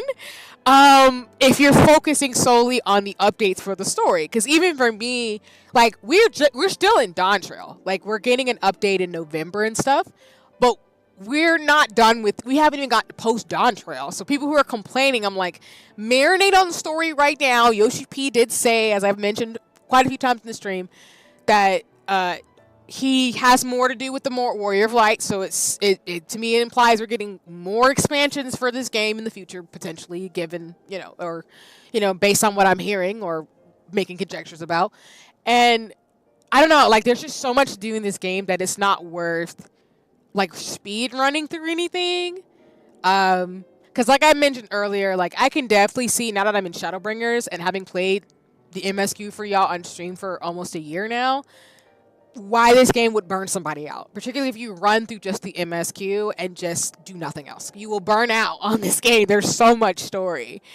There's people that skip cutscenes in the MSQ to go straight to the dungeons. Yeah, and again, I'm definitely somebody where I love stories, so it's wild that people legit just play the game with no context of the story. That's wild to me, but I mean, to each their own. Whatever floats their boat. But yeah, I'm the type of person where I'm saying, like, I can see myself taking a break in the sense of, like,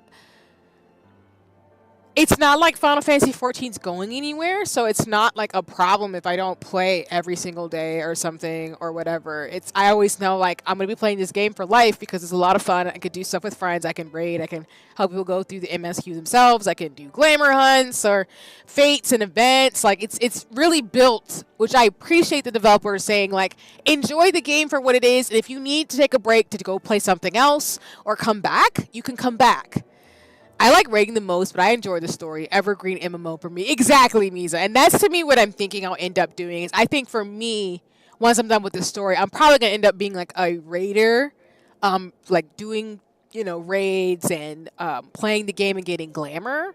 Because I think that's what really makes it fun for me, is to be able to do stuff with friends and like play a game and win. And there's an incentive in Final Fantasy XIV to want to raid.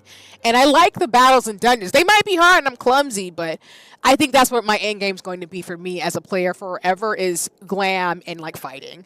I like the glam, so I like the gear you can get, and I love Final Fantasy games, so to me it's not a big deal to take a break.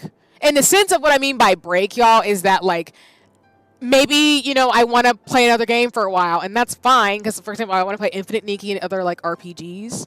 Yes, Misa, I'm joining you. Pretty much, I think that's the type of player I'm going to be, is a raider. I'm probably going to be a Final Fantasy XIV raider. I think that's what my end game is going to be in this game for me. And I love the story, so I don't mind waiting a couple of years and just raiding. And if I need to like take some time, it's fine. But I just know, to me, I will never probably leave this game. I will always pay for a subscription, and even if it's like I pay for a subscription, I only pay like twice a month or something, maybe in the future because of circumstances, sure, but I'm never going to leave the actual game. So I appreciate that, Square Enix encourages folks to just take a break. So for me, I don't get why people complain when they're like, I want story quicker, because I think it would ruin the game if they just did it too much too often. Yeah, I just think it would be too much. And I think I want to give developers and artists and concept folks the time they need to work on a game. Because I can't imagine already from Endwalker to Dawn Trail how much work that was. So imagine 10 years of content. Holy crap. So, and of course it makes me hype for the expansion after Dawn Trail.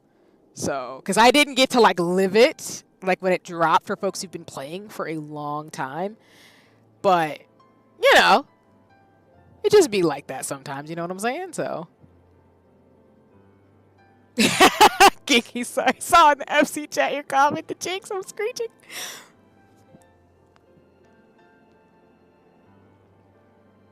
You are the bringers of shadow, the warriors of darkness, the saviors for whom we have prayed for so long. Because I think for me, like, I'll be happy to get to the MSQ. I'm not going to rush through it, of course. But I envision, like I've said before earlier, that I'll probably stay in Shadowbringers for the most of the rest of this year. Get towards Endwalker. And then Endwalker will be probably the spring into this, the winter into spring. And then Dawn Trail will be probably like spring before I finish out the MSQ. And then from there, it'll probably be like prepping for Extreme and Savage raids from now until then. And then trying to do Ultimas next year. I think that'll be probably my big thing in terms of, this is for y'all to know in terms of stuff like I've said on stream before. And I'm pausing here for a second to describe this. I will always have Final Fantasy games in my lineup. I love RPGs, of course. But when I get to the MSQ, I'm probably going to move towards like, showing off some of the stuff I do learn and healer stuff and like playing, because this will probably be more like a chill game where I just do raids and mount hunting. But I'll probably want to do like the Extreme and Savage raids and Ultimas, because I do want the weapons.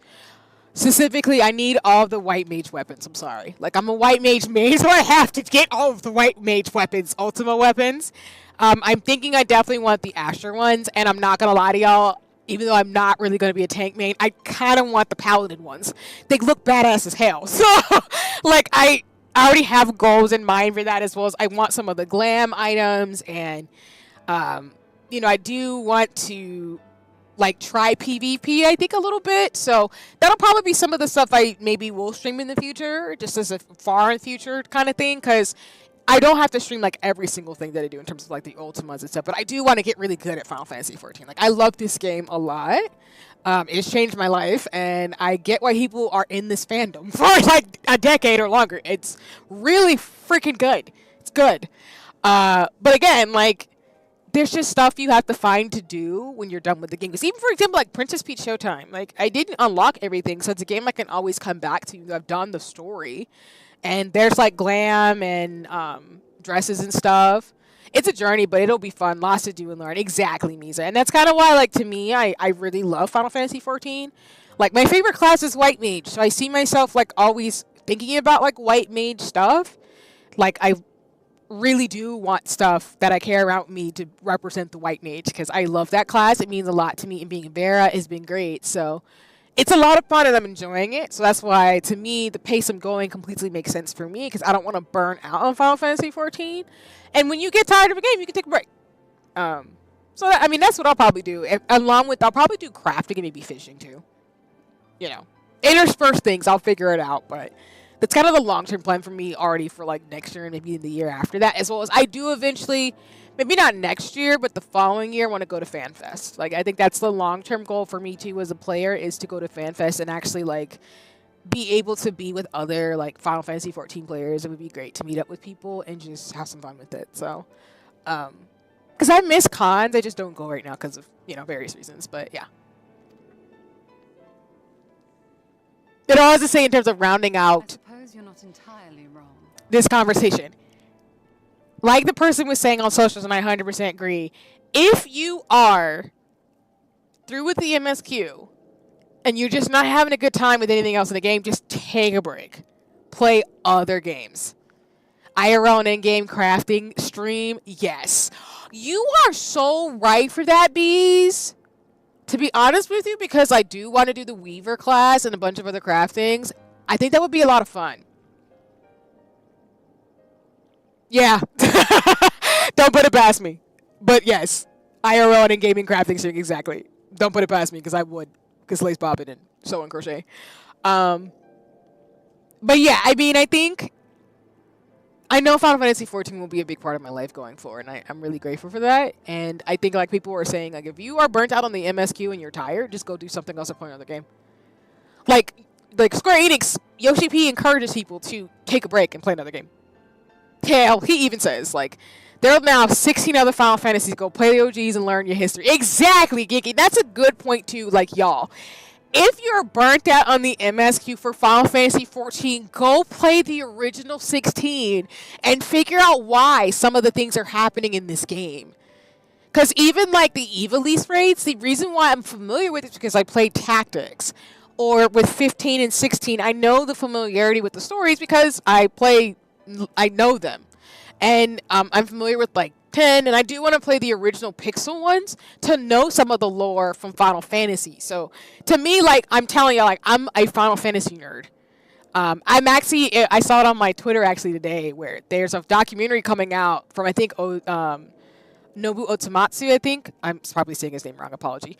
But essentially, the people behind Final Fantasy's inception. There's a documentary that came out recently. I want to watch it. That's how much of a nerd I am about fandoms. I will go deep dive into the lore. I will play the games. I will get immersed. And I personally want to deep dive into the games because as I learn crocheting, knitting, and sewing and make cosplays and costumes and like go in the routes that I'm going in terms of art and fashion and science, like I actually really want to learn more about the origins of Final Fantasy and some of the thinking and the concept stuff because it makes it fun for me to understand like how much love and like hard work went into games. And I love that type of stuff because I love storytelling. So to me, I'm fine again with like Final Fantasy taking its time. Like, this is my thing about artists. You gotta let people cook. So when people complain about, like, oh my god, there's not enough content, I'm like, you've had 10 years of content. Give them some time. Give them some times. I appreciate that Kryle's one of the main characters in the science so much. They did that for me. Like, again, Genki. That's what I'm saying. Like, there's just so much cool happening for RPGs right now that I just don't get people who complain. Because it's like, if you need some other stuff, have you watched the No Click documentary? I actually haven't. But I would love to watch it. If you haven't, cool.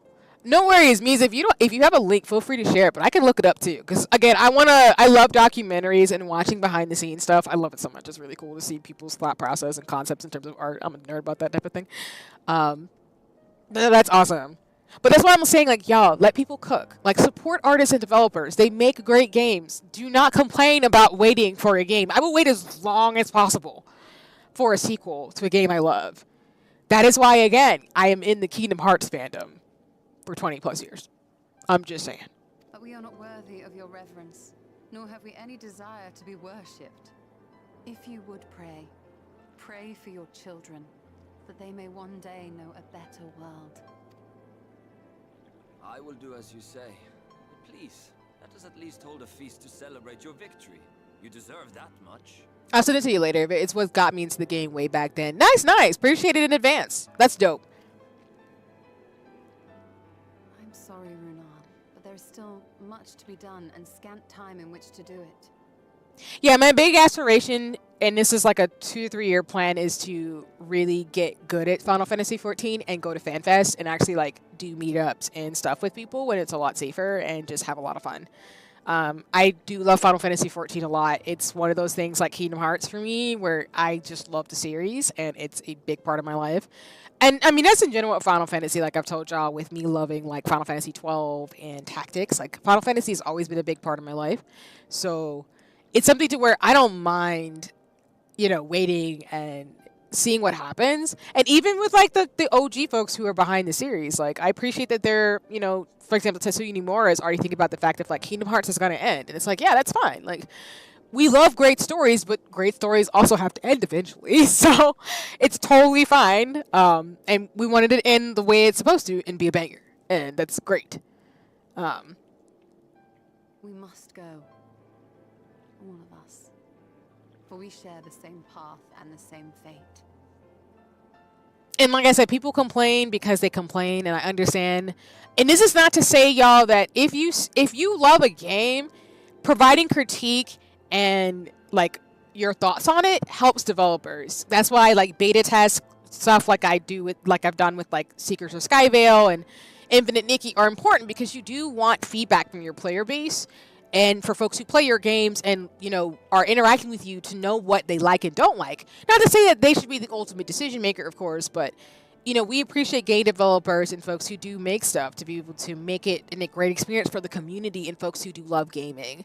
So I'm not saying that. It's more so like when people start stirring up conversations and dialogue around stuff that's like, at the end of the day, the developers can do whatever the hell they want to do. So I can complain all I want, but at the end of the day, like, if I'm going to just sit there and be upset because there's not that much story, it's really like, well, what are you going to do about it? They're not going to obey you in terms of what they want to do at the end of the day. And again, you got to let people spend the time to develop the story that they wanted to tell.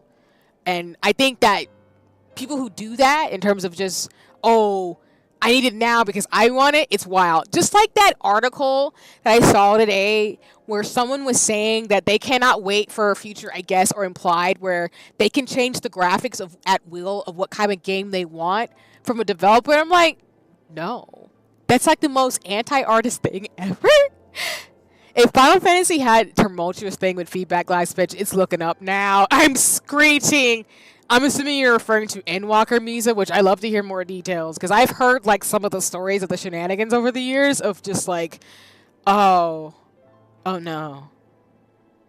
And I mean, I do genuinely say, like, for most developing teams, I do feel like Square Enix, or at least Final Fantasy 14, does listen to its player base to some degree. I know it's not perfect, because again, you know, the vision a company has versus the player base can be completely different. I understand that completely. But I'm not anti-artist to the point where I'm like, oh, if they do something completely what I don't like, I'm done. It's more like, I can either take it or leave it. Oh, I got stories. I'm going, oh, no, I'm screeching. No, not the stories. I'm here for all of them. I want to hear. I want to be in the tea. I want to know.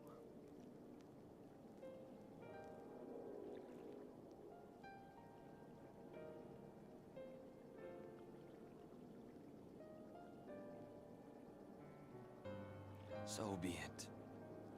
I ask only that you hold us in your hearts, as we will hold you in ours. Now and ever after, by the boundless dark. Like my rule of thumb, I guess for me, is that if it helps a game be good, you know, talking about it, and if there's an opportunity to share with the developers what you think, cool. But at the end of the day, like, don't be so disrespectful to developers and artists where you're just kind of like, if you don't do it exactly this way, then whatever. It's more of, if they do something you don't like, just play another game. It's totally fine. Like, for example, like, I don't play HIYOKO games for various reasons. I don't hate them. I just don't play them. There are issues, of course, that people have raised that I think are valid critiques of the game. it does not mean that they need to bend to what I want, nor am I going to tell people to be like, oh, whatever. It's one of those things that if you don't like the game, just don't play it. Like, I just don't. That's it for me. Like, if you don't like a game or you don't like something, just don't play it or go play something else for a while. It's fine.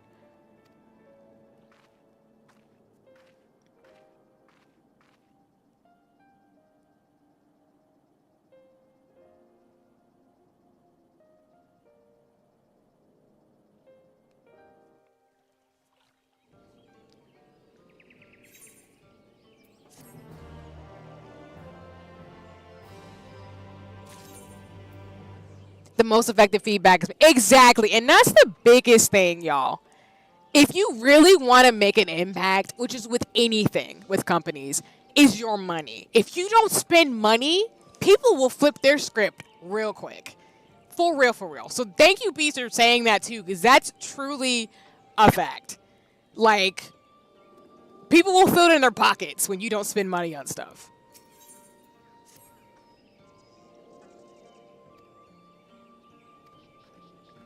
Oh, is she gonna tell us about the whole we might become a light warden thing?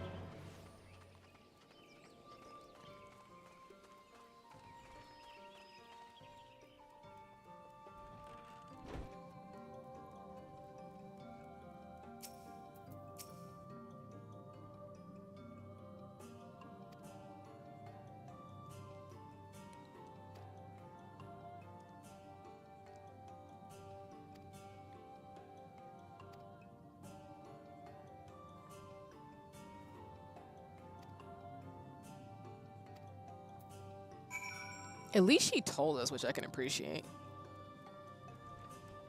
Like, you as the consumer have more power than you think. And I think people forget that because they get very caught up in the nihilism of it, which I understand. But at the end of the day, like, just know, as a gamer and as a consumer, you have a lot more power than you think, which is why game companies know that. Now, I don't really like this trend of people being like, it has to cater to every single person, because it's never truly going to do that. And there's just some things where I'm like, no. But, yeah, if you really want to make a company know how you feel, you just not spend money on them, and they will feel that in their pockets.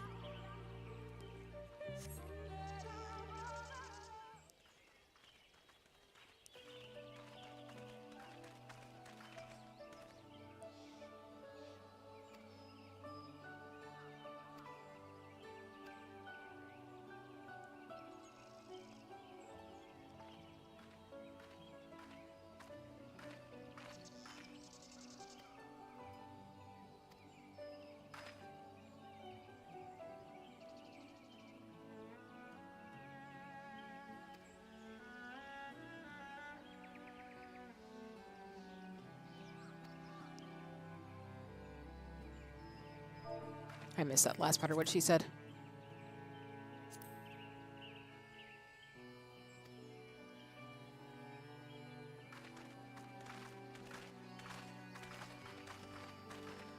At the end of the day, I love video games and I love the people who play them.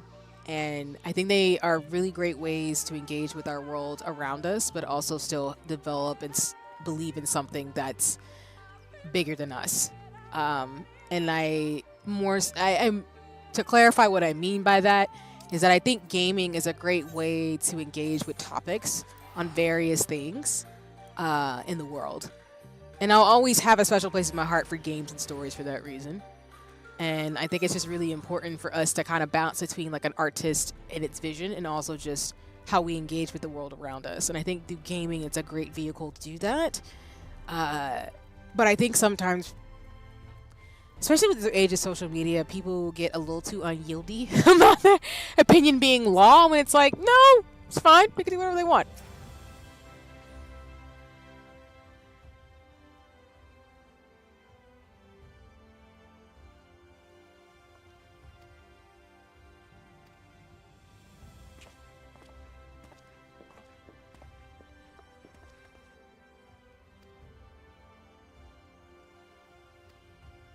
I hope I'm making sense, because like I said, I really like gaming and appreciate it a lot.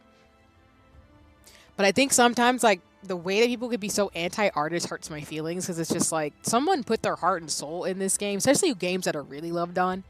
And it just makes me sad when I see developers and artists just go like, no one appreciates what effort was put into this, or they are like yelling at developers to do things. And I'm like, that's not cool and going to solve the problem. The bean soup paradox, not everything's for everybody, and that's okay. Exactly, Bees. Exactly. And I'm the type of person where, like, I know that because, for example, I don't play horror games. I don't care for horror games. They're not my cup of tea. But I'm not going to sit here and be mad if someone or a community loves, like, you know, horror games that they play, like Dead by Daylight and stuff. Like, I don't play those types of games. It's not for me. But I know it's not for me, and that's okay. I'm okay with that. I'm okay with horror games existing. It's just, you know, I'm never going to like them. So that's okay. But I think sometimes with, like, especially the way that social media has operated with the outrage and, you know, rage baiting, people think like their opinion is law and has to be the one truth, and it's just not. Especially like thinking about that thing with like Assassin's Creed, the new one coming out, and people got mad because there was a black samurai. That was a wild experience on the internet for a hot second. So. But in regards to, oh, what happened to you?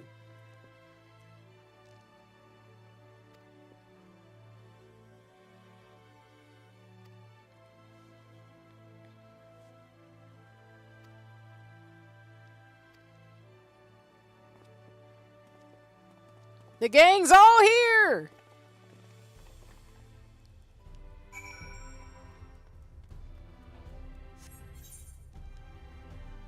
I'm gonna do the crystal. Probably gonna talk to Albert when we get back to the room. When it comes to Square Enix and Final Fantasy, I mean, like I said, nothing is perfect, but as a RPG series, I've had a lot of fun over the years. So I know I'm particularly biased, but I think, again, there's valid critiques to be made, but then also sometimes it's just like some of y'all are just hurt because you are doing the absolute most, and that's just it at the end of the day, and it's okay. Just go play another game, it's fine. You will be okay, I promise. You will be alright. Well, the rest of us do ultimates and, you know, start raiding and stuff and getting gear because we have no chill. That is me, I'm talking about myself. Okay, out of the wood. Okay.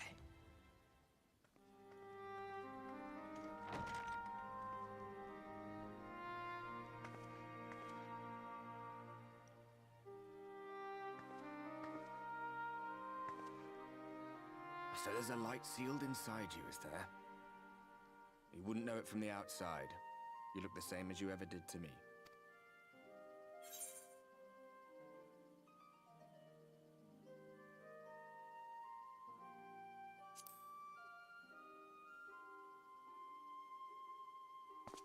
I'm damned if I know. It's not as if I can lift a finger to help myself, much less you. Have faith in your friends. Look out for them and hope that they look out for you. What more can you do?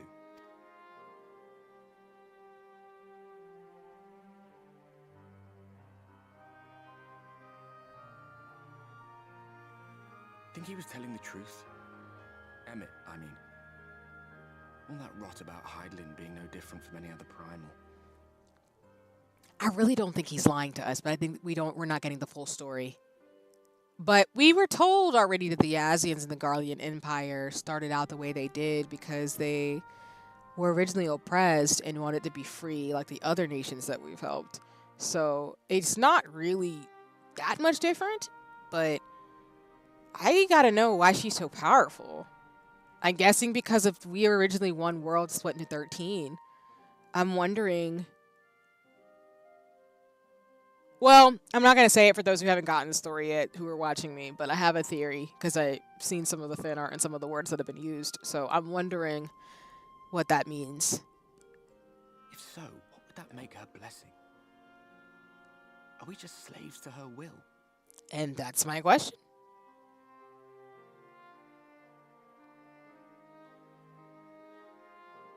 Let's pay him no mind. Lies the Asians stock in trade. Villains, heroes, all a matter of perspective, they'd have you believe. One man's fond memory, another's waking nightmare. Me, I'm no saint or savior. just another sinner. And I know damn well I'm in no position to judge. When I saw the people of Slitherbow look up at the sky and celebrate the return of the dark, felt good. It was moments like that that I cherished. Much more than the thrill of adventure. The quiet after the storm. I always took comfort in that.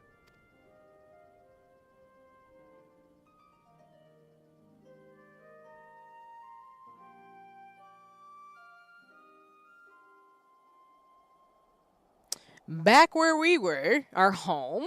What's going on?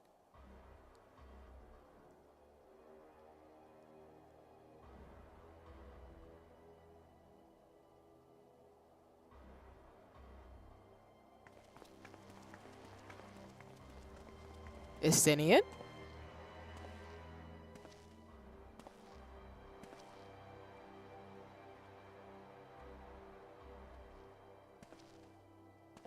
What did the scouts have to report? Several skirmishes, but nothing of consequence. The fighting seems to have taken its toll on both sides. A stalemate, then. The Alliance has done well to hold the line for so long. But then they did have Ishgardian reinforcements. Nevertheless, neither side has any appetite for a prolonged engagement. 'Tis but the calm before the storm. And should the Empire choose to bring their full might to bear? To say nothing of Black Rose. All the more reason to hasten our search. How close are your people to identifying our next target? Welcome back, Zeno. Close enough, though I have received some troubling intelligence. And One of our generals posted to the Alamegan front recently disappeared without trace from the battlefield at Gimlet Dark. Odd. Dead seems unlikely. Fled less so. I wonder where he'll turn up. Were I a betting man, I would say here, in the capital. Not that any deserter who valued his life would contemplate returning, but a corpse might, given the right encouragement. In the manner of his royal remains, you mean? Elidibus plainly has no need of a new host, so the question becomes who? It may be that another player has joined the game. Something to consider at any rate. But come, there's work to be done.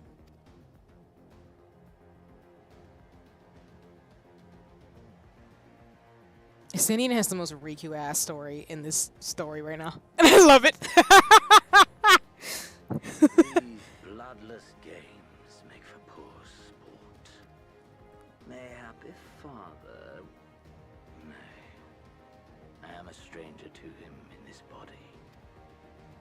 Besides, there is but one hand that can make me whole again. My enemy. My friend. That's Zeno's, isn't it? I recognize his voice. So you're not dead. Okay, that's cool. I know not what entertainment occupies you, but if you will not clear the way for me, then I shall seize the reins of fate once more. I love how it's Katana bearing Centurion. I'm like, of course it's Zeno's. Like, come on. Your husband? I love it.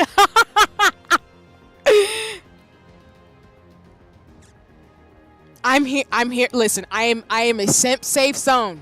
You can simp away for whoever you want on my streams. I have no problem with that.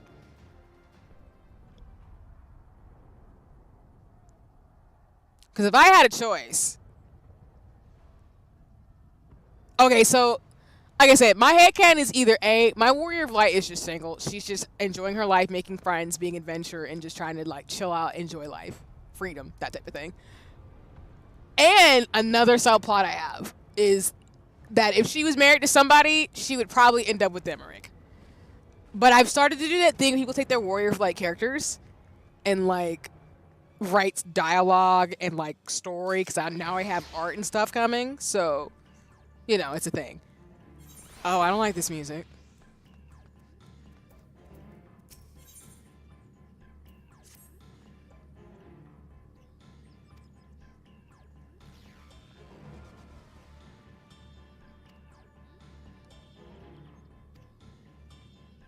Why would I go back into my hotel room? I gotta go help.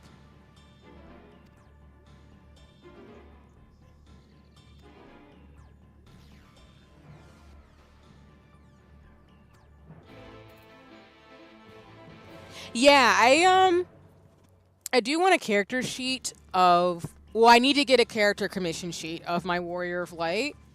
And I do have character art and stuff coming. I think what I will do when I beat the MSQ is actually get character art with some of my favorite characters in the game once I'm actually like done. Actually no, let me just walk over here.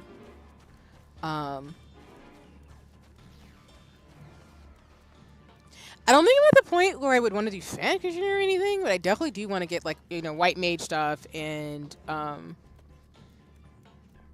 like make a story around my character in terms of like lore and everything. 'Cause I've seen some really cool artists do awesome stuff with like their warrior ships or whatever, but also just in general their character, which I actually really appreciate personally.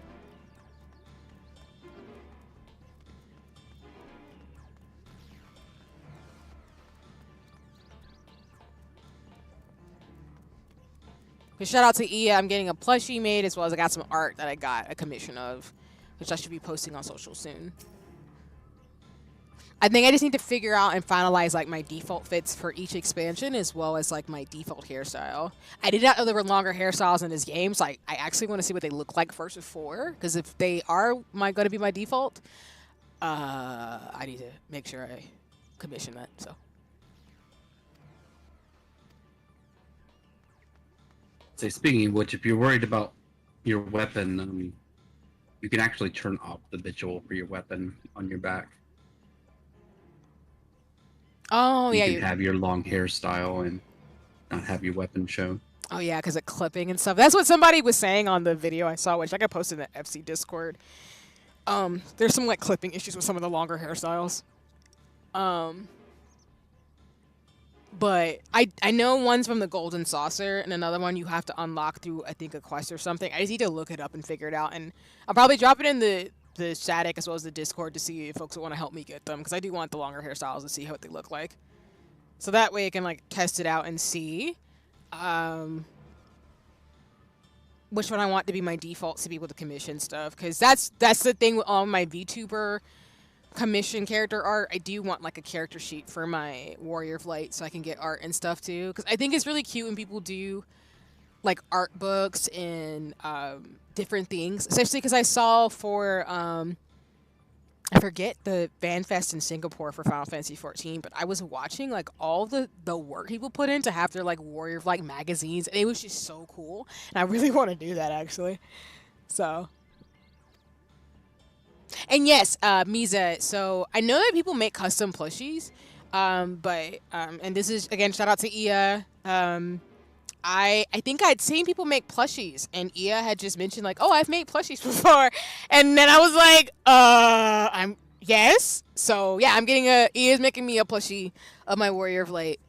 So it's gonna be one of those 10-centimeter dolls. So I'm gonna get a little version of my little Warrior Light to be able to dress her up and stuff, and she's cute. So I don't know if I'll keep her in an Ida bag or not, but I will have her with me. So I already have like the Final Fantasy 14 app, but I just think it's really cute having a plushie. So I'll probably do that, as well as like I might, depending on the hairstyles I get, like I'll just have like plushies. So, but yeah, it's really cute. So shout out to Iya, because I'm excited for that. I'll probably commission for like my different outfits for my character, like my Astro and White Mage, and like just get other cute outfits for 10-centimeter dolls. I think they're really cute. I love watching them. And then of course I ordered the Emmerich plush from Plush Wonderland, so I'm like, I got 2 little characters. I love having like plushies in the most like wholesome way, because I have a Hal and Sophie plush from South Speak Castle, but I love plushies. So that's what I'm saying. Like, I'm knee deep in this fandom, y'all. Like, I'm not leaving. It's getting to that point where I'm like, oh, writing characterization for my Warrior of Light? Cool.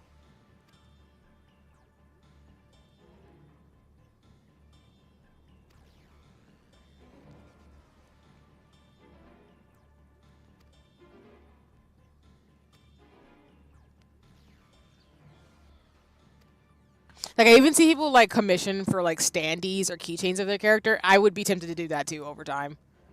Just for me.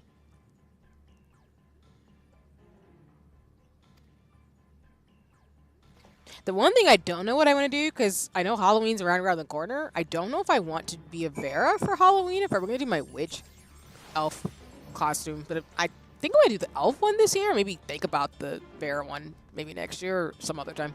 I'm not 100% sure, though. Oh, you didn't see. Hmm? Turn around. Hi, Genki! My bee. I'm screeching. It's Genki, y'all. I'm crying. I'm like super late to the party.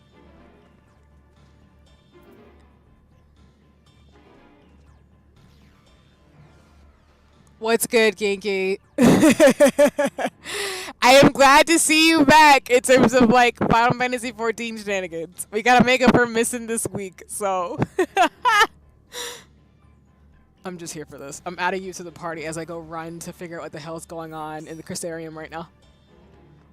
Plus, I gotta figure out if the static's free, because if I gotta do Sage stuff, I need to like actually practice with y'all. But it don't have to be this week. It can be this weekend too. Because I know there's people got stuff going on, so. I mean, some of us should have tomorrow off. That is also very true.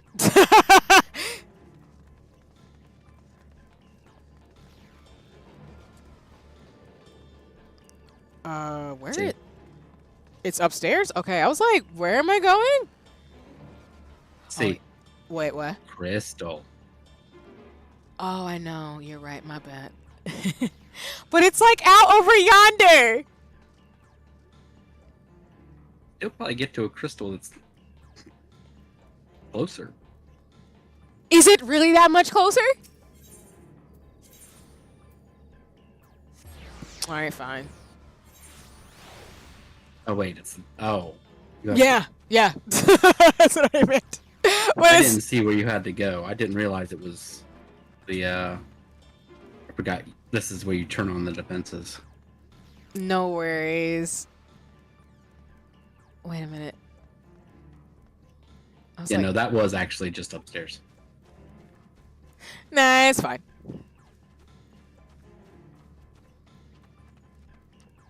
I don't mind going the scenic route.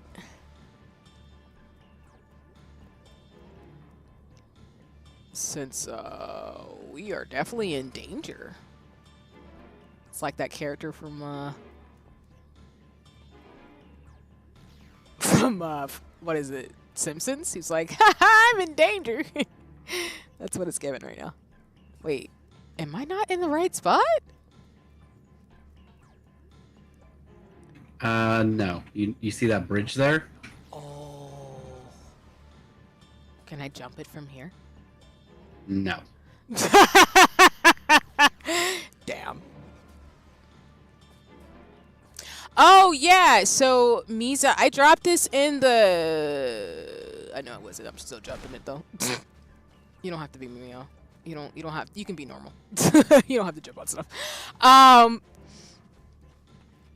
yeah. So, Misa, I dropped this in the Discord, but, it's usually me, Genki, and several others who do every Saturday, similar to what we did, I think, the other day with like Telly and everybody, where we just jump on and do shenanigans.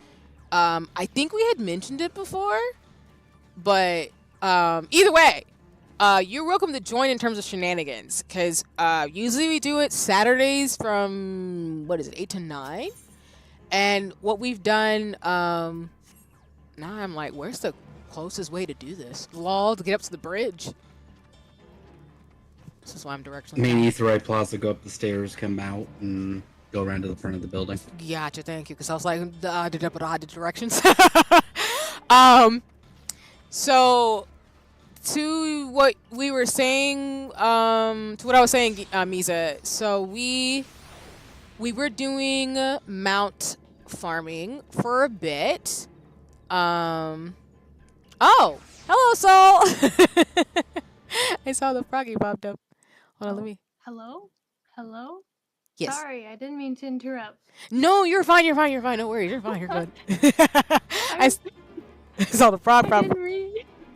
You're good. You're good. I would say you're not going to spoil anything else, are you? No, I promise. No, that was. I felt so bad. Go up the spiral stairs.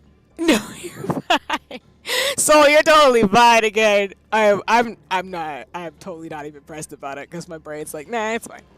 Plus, I found out that Heidelin is a primal, so technically, in my head, even if you hadn't told me, that means like we're gonna have to fight her. So that's not really a big spoiler to me. Other way. Oh, thank you. But yeah. So Misa, on Saturdays we usually do we've been doing mount farming primarily, but I think because I want to do extreme and savage raids, we're probably gonna do mount farming, and I'm assuming the Omega raids next. We gotta get Other bridge. Oh, they're next to it? Nope. Other way. I'm so directionally challenged. Yeah, we have to get the ponies. I think we've gotten all the birds. But I think that was the bridge you needed. There you go. Thank you so much. I need to get the ponies. I've gotten all the birds. I haven't gotten all the wolves yet. And then I think after that we were gonna do the raids for the Omega stuff.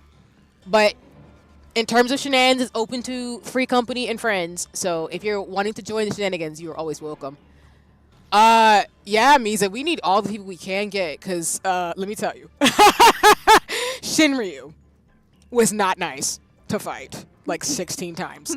That man is the devil, along with Thancred's daddy is a mess. Thornton is a hot mess.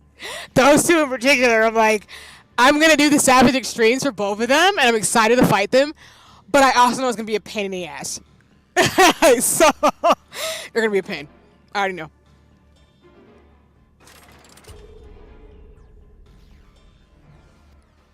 But yeah, bet. Like, for real. We can add folks to the static chat for it, but we can also just talk in the free company Discord. But that is partly why, which shout out to Soul in terms of, making it work.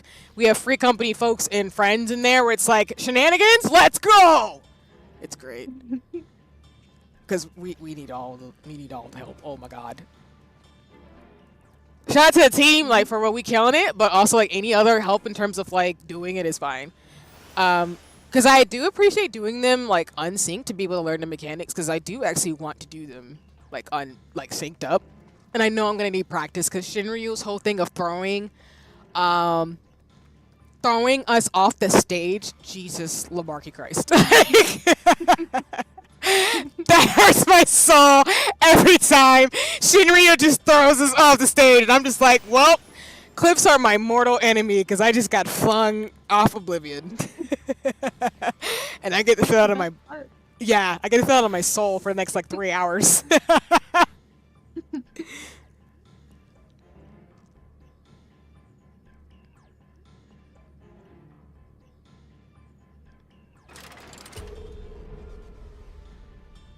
Well, to your point, Misa, yes, like, it would be better to do it synced up because you can't spend the time to learn the mechanics because everybody's so OP and stuff too. So it's helping me like get an idea of what can happen. But to your point, Misa, like you would need more time to actually fight them to see the mechanics live in terms of being at the level that they're synced at. So I see why you're saying that though.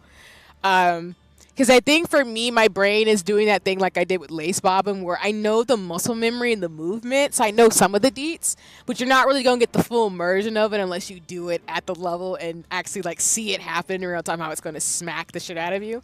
So for example, in my brain, I know with the Shinryu mechanics in terms of the extreme one, there is a thing where he's going to start smacking you and throwing you off the stage, and you have to do some quick time actions. But I look forward to actually doing it at the level we're supposed to be at, so there's like a challenge to it versus me being like a level 100 white mage doing Glare 4 and killing him in less than 3 minutes. So I get what you're trying to say. I got you. That is totally valid. I love getting a preview of the mechanics. Let me put it that way. A preview of them. That's why I know Shinryu is going to be a pain in the ass. Oh, they're really out here trying to kill us. Oh, wow.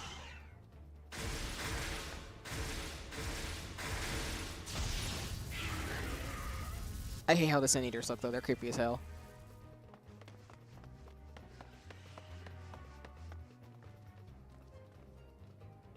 Excellent. The barrier is holding.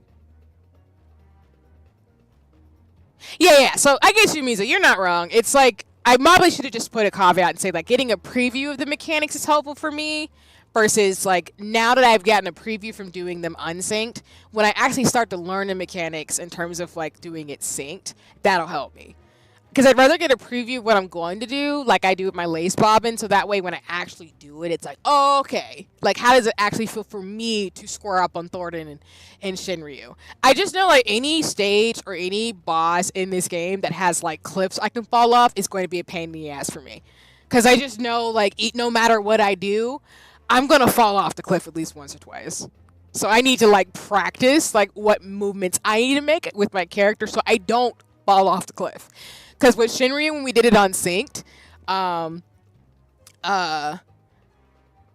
thing I realized is that if you're in a certain spot, when he flings you back, if I did it synced, you'd want to be in that spot. And also, like, some of the things I'm learning as White Mage of when to do, like, my heals and then my mechanics. So getting a preview helps me to know, like, at this stage, whenever I watch a video and practice with friends, I definitely walked off and re-clears. I'm scratching.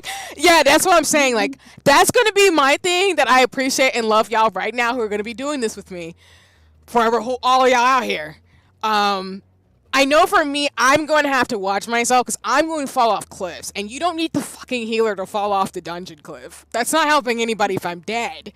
So I need to watch myself and practice. Otherwise, I'm not clearing shit in the ultimates. Like, that's not happening.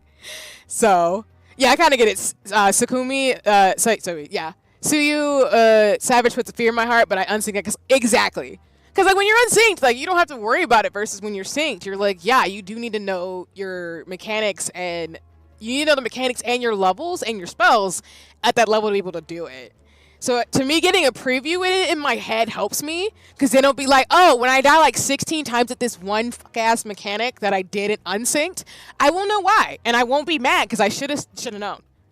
Like when Shinryu just fucking breaks the stage and I just fall off a cliff and die like 4 or 5 times before I get to the mechanic, I'll totally be okay because I should have known it was coming multiple times. And I'm okay with this. That's why I don't play games like Elden Ring because I would get annoyed after a while because the game is especially difficult. But with Final Fantasy XIV, there's enough where I eventually will get it. It might take me 60 times and I'm going to get it because I have no chill. And I want shiny weapons. I want shiny weapons. This is what happens when you're a woman who loves, like, makeup and fashion. You do things for the glam. That's it. That's enough for me. Lena and the city guard have taken to the field. Thancred and the others have already joined them. Let us do the same. But I'll let you, Misa, and then for anybody else who's interested, you know who you are. In terms of Saturday, I didn't game yesterday in terms of stuff because I had a really bad headache, so I couldn't. But yeah, usually I reserve my Saturday nights for Final Fantasy XIV shenanigans. It's been a lot of fun, so I really enjoy it.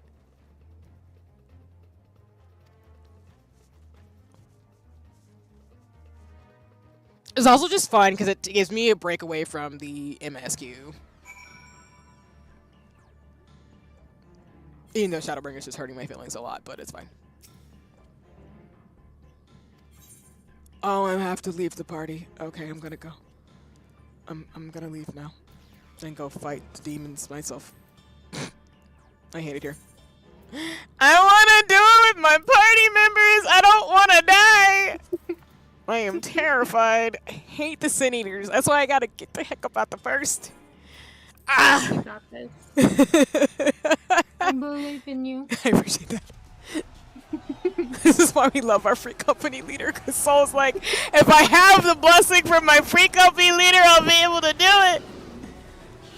We're like cheering you on the sidelines. Because I see these spiders and I'm like, oh, they're scorpions. Yay.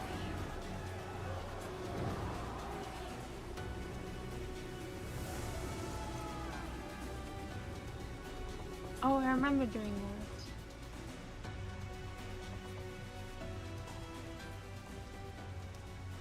that. Let's say being like, what lovely weather. I'm like, girl, I'm stressed, but thank you.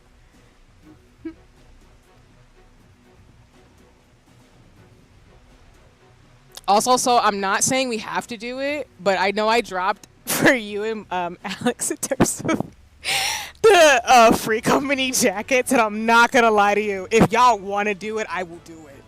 I'm not kidding. I mean, I'm open to it. I'm not kidding. As long I'm as very, very open to it. as long as like for yours, you have to have the FC leader on the back of yours. Because you have to. That is not. I don't care. Like dead ass. Like Soul's our leader. You have to have it in the back of yours. Whatever you want in terms of like the rest of us in the free company in regards to our like names and stuff. Because I'm doing it like HIYOKO. We have like title and everything, but yours has to be FC leader somewhere. But I am totally. I'm tiny font. I'm crying. You could do however you choose it, of course. It's fine. As long as you have it somewhere on your jacket. That's all I'm saying. You know, that's funny because I was looking on Etsy this morning and I was like, you know, I kind of want to get are those decal stickers with the job or class party icon, not party, but your job icon. Oh, hi, Cam. Hi there. Hello, hello. Welcome in. Hey. The class How are the stickers. gomes? They're good. They're good. Yeah, you're fine. No worries. I am on stream playing Final Fantasy 14, and we are talking about free company shenanigans. Nice. Also, I should probably do a shout out in the chat, even though you're a floating ambiguous voice. I am a floating ambiguous voice. I did not know you were streaming. I just woke up from a great nap. You're welcome to stay, of course, but I probably should have put the I usually try to like No, put you're good. You're good. start to let folks know. Did you hear at school if I said? Oh, go ahead. Sorry, go ahead. Are you sure it's cool if I said? Yeah, no, you're fine. Please go ahead. You're totally cool to just like hang out and stuff too. I am talking about free Thank you. company shenanigans, but you're fine. But I'm hoping you had a good nap because naps are great. We were talking about that earlier. It was a much needed nap. I was driving around the earth. I drove for like 4 hours today. It was something. That is valid. If I'm in the car for longer for like an hour or two, my brain's like, I need to be on solid ground and not on wheels. Yeah, pretty much. I'm giving you a shout out in the chat because folks should go follow. I'm just saying, I support my free company members and other people who game and Overwatch because you know. I appreciate you. But yeah, no worries. You're welcome to stay. We were talking about free company stuff because so you were talking about the decals with what is it, name and class? I think it was. You were talking about on Etsy? They're like the icons are the symbols for your job. So yours would be like a white mage icon, but you can like take a color for your stickers, and you would put it on like a water bottle, your car. I thought that'd be really cool. I'm I'll send you a link. I'm down for this. They're really cute. I like the idea too. Mhm. Yeah, if y'all want to like seriously do free company stuff, I'm totally down for it. I know for the decal, I'm cool for that too. And then the jacket, I don't think the form's open yet, but I can keep an eye out because I think the person said if any free companies want to do it, I think it'd be I want to say probably splitting up the cost and then figuring out like what we'd want on the jackets exactly in terms of things. So, yeah. I'm totally game. I didn't even know there was a jacket in play. So there's so exciting. Yeah, there's someone on, because I be way too much on Etsy. I live on that website, so in terms of supporting small businesses and everything. But there's somebody who they made Crystarium actually university jackets, and so they were asking folks if they'd be interested in one those, but also for their free company to have jackets with the. It would be like a varsity jacket with your symbol of what class you are, and also like a title on the back of your jacket. That's super cool. So I was saying to Soul, like, I'd be totally down to do it, honestly. I just told Soul the caveat is like she's got to put that she's a free company leader somewhere in her jacket. I like it. I like it. I like it. It'll be fun. It'd be in the tiniest font ever. Oh, I hate that there's spiders at this part, God. I just want y'all to know there's a single tear going down my eye right now because I hate spiders. I'm so sorry. Oh my God, I know they're like scorpions, but I still hate it. Shadowbringers, why? Oh wait, repeat, sorry. Huh? Oh no, I missed what you were saying in terms of the spider collar, nigga. They're little plushies. They're like soft. And like, they're like little plushies. You know, that actually really helps. Because I hate all these sin eaters. Yeah, like, oh, they're just little plushies. I don't know. I appreciate that because, again, just giant spiders trying to kill me. I'm not here for any of these sin eaters. Big squishmallow spiders.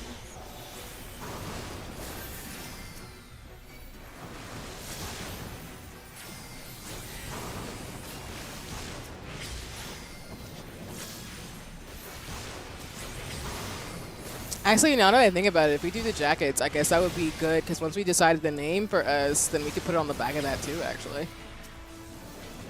That'd be kind of cool. Maybe you could pick the color of the jacket. That is true. Thank you. Because I know for the Crystarium jackets, they were like blue varsity jackets with like the specific classes that they had, like tank and healer, and then I think they had an aetherite crystal on the back of them. I think when I saw them, so I think we can customize it. I think from the person who was making them. So it could be like our FC name, our civic title, our classes on the side of the jacket. It had like little iron-on patches maybe or something. I need to look at it again. But, I mean, it doesn't necessarily have to be an aetherite crystal. It could be something else. That's a good point. Yeah. I'm sorry if you hear, like, oinking in the back. Bear got a new toy and it's a little pig. Oh, no, it's good. I actually can't hear it, but that's adorable. He's in love with it. I'm here for animals enjoying their days and being like, I'm loved and pampered and I'm playing with my toys. So, the creator, the artist said, anyone can enter, it's like a raffle, so it's not first come, first serve, or if there's a wait list, you put in like your name, and it's a raffle, to where they can pick anyone. Oh. Okay. That is what I'm reading, yeah.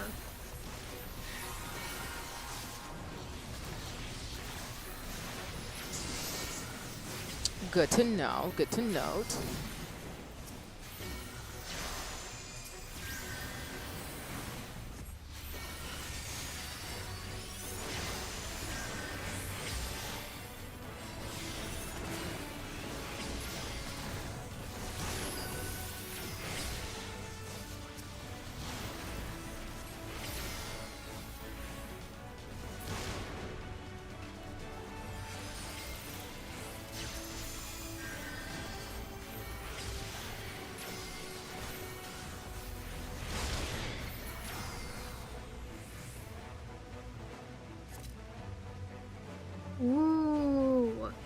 you can make your own. So on Etsy, I found someone who has a store where they sell like the small embroidered icons for your job, and then you can just iron those on a varsity jacket that you get.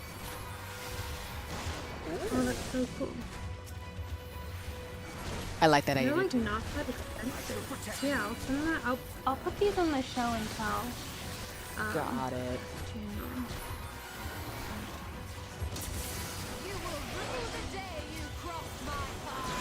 Oh my gosh, I'm so excited. Oh, I know. I'm gonna be. This is really cool.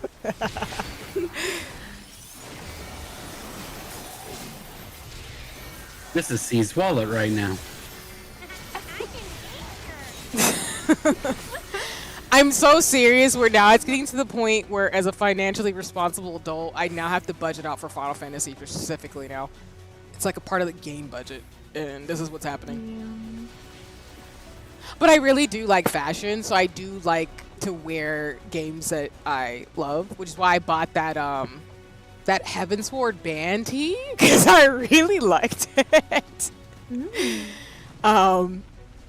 For those who don't know what I'm talking about, I know I dropped it in our Discord, but it's like they had the main cast of dudes from Heavensward on a tee that's like basically their group name was Heavensward, so it looks like Emmerich is leading a band, a rock band, and they're going touring around like Eorzea, and I just had to get it. I was like, I have to. I'm a nerd, so. But that's the type of stuff that I appreciate, so. It's pretty good. So embroidered stuff. Oh, I love a coaster too. But again, if it's homewares and clothes, I'm sold, cause. Yeah, home goods and oh my god. See. There is a mini fat cat iron-on patch. I need it. Oh my god. Alright, I'm putting that on there. So what you're telling me is like once we get these jackets and things, I'm just gonna iron on this fat cat everywhere. That's what's happening. This is happening. I'm not getting out of this. You and me both. I'm dying. That was so cute.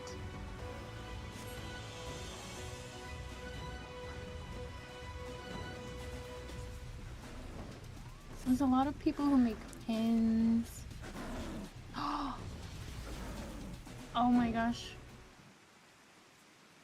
You know those vendors you see in different towns wearing aprons? Someone like creates those. Oh, I think I know of them. Yeah, they have like a chocobo one or something, right? Yes. Yes, yes, yes. Yeah, I've been looking at that too. That's so cool. If there's any home goods or like clothes, Etsy is a trap. Shout out to the Final Fantasy 14 merch makers. I love y'all so much. I do. I think we should make a channel just for like things you can buy. Things like I think that's valid. I'm cool if y'all are down with that. yeah. Whoa. That is sick.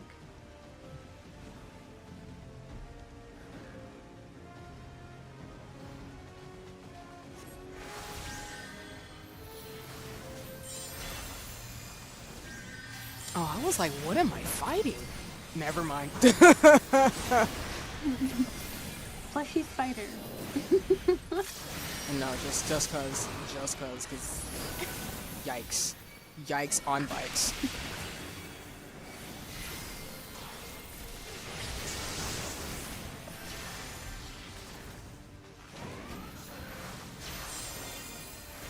Because of all the monsters, I feel like the senators are the worst for me. Like these polar bears are just completely menacing. I mean, I love The pained laugh. Like, I appreciate that Final Fantasy 14's a T rating, because if they did M, I'd probably be absolutely terrified, because I can't handle horror, like, at all. I'll get through it, but I prefer not to. On your feet. And this is just creepy enough for me. It's like borderline. Mm-hmm. Because I think what gets me about this expansion and how creepy it is just the implications of what the Sin Eaters are. I think that's the part that freaks me out the most. So I think it's just my overactive imagination doing its job, and I'm like, yeah, I hate it, but it's fine.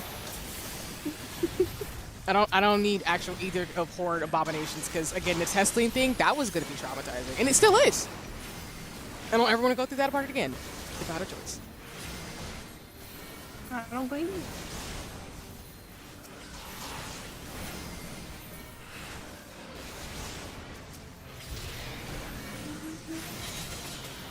Now I'm thinking about the embroidery thing, for sure, because I think by default it's still going to be white mage. So I'm just going to make sure I'm the best healer we can have, because I'm not getting us killed. Promise. I trust you with my life. Just, we're going to get super glued like folks are saying, so I don't fall off cliffs.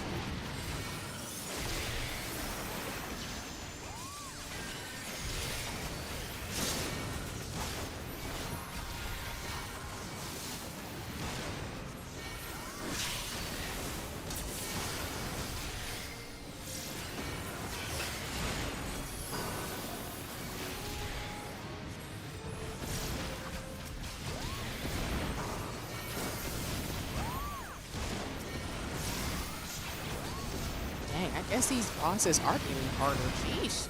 Okay. I need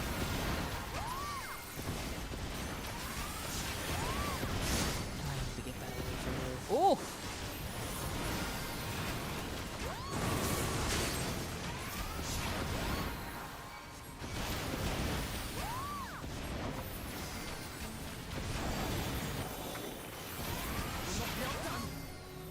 Get down for now. We love how we have to stack now with the NPCs. Oh, God.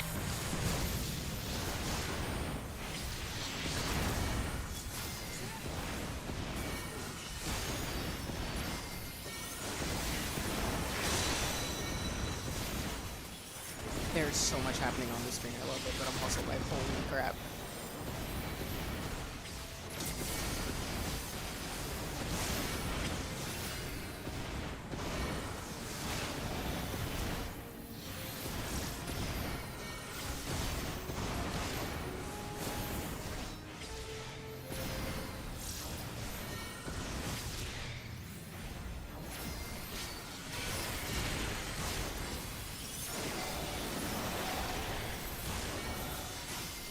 Folks are wondering how I've gotten better at using both my hotbars. I have been trying to be better about this before my MMO mouse. But I'll probably be like a bit faster now once I get that mouse, because, oh my God. My strength is yours. Also, y'all, for those of you out there who also have petite hands, they don't make enough MMO mice for us, which hurtful, because, hello, I'm tiny. I don't have big hands. Help me out here. It's like, oh, you have an average size hand. No, I do not. Hello.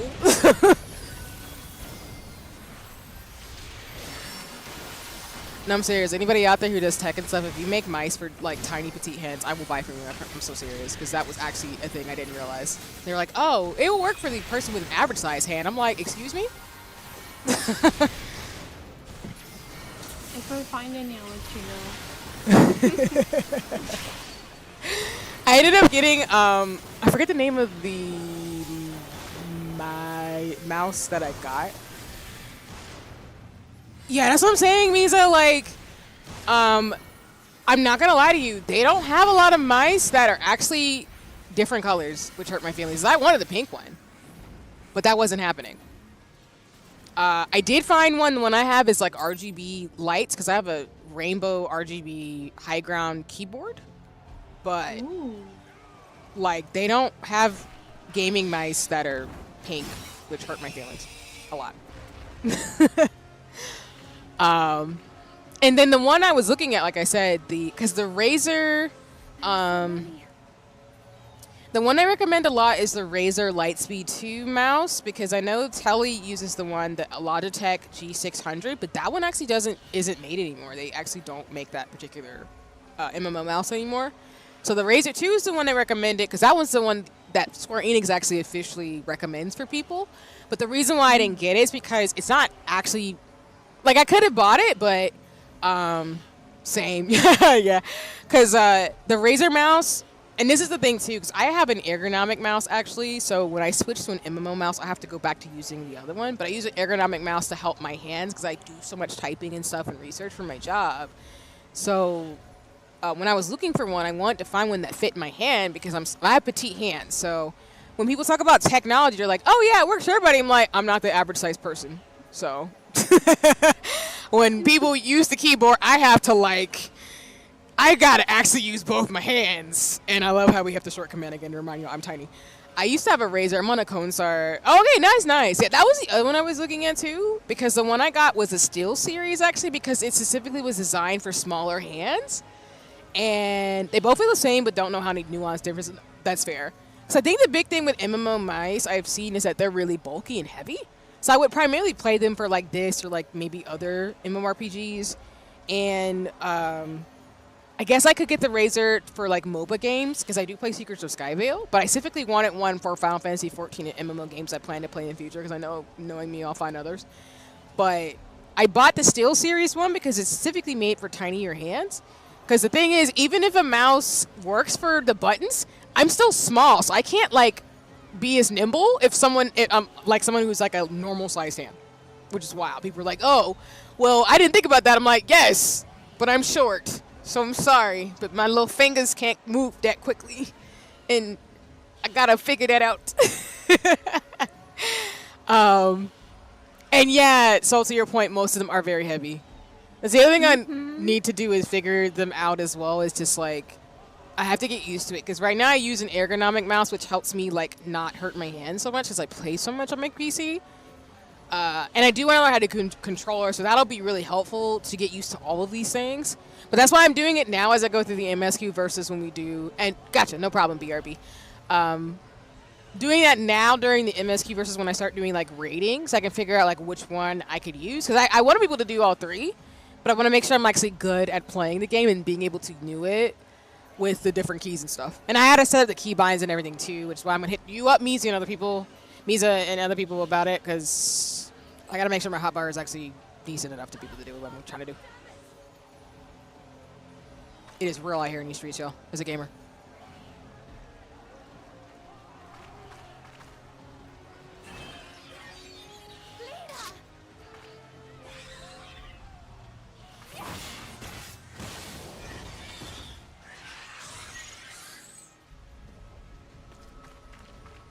Lena, hold on.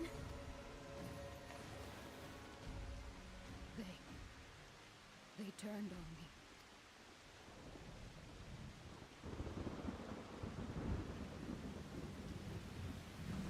If there's any conflicts, I was using the MMO mouse before I even got to rating. That's fair, and I appreciate that too.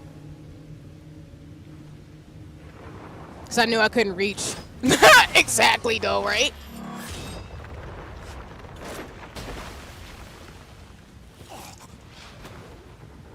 And that's really it to me, means is I need to get used to that to be able to reach certain things.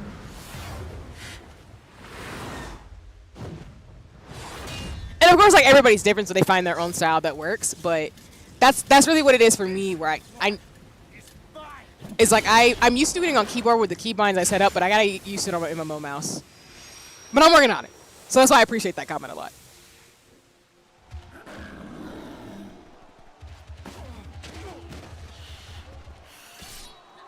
Dang.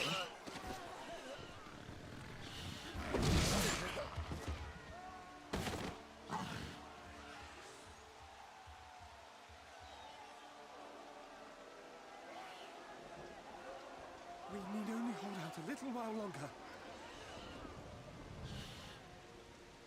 Reinforcements are coming, remember? The captain said so. We're going to be all right.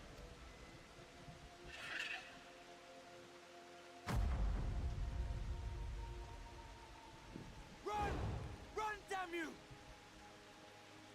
Yeah, shorties for life. I understand, Misa. That's why I feel you. That's why I appreciate you.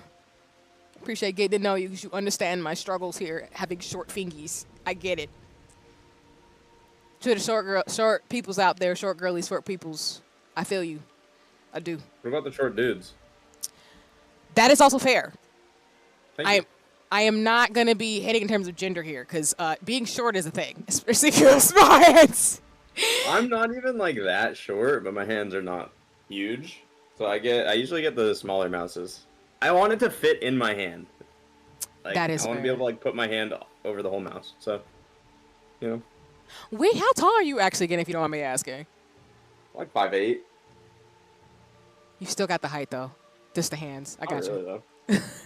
What do you mean, not really? I'm 5 foot.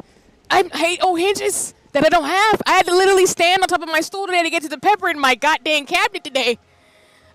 I'm so Yeah, serious. that is true. Okay, fair. I'm kidding.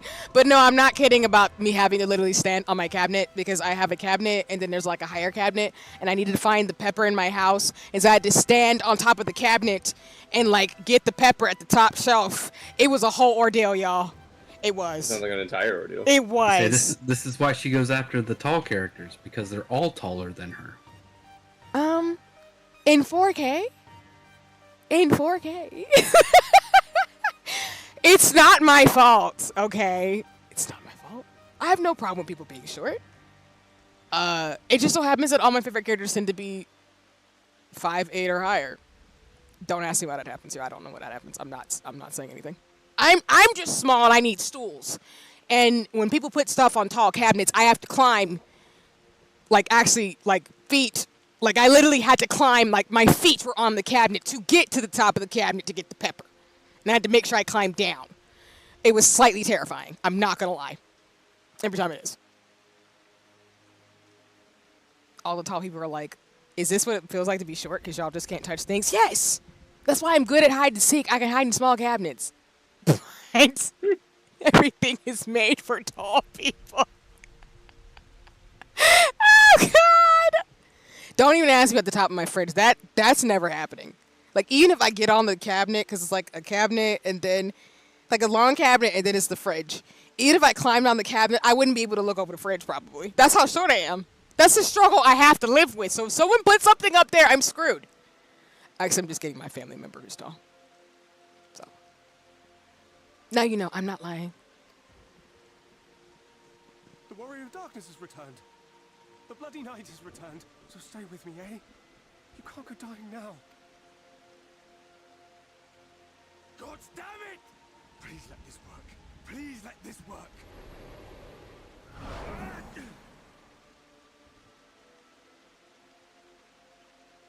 I'm sad.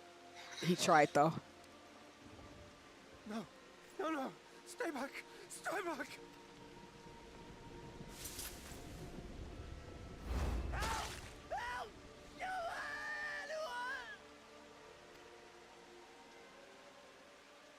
Why did you spare me?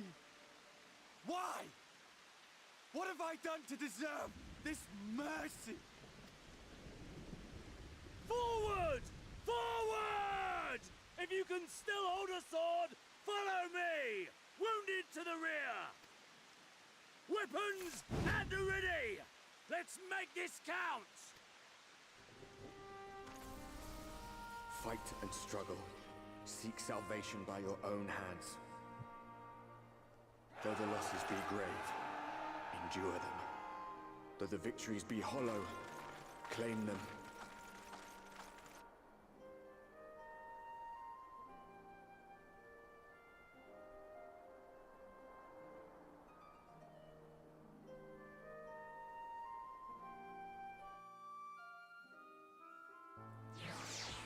Actually, I just realized when I finish my cosplay for Final Fantasy XIV, even if I will hears, I'm just gonna be an average height person. I have to remember that. It just makes me laugh because I see these cosplayers who are like average or tall height and they look so cool. And then I'm not saying that I haven't looked great in cosplay, but I've done it before. But it just makes me laugh because everything on me is super tiny. To the point where, like, my prom dress, for example, went way back when my mom made this comment where she's like, this thing is so tiny that it looks like it could fit a baby doll, and it fits you perfectly. And I'm like, leave me alone. I'm small. I can't do anything about this. But I also say, yes, in terms of being gender inclusive, like, they don't make mice for all types of hands, which is, I guess, maybe shocking for me, even that they should. But they don't. And that's what happened when I went down the MMO mouse rabbit hole. Because I was like, wow, they really don't make mice for people with different hand sizes. And I was like, but why? Why, though? Yeah, it doesn't really make a lot of sense. I feel like there's a lot of people with smaller hands that play MMOs. Like, it's not just all the sweaty dudes. Exactly. So yeah, that's why I was shocked there wasn't as much variety, and there were only like 3 mice that got recommended, like the entire way through. And I was like, has anyone else thought to do this? Because you would make a killing making mice for different sizes and different color assortments. Because there's only 3. Well, it's Razor, Kosar, and Steel Series, and like 2 other ones, and everybody else, like, those are the only ones available. And I was like, what do you mean? Why? And that's like just MMO mouse. I didn't even talk about gaming mice, because there are ones for that, but there's only like 3 to 4 MMO mice that you could buy, and they're literally, I want to say 2 out of the 3 are not made for small hands. And I was like, that's so odd. Like, why? Somebody should take that idea and make money. I'm just saying, it don't have to be me, but take it and do it, please. Because if I had a pink MMO mouse, I would have bought it instantly. I didn't care if it was gonna. Well, the thing about the Razer mouse that I've heard apparently is that Razer products are not the greatest. So I know the reason why I was low-key like, meh. Oh, cool. No worries. See the BRB. Is, I think people have had problems with the mouse breaking in like 6 months. Because that's why I don't buy Skull Candy headphones, for example, because they typically have broken for me a little too much. Hey, C. Mm-hmm. Check your Discord. Uh-huh. I hate you so much. Why would you do this to me? You know, when we have tech-savvy friends, they find things that make so much sense. Now do note, that is a skin for a specific mouse. I don't have the mouse, though. That's the problem. Yeah. Oh, they do sell it. Maybe I'll get another one because it's pink. Well, Xeno just solved my problem in terms of you can get it secondhand, and then you can get decals for it. And there's a pink decal that's scratch resistant. That is a trap for me, and now we are here. But then now I gotta figure out if it's actually made for small hands, though.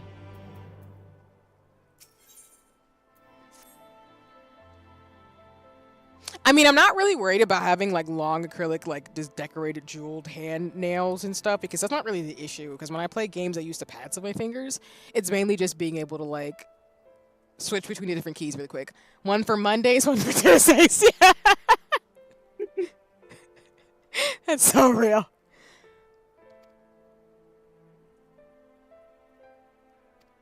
Because I'm also the type of person where I wear out my clothes like I wear out technology. So I typically won't upgrade things until it's at its last leg.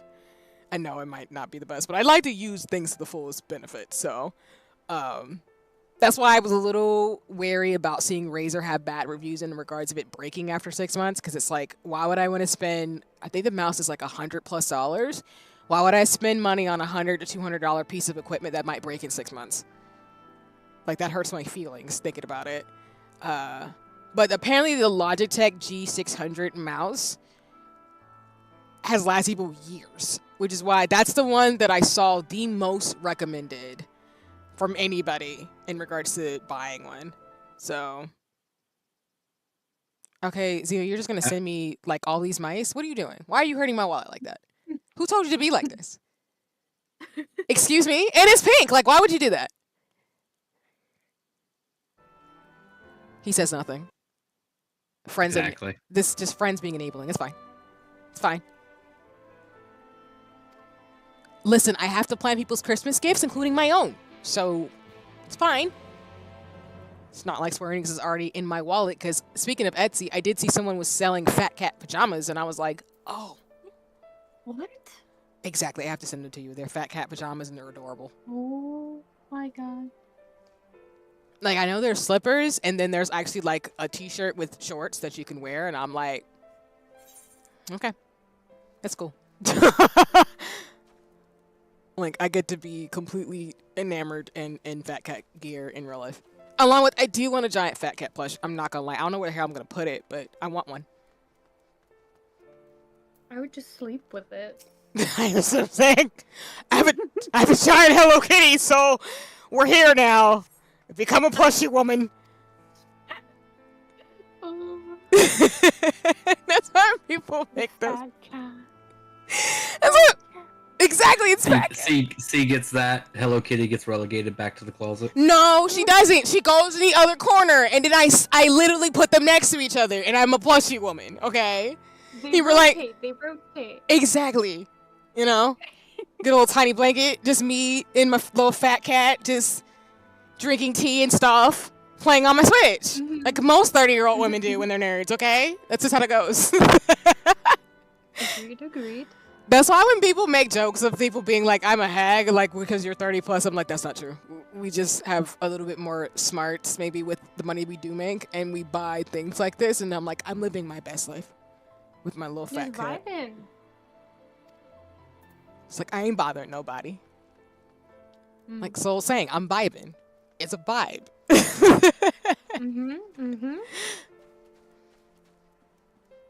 Because I think they sold the fat cat pajamas and something else. I think it might be slippers, and I think what's his name, the cat boy who has not showed up in this game yet for me. I think they have pajamas with his face on it too. What's his name? Gratia, yeah. I'm probably saying it wrong, but Yes, Gratia. yeah. Like, there's so much cute merch of him, and I'm just like, I haven't even met you in the game yet, but I need these stickers. This is an ordeal for me. Soon, I hope. Yeah, I gotta drop all that stuff in there too, because I already found washi tape of all the classes, but now we're here. Ooh. Just saying that Fujiyoshi in Japan carry fandoms to fight. Yes, they do. Yes, they do. Because I will say this. For every NPC I like, I have seen some things on the internet, and I'm like, oh. Okay. I didn't know y'all got down like that, but you know what? I'm go with it. It's great. If you know, you know. Just saying.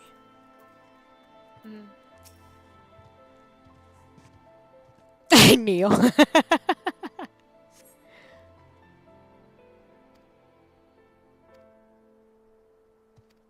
Thank you.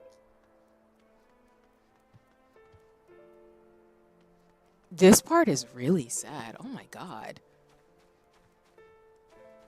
Shadowbringer's about to make me start getting in my feelings again. Beautiful.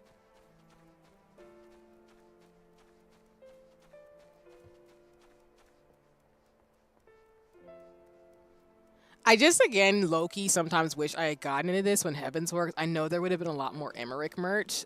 I feel like he's like a sleeper hit that I low-key find every blue moon. But it's fine. Versus, yeah, Thancred I find a lot as well as Estinian. But not so much Emmerich, which is really interesting. It's like we're a coalition, but our fan merch is sleeper.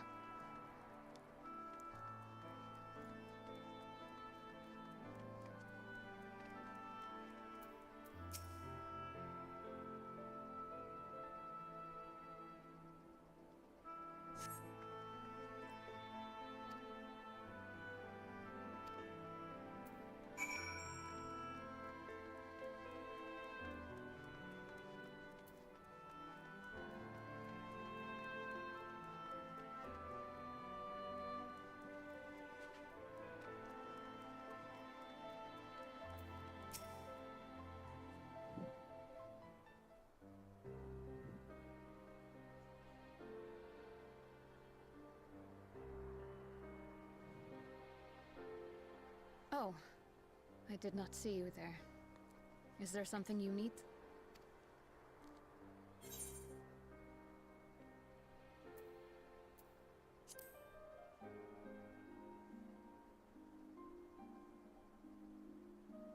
Injuries are part and parcel of battle. While there's breath in my lungs, I shall see my duties done.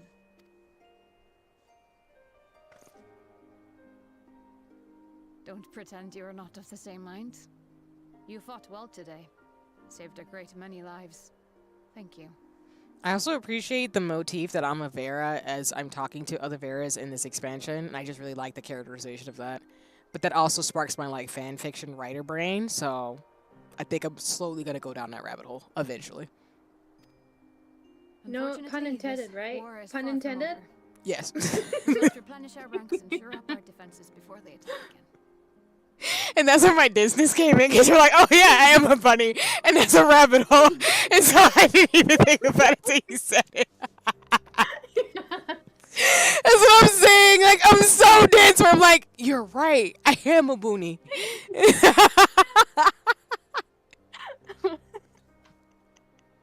I appreciate you. No. That's what I'm saying. Like, I do that with friends all the time. So like, you know what you just said, and I'm like, oh yeah, you're right. My brain took like an extra 5 minutes to process that. It's like, oh yeah. Windows loading time. Slowdown. I love you so. That's what I'm saying. Like, friends, they know. And it's what I'm saying. Y'all are learning me. You get it. That's how I know we're friends, when you catch me on that stuff. And my friends are like, did you know you just? I was like, oh shit, you right. My bad. The level of hijinks I've gotten from when I do stuff like that, especially, like I said, it reminds me, and I've said this on stream, I remember my friends in college, and I've said this before, where they asked me, oh yeah, we were talking about something or whatever, and then one of them asked me, oh yeah, what does Nintendo DS stand for? And then my brain goes, is it Nintendo Dick Space? And then my friend's like, what are you talking about? That's not what that stands for. And I was like, oh shit, that's dual screen, my bad, I didn't mean to do that. But that's what happens sometimes. My brain goes down a thread, and then some days it's just Windows dial up, and it's just like, oh, the lines have wired, and now we're here. All right. I apologize now to anybody who interacts with me, both in real life and anywhere on the internet, and they're just like, see why? And I'm like, I'm sorry, I can't help it. It's just how my brain works. I think the universe nerfed me. Nerfed me, so like I have to have a bit of dense cornball in there, otherwise it just doesn't make any sense. That's why I tell you I'm very Luffy coded. I'm so serious. It's unintentional. It's unintentional. And that is okay. Yeah. And that is okay. We still love you. I appreciate it so much. It just oh my god, my stuff. Yeah, and don't ask me. Do not ask me how my brain did that, because my friends in college were just like, why? How did you get that? It's dual screen. I was like, yeah, you're right. Why did I do that? I'm so sorry. And then they just were like, sit down. Go ahead. It just happened. Yeah, I just had to go with it, and then they were just like, sit down. And I was like, it's okay. They let me be okay. We were talking about, I think we segued into Avatar: The Last Airbender conversation, but they were just looking at me like, I think you tired from organic chemistry. I'm like, I might be tired from classes. I don't know. Now, if you will excuse me. I'm sorry. There's people listening and watching that now you know. Oh! Okay, if they kill her off, I'm gonna cry. Potentially. I am fine. No, you're not. You just fell. Completely and utterly fine. Better than fine. Hale and hearty and still alive to mourn those who are not. Who I failed to protect when they needed me most. Oh. We've come so far, so goddamn far. I could have sworn the end was in sight, and now they will never see it.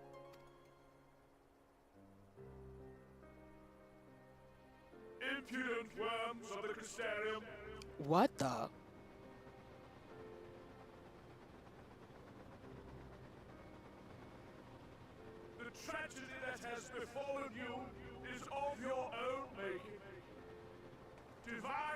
retribution for your defiance. Excuse me, sir. If you're gonna talk shit, do it in person in my face. Hello? What do you mean? The heavens have bequeathed to you a benevolent savior, me. No. I offer you freedom from pain and suffering. A paradise where man and Caesar might live in peace and harmony. Okay, I just want to remind y'all at that one juncture when we were in Elmore, the reason why my black woman senses were tingling is because when they said that they, ascend and stuff, I was like, we gotta go. We gotta go. And I'm getting this feeling again, like, we gotta go. Nope, nope, nope, nope. Nope. Gotta go before they start passing around the Kool-Aid. It's fine.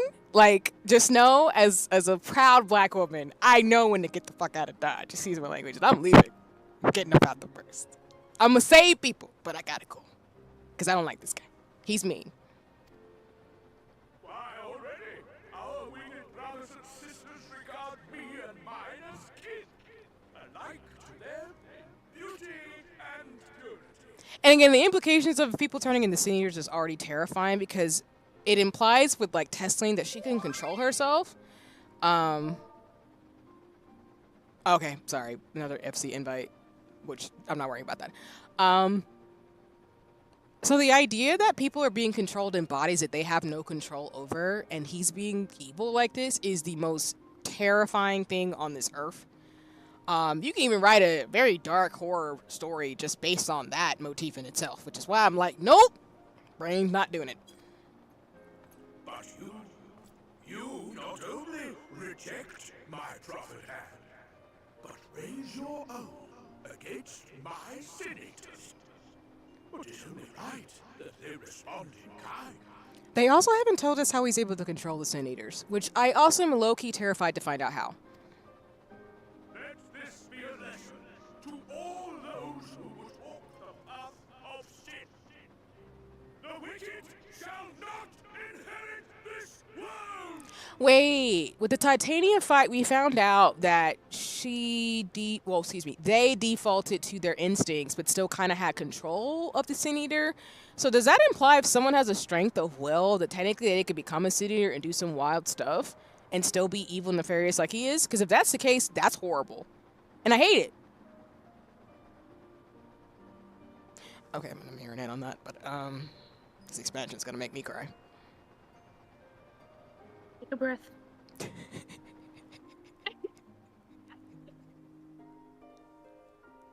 This is why I need water playing this expansion.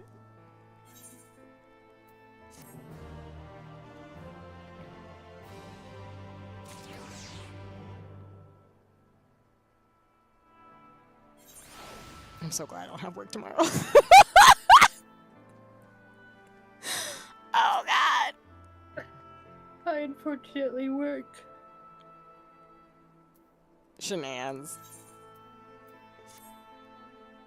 Yeah, I'm technically like on half of my vacation, but I do have work this week though, so it cannot be too full of shenanigans. But just enough to where it's okay. Mm-hmm. Exactly.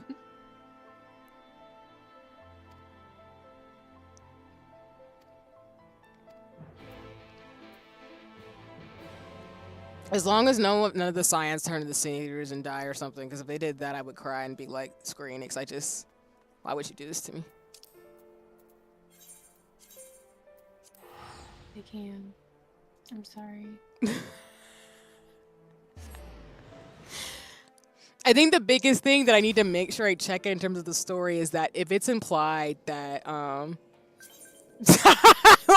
your heart all here.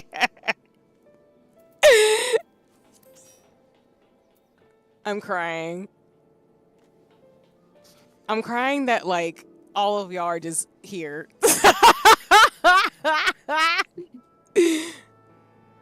Just out here in the cut. I just want y'all to know that Misa's just right over here, and then we just got, Xeno's here, and then Soul, and then Kinky just chilling. I'm screeching. I also love this little hiding spot, I'm just saying. Just out here. Just making things in the corner.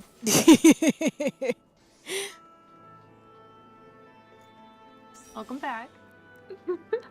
Shenanigans. Huzzah. Oh, y'all getting an XP bonus with all the stuff that I'm doing. Hello. Huzzah! Because I am definitely level 81.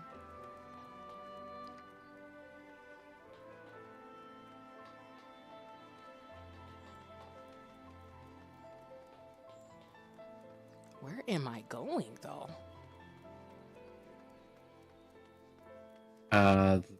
Right to your left there. Oh! Talking to Thancred.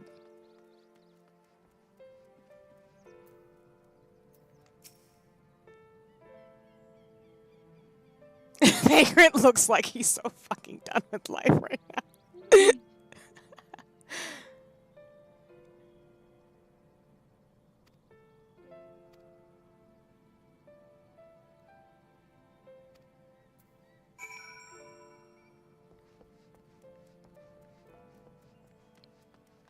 Actually, since y'all are here, I do have a question in terms of Shadowbringers, just to make sure I have the story right.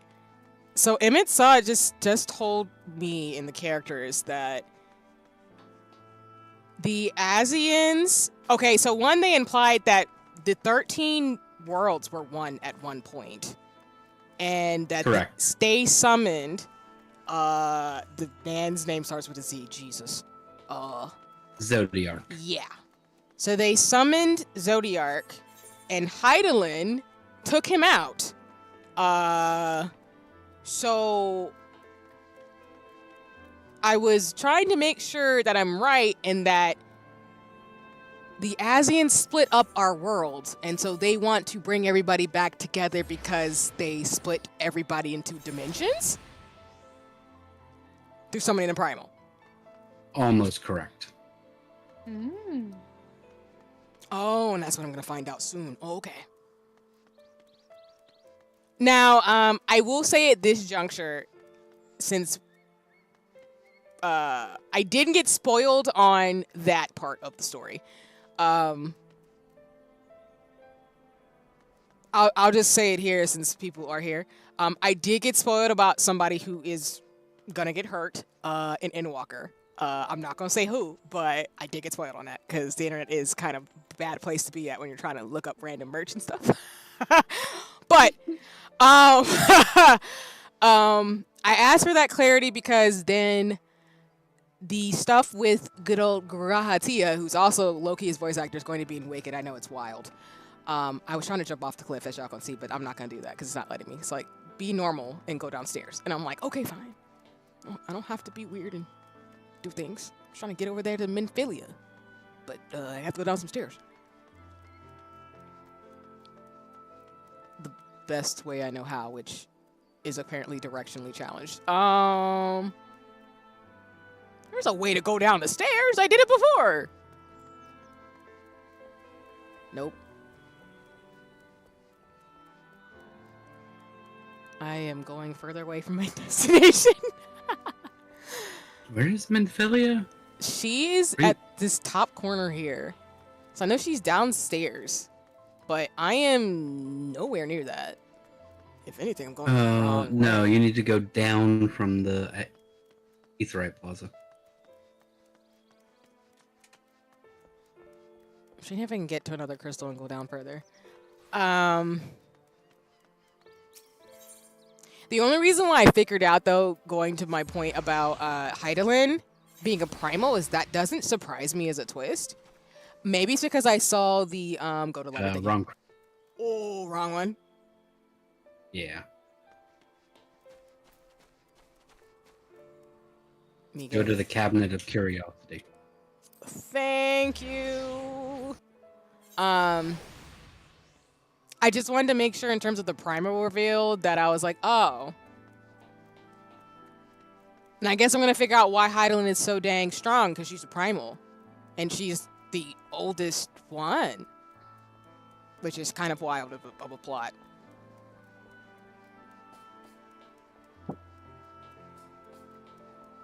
And it implies the Asian summons Zodiark and everything. But, well, not implies, it happened. But the whole Zodiark and Hydaelyn battle, I'm like, oh. So that probably makes sense to why there would have to be people who are super ancient, like good old Grahatia and Crystal Tower implications. And I was like, oh, now I'm seeing how everything's kind of roping up together. I don't know how we're going to get there, but Endwalker's going to be a lot. Graha's not old. I don't think he's like that old in the sense of being around when they summoned Hydaelyn originally, but I mean, there's got to be some implications if there's Asians and him telling us that at this juncture, because I'm like, that's interesting. I guess we're going to find out some stuff about the Asians and why they're so evil in the first place. Or, let me put it this way. I don't get the implications, like I said, that Emmett Saw is just evil intentionally. I am assuming there's some keys that we're missing to describe why the Garlean Empire is the way it is. To not say that they should genocide everything, because that's awful, but more so just why they are doing what they're doing to try to smash the worlds back together. So I guess I got all my keys right, at least up to this point that I understand, which I'll get cleared up more as we go through the MSQ, which is exciting but also stressful. I'm stressed.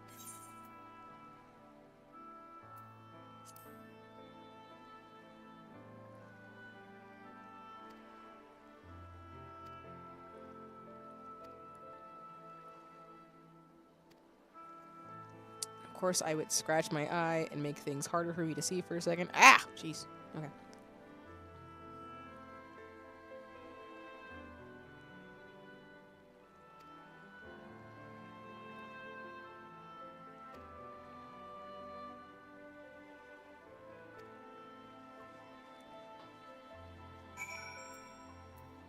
Oh. But I can see why people told me I would like Shadowbringers. I feel like this is the default favorite for a lot of people, and I understand why. But I would actually say Shadowbringers is up there with Heavensward for me in terms of the story. I'll see how I feel after Endwalker and Dawntrail, but I think they're about tied for me.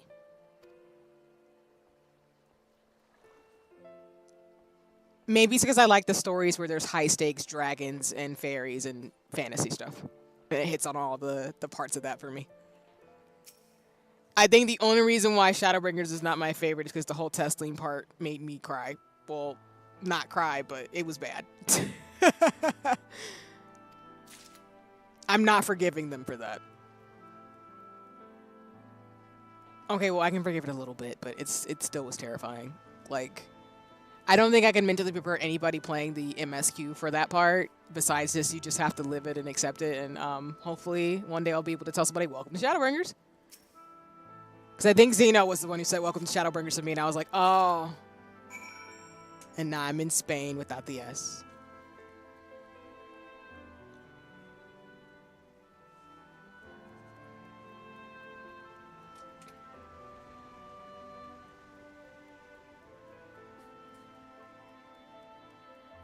I still think it's hilarious. You think it's not going to get worse than Testling? It gets worse than that? Oh, boy.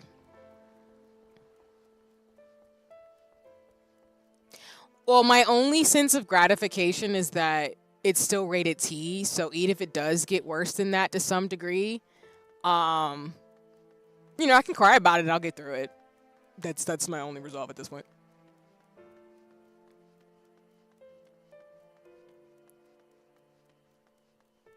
But if it's around that level, I'll be able to handle it. It just will viscerally destroy me for at least a day. Because that destroyed me for at least a week. It was just the noises. It didn't help me to hear the noises. And I was like, thank you so much, Final Fantasy XIV. Why would you do that to me? I'm running around. Hello.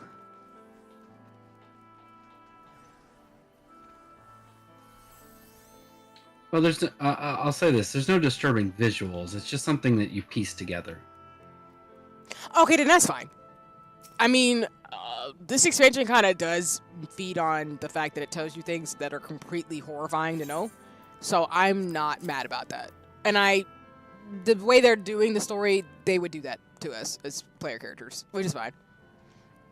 I mean, it's already wild that I didn't even piece together, which I think is phenomenal storytelling, that Heidelin would be a primal. Because it's kind of implied because... How do I put this? Well, you wouldn't know that in ARR, because they kind of set up Heidelin to be like this god, almost. And she is just taking all the primals. But we love saying damage. Yes, we do. So they set it up to where you kind of get baited a little bit to think that she is a god. But it would make more sense for her to be a primal, because if she took out the other ones, she'd be the only one left and be more powerful. But what does that imply to what Albert just said of, is she using us as a pawn or not? And the implications of that. And if she's been around for a long time, then that means there are people who've been feeding her for a very long time. So I'm intrigued. But I like that they said this now, because I guess if we did think about it, I mean, why were we listening to a strong voice giving us powers? I don't know. We are her champion, but what does that mean? And if you're wondering, yes, I do know about some of the other characters, the Ancients. I just don't know what the hell that actually means, but I do know of them. I don't know what that means, though. But that's why I tell people, like, I don't mind spoilers. I just don't have context. So I'll be like, oh, there's characters called Ancients in this. I don't know what that means. So I'll figure it out in, like, the expansion whenever we get there. Along with, there's a character named Gaia, but I don't know who that is. I just see her fit in the box station. I'm going to buy it because I love it. When Shadowbringers was just being launched, they dropped that line in E3, and there was a lot of what in the audience? That must have been amazing, Misa. It was the first trailer they revealed about the expansion. It was quite shocking that Square Enix dropped it so soon. Nice. That's why I would love to hear stories about how it was, like, living through Shadowbringers and then Endwalker, because that's hype. That is so cool. Wait. They dropped the line that Heidelin was a primal at an E3? Because I'm assuming Shadowbringers came out in 2016, 2017, so I think that would have been, yeah. Yeah, that would have been like an E3 thing. Because I would have been in college at that point. So that's cool. Wait, 2016, 2017? No, I would have been in grad school. Sorry.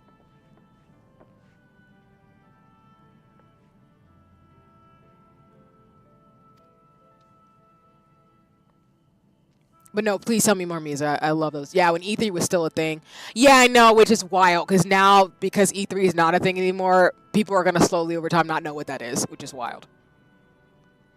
I think most people who watch me know what E3 is, but for those who don't, it's the Electronic Arts Expo that used to be a thing where all the game companies and stuff would come together. But after 2020, because of the pandemic and a bunch of other circumstances, E3 fully stopped. I think last year. I think last year was the last year of E3 ever. Because now most gaming companies have their own showcases. I think really, to me, which I said this back in 2020. Nah, it's fine. We're all around the same age, Misa. You're good. But I appreciate you. But I get what you're saying, though. I know you're having fun and joking, and we're all friends here. I mean, if you really want to feel old, there are full-on adults now that don't know an age before Google. Yeah, they don't, which is wild. Every time, along with, like, I think I saw a video. I think Zeno, you might have posted this, where kids don't play with controllers typically now. They play with touchscreens, and I was like, oh, you don't play with controllers. Y'all just touch the screens to do stuff now. Oh. I didn't know that. But I said... I see it with my niece all the time because she plays on the phone all the time. I'm just like, you know nothing of playing games. Exactly. There's just phone games and stuff now, which is wild. Yeah, they can get it back on now. The news event is the Game Awards. Exactly, yeah. Like, letter to producers and stuff. And I think I saw it coming, especially with, I think what killed E3 was a combination of Nintendo Direct and companies taking advantage of their own showcases and having to do them at their own pace without having to meet specific deadlines and stuff too. And I just think that's going to be the case going forward. I think hybrid events are going to be the norm. I think right now there's a push to try to do stuff more in person again, but I really do think hybrid conferences and stuff is probably what's going to be the norm in the future, where people can go in person if they can, but people can actually watch stuff like from their homes. Because I even see it with like Final Fantasy 14. Like I want to watch it, but they had a panel at I forget what con it was. Was it PAX East? Yeah, I think it was PAX East for Final Fantasy 14. They had the developers for the MSQ talk, and it was streamed live, but also it was in person. So I just think like, yeah, it's that, and E3 trying to make it public. Yeah, exactly. And I think to me, E3 was always that thing. I felt like streamers and game developers, that was their thing, and we as consumers were just like, oh, we'll hear about it at E3. But I think because of that, to your point, Misa, like, yeah, because they tried to do that, and I think there just was a way that the directs have been. I think it killed E3. I think it was coming, which sucks because I always wanted to go to E3 at least once, because I remember like before 2020, like E3 would be those things I talk about with friends or want to do like watch parties and stuff. But now it's more like Nintendo Direct and letter to the producers, so, or like con stuff.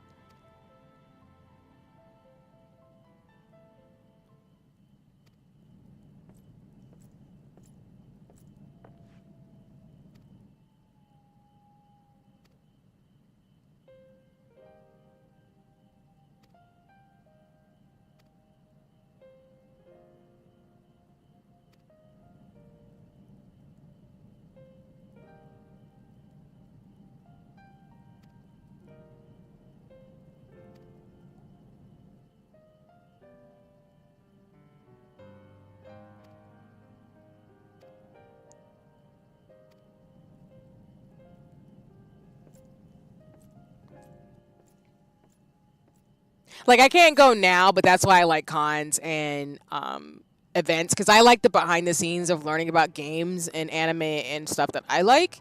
I do like the cosplay and the sewing stuff, but it's how I learned how to do good contouring, because I went to a panel about how to do like makeup, no matter your gender, to be able to contour your face. So shout out to that panel, because that really taught me how to be better at my makeup, even for cosplay. And it's just really cool meeting people behind some of the stuff that you do. I just, I appreciate the hybrid ones because I can't go in person right now for various reasons. But, yeah, I just think hybrid conferences are not going away. Because that's typically what I do anyway for work as well. Not seeking for a job or anything, but I do a lot of hybrid conferences. Because I think a lot of people have adopted just, if they need to be in person, they will be. But most of the time they're like, no, because all people are all over the world. So what's the point, kind of thing. So.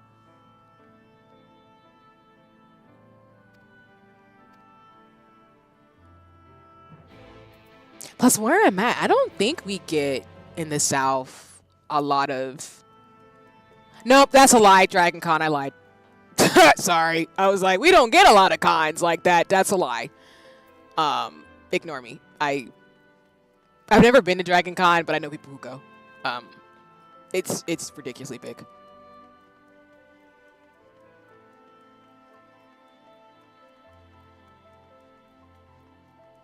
Yeah, I think Dragon Con is the biggest con in the South.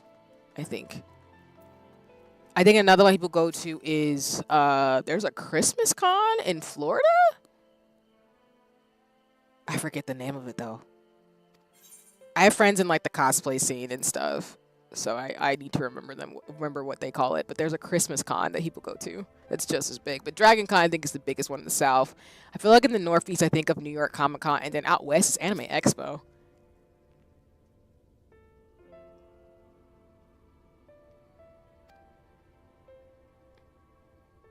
The one I want to go to internationally one day is Gamers Quest in Singapore. I think that would be a lot of fun, as well as one of the fan festivals abroad. It would be a lot of fun to do one year. I just have to plan it out.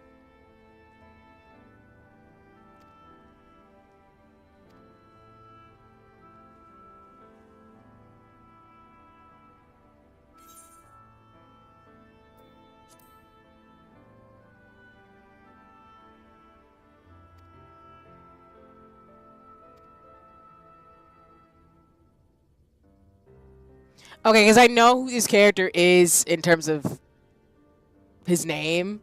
I know he's not him in this, but knowing the character that he is, the fact that he's doing this, I can't imagine what he's going through in his brain right now with all this stuff. Jeez. My friends, with your aid, we have weathered a brutal assault.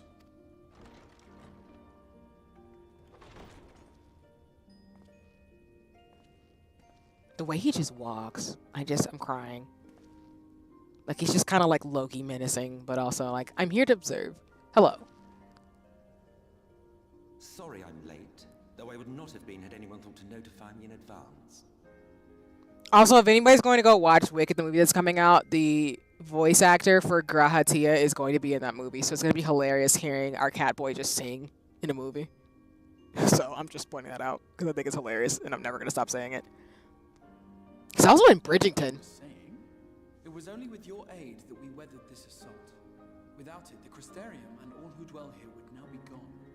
Also, I'm just saying, like, if your credits are Final Fantasy and, like, a movie and then Bridgerton, that is the most cool portfolio on this earth. I would love to hear more interviews of him, because I think I saw an interview of him before I got more immersed in Final Fantasy 14, and I think he was just remarking on the fact that he, I think, really, I don't quote me specifically, but I think I watched him and he said that when he got the role and he got more into the fandom, he realized he really needed to bring a lot into the character because it means a lot to so many different people. And I just really appreciated that he takes the role of playing Gratia very seriously. So I just like that. No, right? And that's usually the thing. I feel like the Bridgerton folks didn't know, and then the Final Fantasy 14 people didn't know. So when they crossed worlds, and now he's in Wicked, I'm like, this man is just pulling fans from different fractions, and that's hilarious to me. For each we saved, another perished. If there is anything else we can do to help, anything at all, you need only ask. This is our home too, and we want nothing more than to keep it safe. Yeah, and he's a nice looking guy. So I think it's really cool that he could play this character and he could play Gratia and like do different things too. Thank you.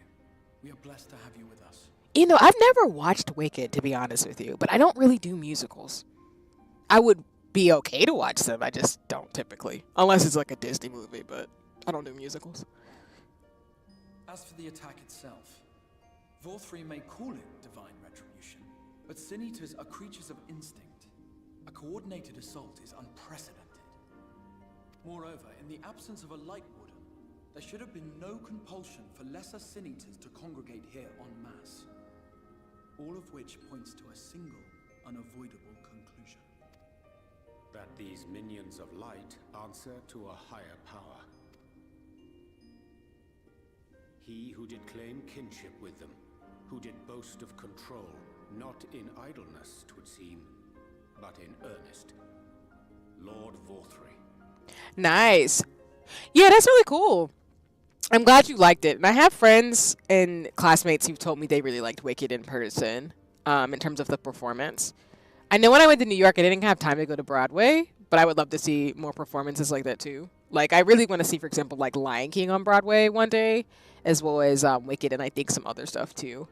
Even though I've been friends with theater folks, so I have not seen more. I haven't seen more plays. I more so have seen orchestra performances. Like, I went to the Kingdom Hearts Orchestra for when that was around, and I've been to some of the Final Fantasy ones too. Some of the conventions I've been to, because I literally love orchestra music along with like the EDM and stuff that I talk about on stream a lot. I just haven't been. So when it's like safe for me to do it again, I would like to. I think it would be really fun because I heard Wicked is really good. Like, it's a really good performance, and yeah, I really like the Kingdom Hearts Orchestra concert. I still have the ticket when I went. I like dressed up in Lolita gear and stuff, and it was a lot of fun. This was before 2020. And I almost didn't go because I was actually going through a breakup at the time. So I almost didn't go to the orchestra concert, but I'm really glad I did. It was one of the best things I did at the time when I was grieving a lot of stuff. But that's why I really like music and like theater and performance, because I just really respect that art as well as like ballet and stuff too. Like I love that. So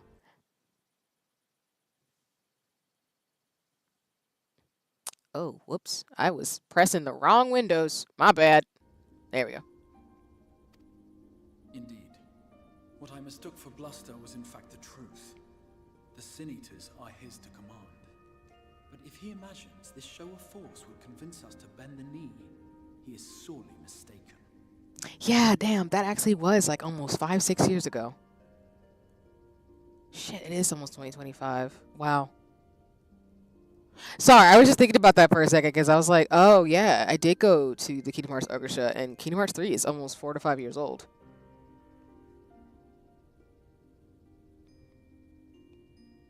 Well, time is a construct, Jesus. I take it your meeting in Yulmore did not end well. You could say that, yes. But I am wiser for the experience nevertheless. It appears he has mastered a technique which allows him to enslave the minds of others. A fact I discovered when he attempted to use it on me. I was wondering about that. That would go some way towards explaining the peculiar reverence afforded him by his subjects. There may feasibly be a handful of true believers among them, I suppose. But it would not surprise me if the vast majority were in his thrall. Had I not anticipated his treachery, I might well have joined them. But seeing his invitation for what it was, I sent a glamour in my stead. I rather doubt such tricks will avail me a second time, however. Did you have any luck tracking down the Light Warden in Calusia? Sadly, I have nothing to report on that front. What of Armorang? I'm also the type of person where when I travel to places, I'm mainly looking for not the tourist places, but mainly just the culture, the food, and the arts. I think that's kind of my thing. So whenever I went to New York, for example, you know, I visited Times Square and stuff like that too, like people do when I went a few times. But I mainly was like really excited to go to MoMA. I didn't go to Broadway and things like that, but I really like the local eateries and stuff, and just getting to know like places that I get to go to. So yeah, I think there's like stuff I look forward to in terms of planning out trips, is just kind of getting a taste of how other people live their lives and really respecting that. Kind of in like an Anthony Bourdain kind of way. Really just like cultural appreciation. So, but I really love the arts and stuff for that reason, because they're just a lot of fun to be able to see how people think and what they feel about the world around them and how they bring that to life in their own ways. So. After a fruitless few days scouring ruins, I resorted to asking the locals. While no one I spoke to had seen any sign of the Warden, I did uncover a possible lead. An abandoned mine in western Armorang. From what the Maud told me, it would be a perfect place to stay out of sight. Of course, I could never hope to explore such a labyrinth quickly or safely on my own, so I returned here. Even should we all join in the endeavor, an exhaustive search could take weeks, and with no guarantee of finding anything.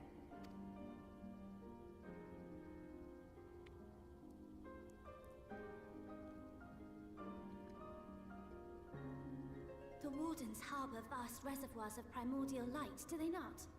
Far beyond anything found in lesser Sin-Eaters. And isn't it true that the Oracle could see the light of a Sin-Eater from miles away? Surely a Warden would seem like a blazing beacon by comparison. To the real Oracle of Light, I mean. The real Menphilia.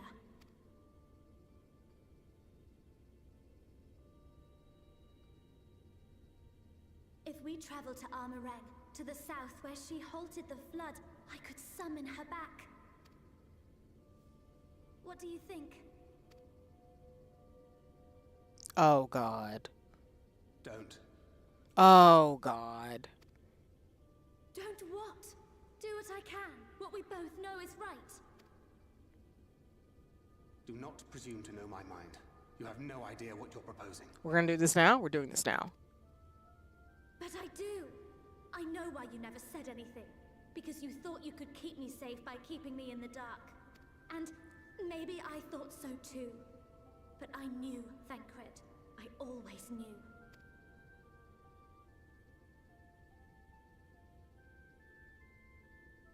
Oh, I see. I thought you were a rather underwhelming reincarnation, but it all makes sense now. The Oracle lies dormant within you, doesn't she? But to draw on her true power, you must become one, both body and soul. To wit, one being must consume the other. Who shall be the lucky winner? This doesn't concern you, Ascian.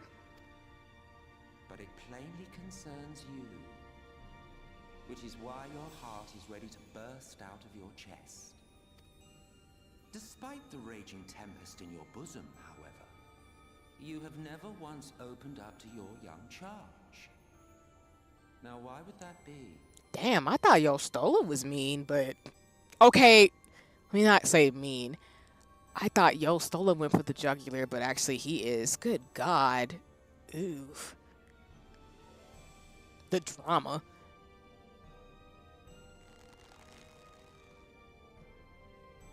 Love.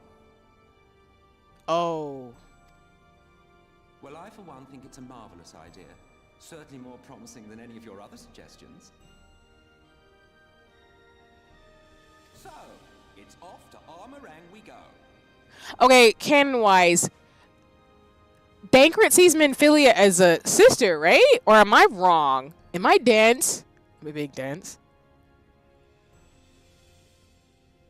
Maybe. Or is that a spoiler if I ask that question?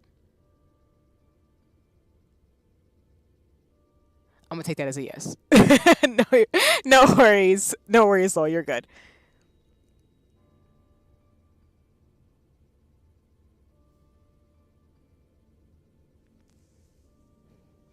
Okay, my headcanon is that I thought that Thancred saw Minfilia as his sister, but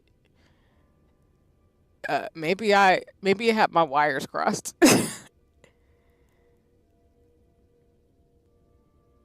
I'll meet you at the gates.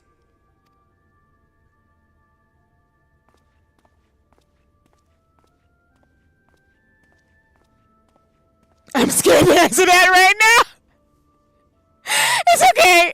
I understand.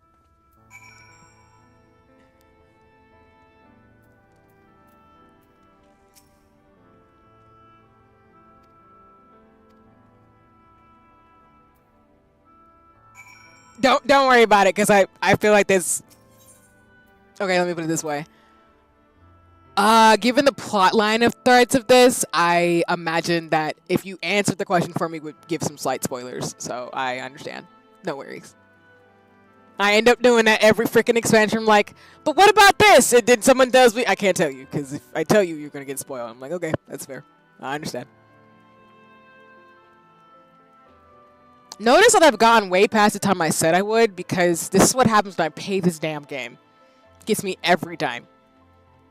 And now I get to be all sad. That's why I always allot time.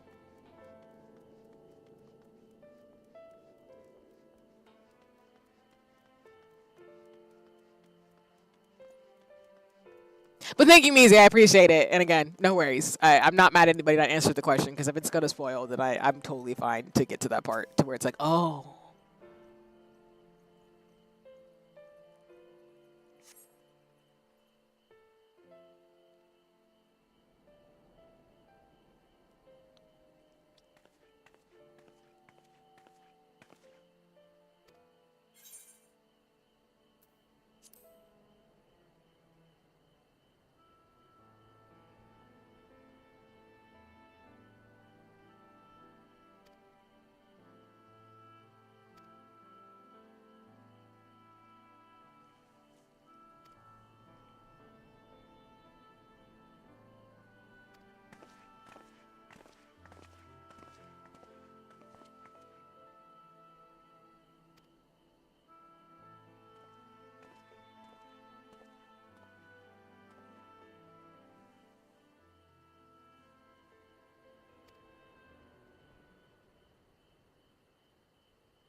I found the answer for you.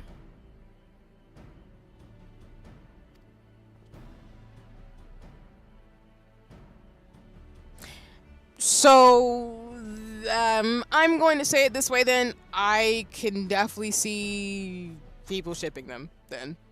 For sure. I don't know why my brain didn't think about that till now, but actually. I don't even know what we're talking about, but I agree with you.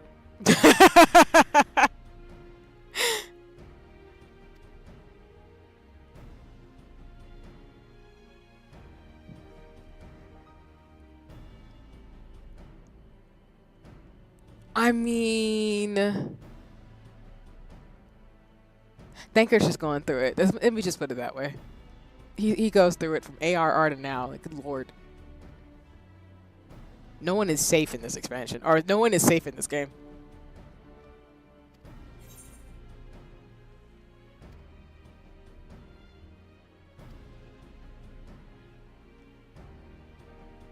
I mean, I love Thancred's Gunbreaker outfit, but I didn't think they would go the route that Minfilia is a reincarnation and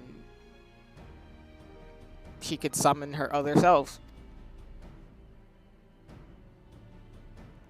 Or it's implied that if she summons the first Minfilia, then she gets taken over in the body, and that's a lot. But if Hydaelyn is a primal, then doesn't that mean we could eventually save her? Oh, that doesn't kind of imply that. Because Asians can be in different people's bodies. So if Minfilia is in Hydaelyn as a primal, couldn't that mean that we could kill Hydaelyn and like get Minfilia back and she could just be in someone else's body? I might be making too many conjectures, but I'll be quiet. I'll be quiet. I could answer these, but I won't. It's okay. This is what happens when you read too many stories because you're like, oh, well, that's kind of obvious in terms of a threat that they could do that. Because that could probably be what that Gaia's character is, right? Or something like that. I don't know. But maybe that's just me making too many conjectures. I could be wrong, but it's implied that... The piece of information I will give you. Hydaelyn is not like the other primals. Oh, that's obvious. Because there's like, how the hell is she still around? That's wild to me.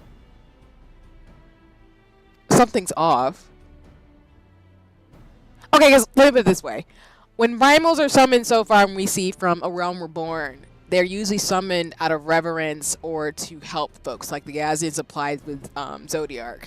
But the fact that Hydaelyn kicked Zodiark's ass and she's just been around and she called us to kill the other primals, something's off with that.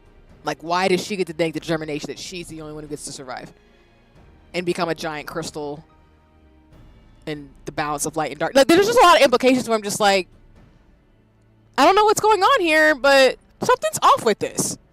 I'm not upset about it.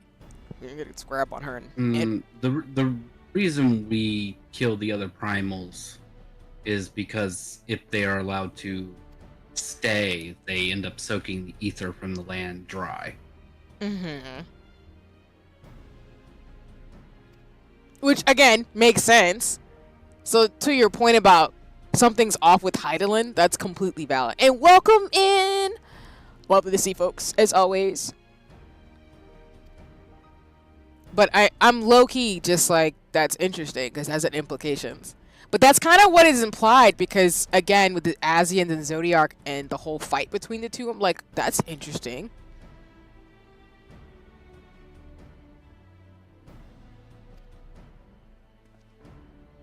Because they haven't explained to us how we became a warrior of light. It just sort of happened, and we went with it. But we didn't get the explanation as to why the hell this has been happening to people.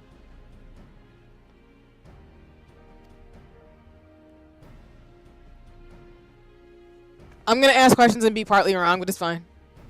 Or not partly wrong. It's more of like, you can't answer them because it'll spoil the story, of course. But it's interesting that this builds on ARR after 3 expansions. They're doing a great job. Because now I have like 50,000 questions, and now I'm stuck playing this game to get to the answers. Not that I would want to play it, but the implications. And she is definitely a big part of that, because I'm like, you've been reincarnated in the first. This is so strange, because in our world, you're dead and have become a part of the crystal. No. If you remember back, fuck, was it Heaven's Ward? I know, right? Go ahead, sorry. When you had to fight the warriors of darkness. And Philia was the one that took them back to the first. That's why I'm confused. Like, is she dead or is she just a part of Heidelin now? She's always been separate from Heidelin. So, and they implied that she chose to do that, though. Yes.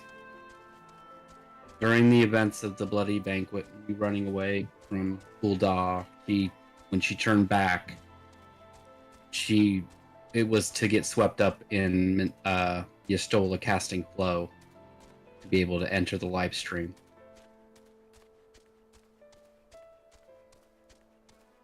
This is what I mean about the Scions. Like, I mean, I know she's been, like, in her mortal body dead, but that just implies that she's probably going to come back. Versus Pampalimo's just dead. I don't know how. I just feel like there's got to be a way she's going to come back. Because she chose to do it until the mission is over for Heidelin. But Heidelin's a primal, so my brain's just like, something's not right with that in itself.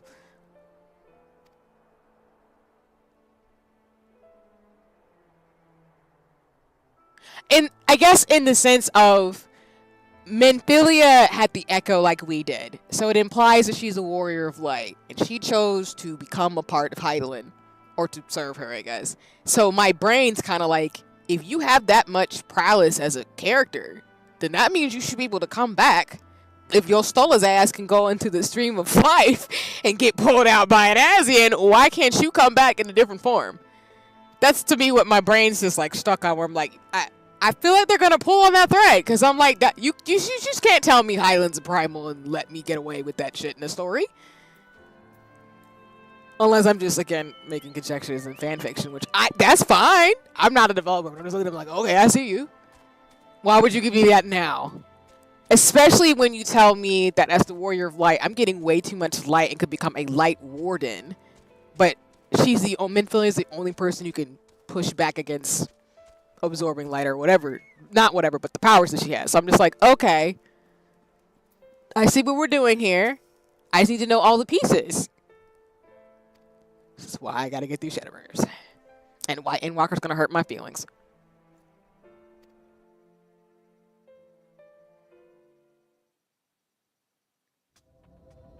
Oh, I hate this music. Take comfort in the bonds you share. Accept the pain when the time comes to part. Press on, for joy and sorrow walk hand in hand. Beyond Mount Garik lie the hills of Amber, beneath which run hidden veins of mineral wealth. Or ran, at least. Mayhap they are spent. Or mayhap the ringing of hammers can yet be heard below.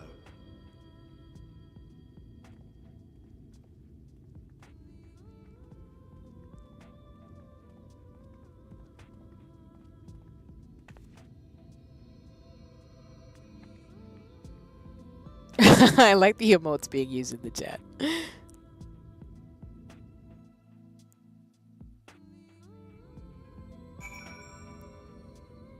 Let me see where I am at the MSQ. I'm sorry, I just saw Ginky's reaction to the to Jinx's comment. I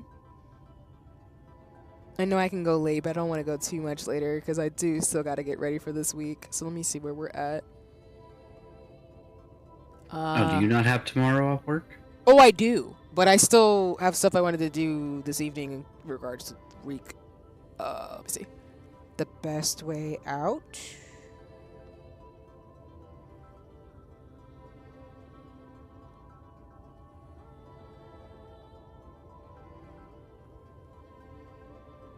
Oh, wow. Actually, really far in the MSQ. Jeez.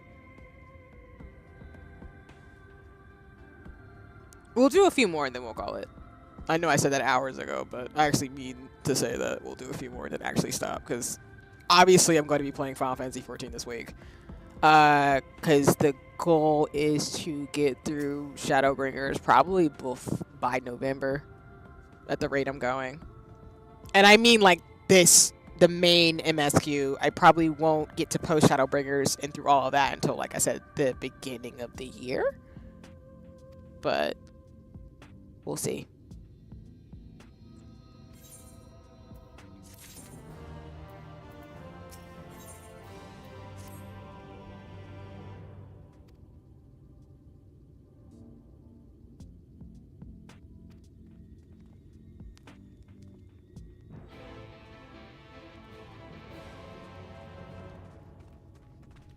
Can I sneak past the iguana without getting murdered?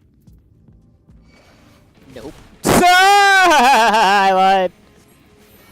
That was a lie. I lied. I love when I lie.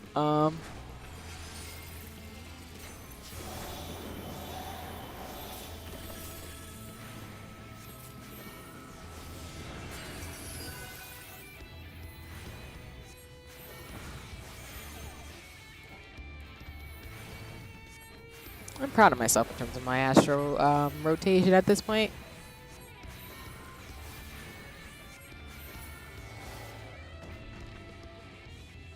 Maybe I can get away with not getting squared up on by iguana if I be slick about it, but I highly doubt it.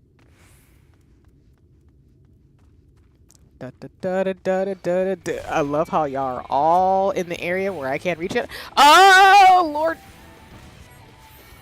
I'm just getting free XP, it's fine.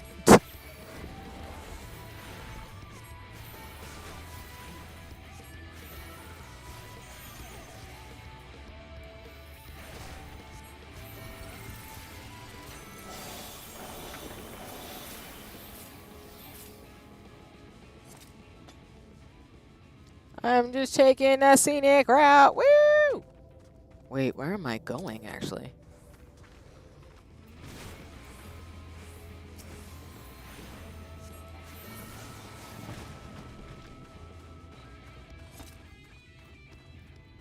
I don't know where you gotta go.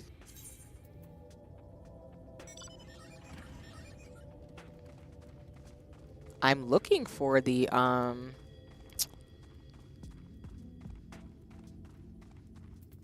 oh, seek out a talkative local. I guess I'm going to the town with the etherite crystal. Okay, I was like, huh? What's happening? Nope. Are you sure? I don't see that. Sure. No, I think you need to this town back here. Oh my god, you're right. My bad. It's right there. I see that very faint orange spot that tells me it's in this area. You are too far away from your destination. Please go back.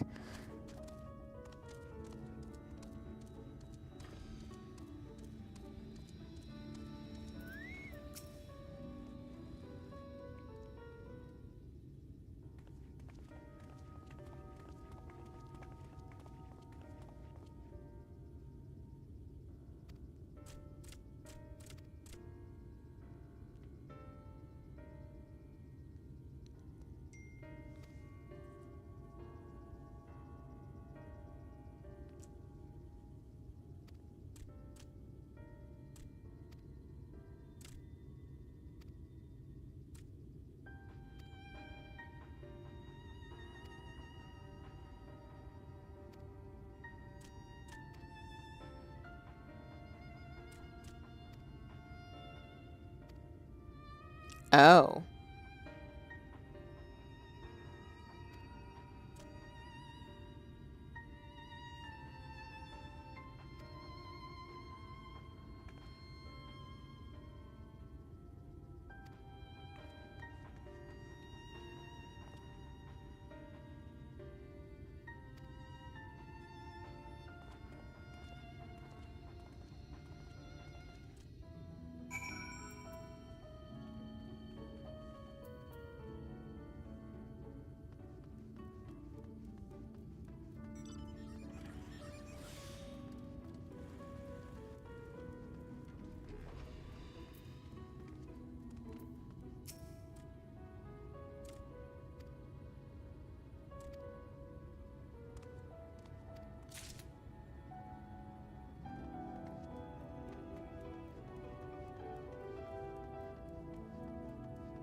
I love how there's just chickens. I love it. Where are you other things at, though? Hello? Where are the time, folks? Talking to you, looking for you.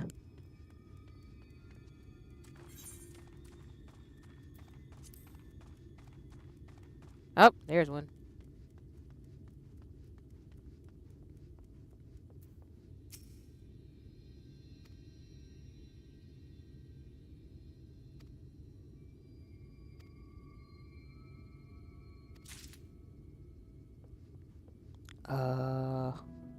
Nope. Or be the last one.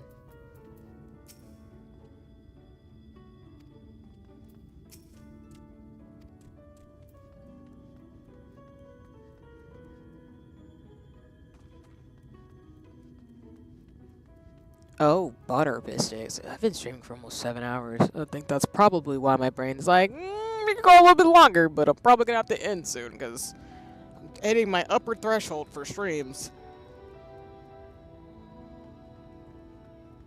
I mean, I know I can get immersed in the story, but I do have my points. I'm just saying.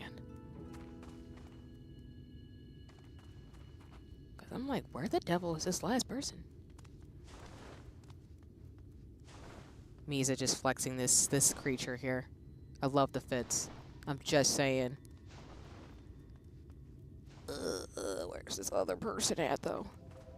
Nope. Nope. Music changed. That's not what we needed.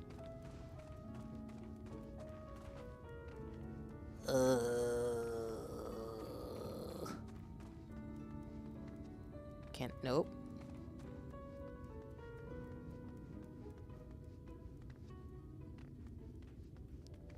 Nope.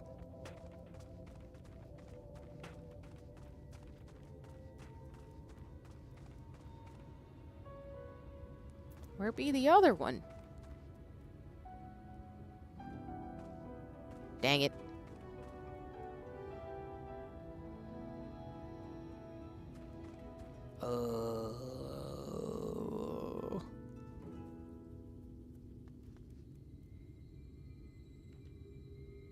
You tell me it's in this town.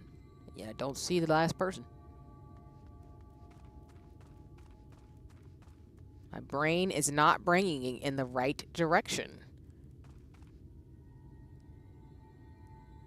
Maybe it's behind a building.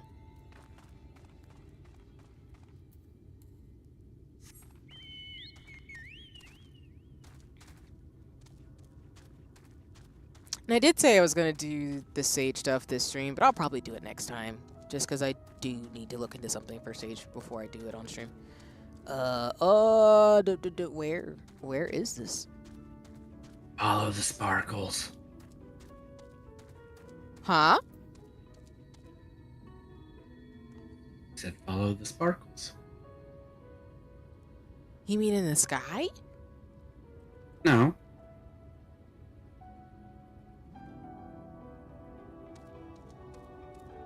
You underestimate how dense I am. I'm just letting you know. Oh!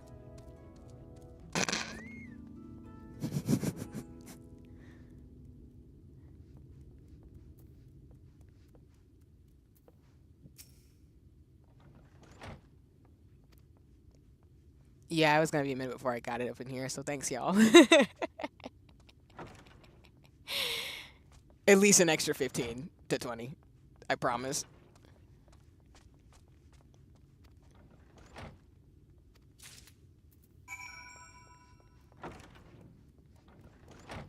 Also, when I was looking up the ultimates for Sage, there's only 2, and that hurt my feelings.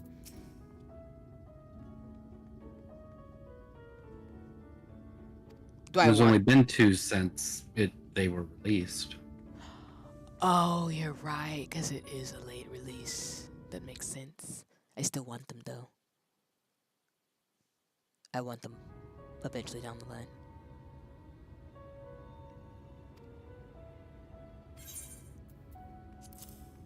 Also, do ultimates work where, like, once you beat them once, you get an automatic drop? Is it more like a Savage or Extreme where you have to do it a few times before you get a drop? Because if it is, holy cannoli. Pretty sure it has like a totem system like the Extremes do with the mount. I don't think it's something silly like 99 of them, but I mean, they have a chance to drop normally, and then you also get a totem, I believe. Not for certain. Never done one.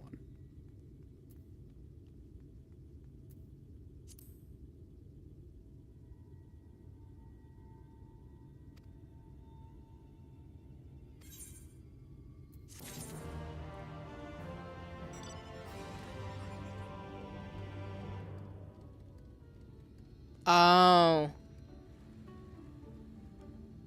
Oh, so as long as you clear it, you get one totem and you can exchange it for any ultimate weapon.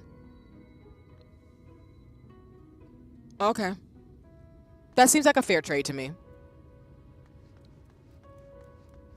They didn't back add for and before, so only DSR and Topper Sage got it. That makes sense. Because when I was watching the video, the one that you dropped, Misa, and the one that I'd seen, I did notice that too, that they only had 2 for Sage. The one I was looking at was DSR. I like the little steampunk wheels on the... I forget what the Sage weapons are called, but on the little things for Sage is cool. You just want to save Parchment Bot and add them to the collection.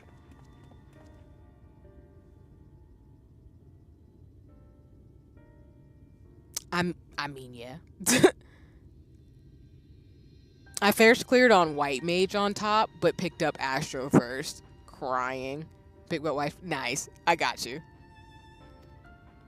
Yeah, I know for me, for all of the Ultimas, I definitely want to do White Mage first. Oh, your Discord stream's doing something weird. Oh shoot, is it? Let me stop sharing and reshare. Hold on. Don't worry about it. Okay, hopefully that fixed it. Yes. Yeah, I think it's because I've been streaming for so long that sometimes Discord's just like, hey, I hate you. Fix it.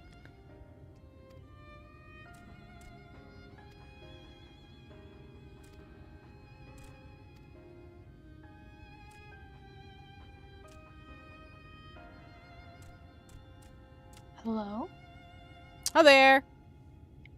Hi. Hello. Hello. How was foods? I am stuffed. It was good. Nice. Yeah, I'm doing like a few more and then I'll probably call it. Only because I didn't realize it was streaming for 7 hours. No, you're good. I was gonna tell you that I'm probably gonna get it off to wind down a little bit. Since I gotta get up early for work tomorrow. No worries. Thanks for hanging out and kicking it always, Soul. But yes, please enjoy winding down and please have a good rest of your evening into tomorrow. So I'll talk to you soon. Thank you. I'm gonna go as well. Goodbye. No worries. Thanks for hanging out for a bit. Y'all take care. Later. Bye, Betty. Bye-bye. Bye.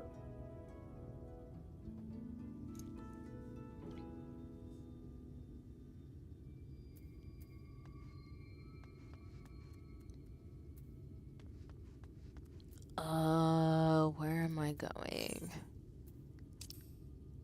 Okay. Yeah, because I think what I was gonna do is get to because we are, so for context, I am in the third to last MSQ line before we get out of Shadowbringers. I know, it's wild. So I'm thinking of getting to, because yeah, I've been streaming for like 7 hours, so my brain eventually shuts down a little bit. We'll probably do the, let's see, because we don't have any dungeons or anything coming up. So probably we'll get to maybe like either Rust and Ruin or On Track and then call it for stream. So I think I've done enough story for the day. I'm excited to get through, but of course, like, I'm pacing myself and I still have stuff I need to do even though I don't have work tomorrow. So I still need to get some stuff done and prepare for my week. And I still got homework for my lace bobbin class. It's just stuff I gotta do off stream, basically.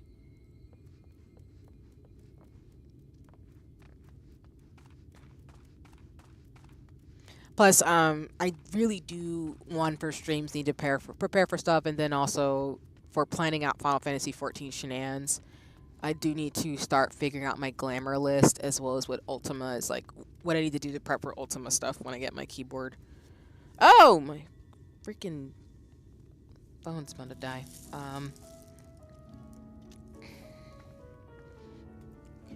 Because see what we're talking about in the chat, what Misa brought up, like I said, the first Ultimas I will probably clear are the White Mage ones, for all of them. Then if I can do all those, I'll move on to my other classes, which will probably be... I'll probably do Astro, White Mage, Paladin, Gunbreaker? Actually, I don't know if I want the Gunbreaker Ultimas. Okay, let me just say it this way. I definitely want all the White Mage Ultimas. So, I will be grinding towards those. I know I'll probably want the Astro ones and probably Paladin. But I'm not sure if I want Gunbreaker. And I haven't seen the ones for Picto, or at least I didn't pay attention to those. So essentially, I just need to go back and just watch the videos to see which ones I really want. And yes, it's literally just based on aesthetics.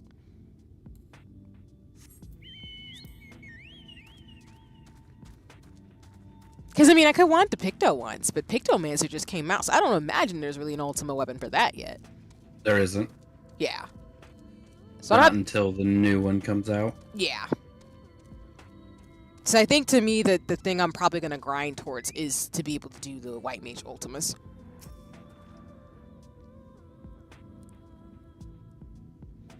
I can link it if you want to see Picto and Vipers. Think those are the newest ones.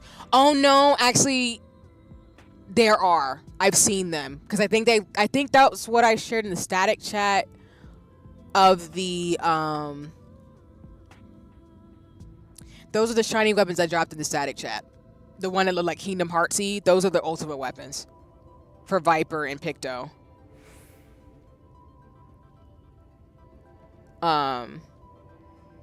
They back added it for this expansion. Gotcha. Thank you for that. Yeah. So I need to plan out what makes sense for me, because I know for sure I want the White Mage ones, and I know for sure I'm gonna want some of the Astro ones. But I'm not sure about Picto and the other classes I would play. I low-key think I'll probably eventually get all of them, but it depends. But for now, I can definitely say the first ones I'm going to get. Oh, linked it in the party chat? Oh. Yeah, these are the ones I showed y'all.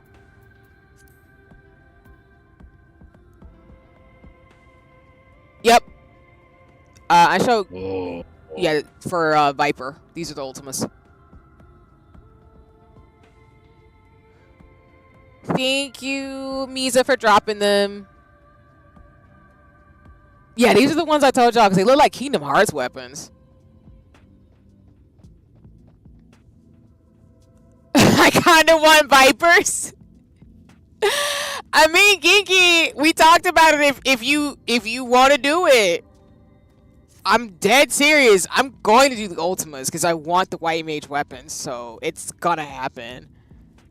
And to Misa saying if you clear it once, you get the totem to trade for any one that you want. So, oh god.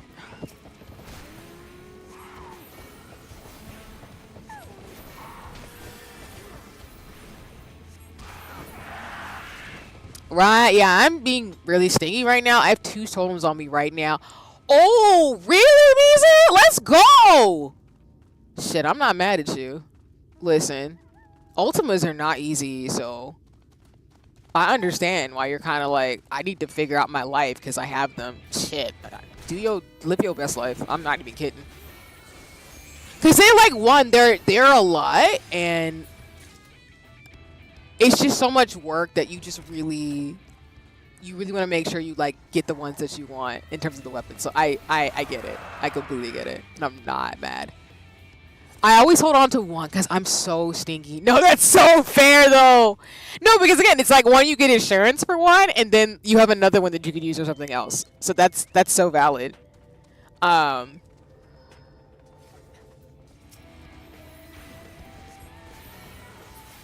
for me, like if I clear, because like I said, I don't. Yeah, I have 2 regrets. I'm crying, not the 2 regrets. I think for me, it's like if once I really don't think I'm gonna try all the classes. I just don't. So when I get the ones I want, if I got extra ones, I would be stinky as hell too. I get it. Because you did all that work, so I don't blame you for holding on to them. For real. Like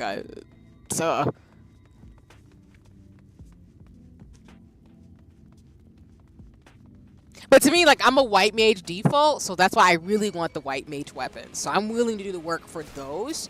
I'm not saying I'm not willing to do the work for other ones. I just know for sure I want all the white mage ultimate weapons. Like, I just have to flex like that. Like, I want to have that flex.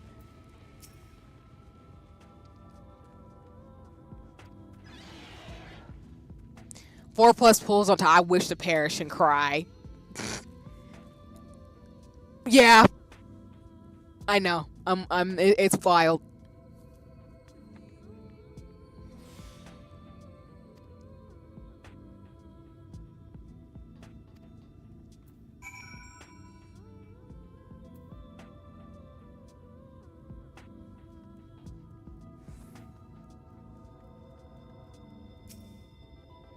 But that's why I know, like, I need to practice with stuff first, and really I need to do the, like, we're talking about the Omega raids, and really do all the extremes and savages before I would even declare I'd want to try an attempted Ultima.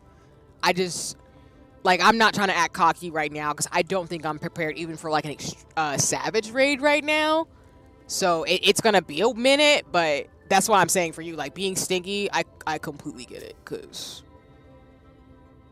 it's a lot of work.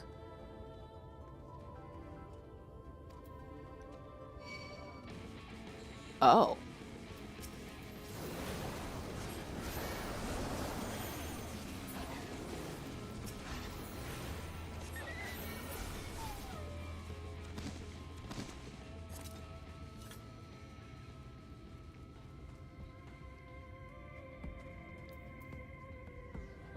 Oh, I was like, investigate the area. I'm like, okay, I'm missing something. So I was like, Thancred's not flashing yet. So I need to... Yeah, I'm always down to help if schedules line up, because the real ultimate mechanic is scheduling. No, for sure. Yeah, that's what I'm saying. It'll probably be where, depending on what we do as a static, because we're mount farming and stuff, if we want to do the Omega raids and then Savage and Extremes, I would probably want to clear out, because my thing is I want to do all the Savage and Extremes from ARR upward. So probably once I clear that out, I'll probably then do the Ultimas, because I'll feel a little bit better. Particularly because, one, I know the game's supposed to get harder as you get closer to level 100. And since I'm only level 80, I don't want to act cocky right now, because I know the mechanics are going to get rougher as you keep going. Like, they're not impossible to beat. It's just they're challenging intentionally. But yeah, no, I appreciate any and all help in advance when I get to that point. Because I know for me, because of the nature of my job, it would be something I would do over the weekend, for sure. I don't think I could do an ultimate when I have work the next day or something. Otherwise, I would be, like, screeching and being like, oh, God! But, yeah. Where the devil is this thing at?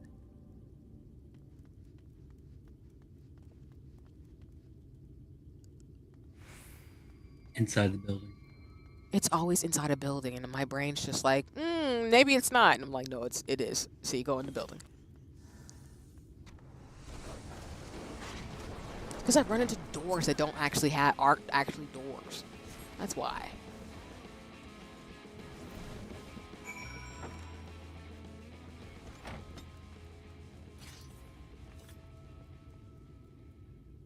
Oh, I'm speaking with Yoya on Jay. Oh. Where is he at? Oh, he's in the corner.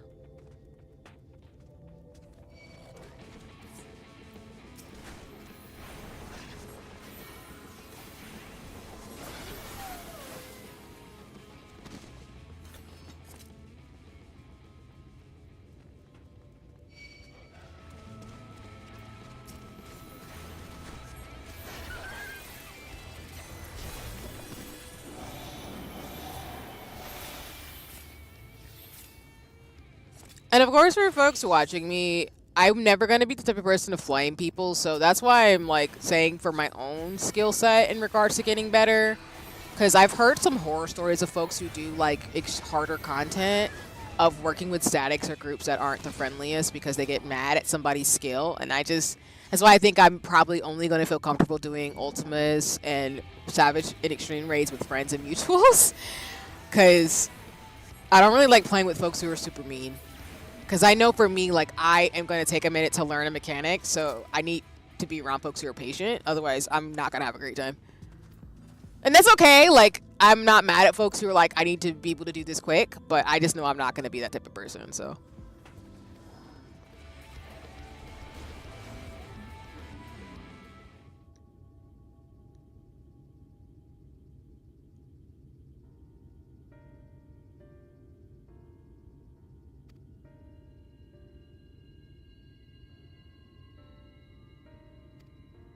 Plus, I still say, like always, like playing Final Fantasy 14 with folks who know you in terms of player.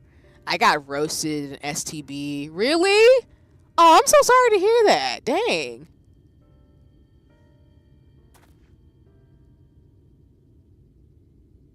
Like, if, you know, which I imagine we will, like, if we do ultimates, like, I'm not going to be mad at anybody but myself because it's more of, like, an individual skill thing.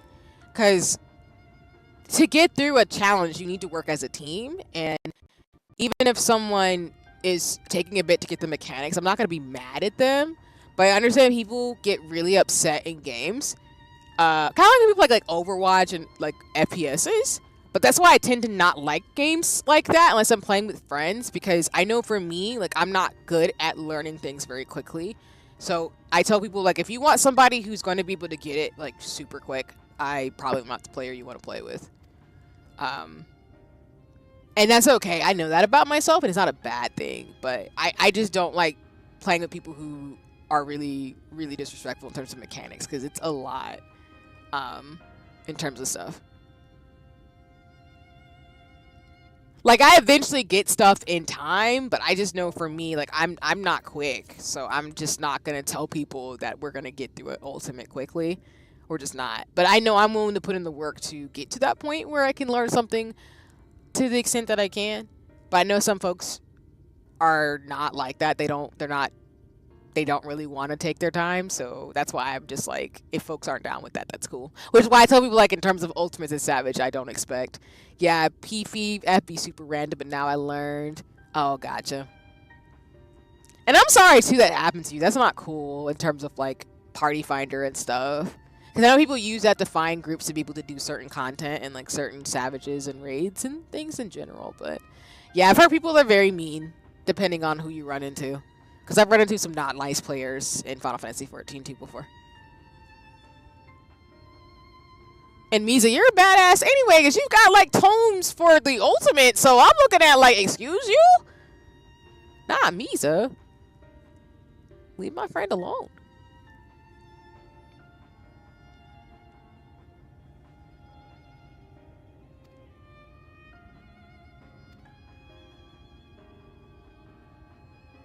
But my thing is, I respect anybody who's even got one ultimate. That shit's not easy, so I would never flame anybody who's done it at least once.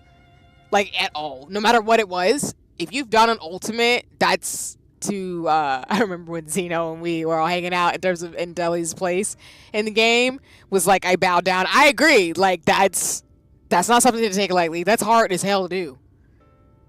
So, I'm just, like I said, sad that you got roasted.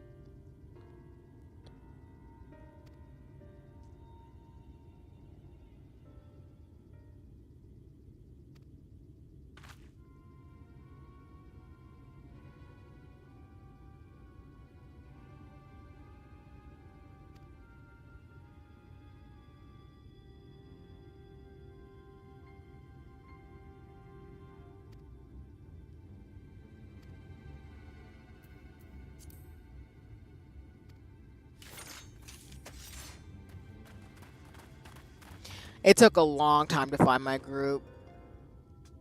Oh no. And that's fair, Misa, because again, who you play with makes a huge difference.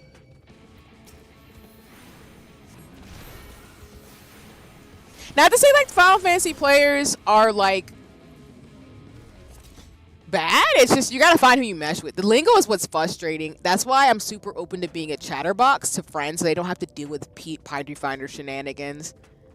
No worries. And that makes sense. And I appreciate you for that too.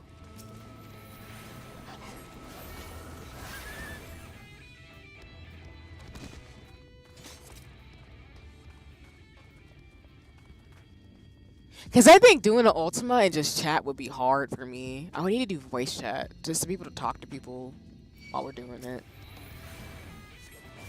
Plus, I love being like doing stuff with folks in VC anyway on Discord with Final Fantasy 14. It's just funny to hear people's reactions. I know I'm obnoxiously loud and wild because my brain's just like, huh? What's happening?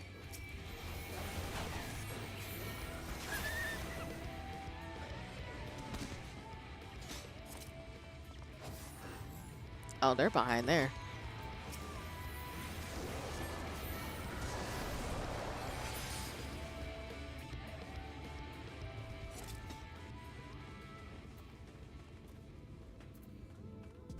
Yeah, like I mean, I commend anybody, even if you've done it, Misa, like chatting with just the chat in Final Fantasy 14, but I don't think I could do an Ultima or a Savage raid without VC. It would be hard. Especially with all the mechanics, like no. Not at all. So I know for me for sure, like whoever is down, which I know folks are here, like we're doing that in VC. I can't do it in the chat. I can't, because that's too much for my brain to try to process at the same time and try to learn how to kill the boss.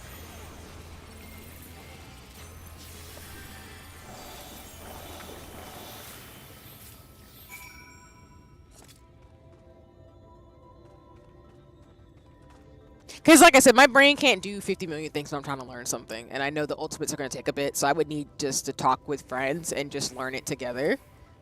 Or at least like practice and stuff. Because otherwise, I'm not, it's going to be bad. I just know me, it's going to be bad if I do otherwise. So I'm grateful for Discord.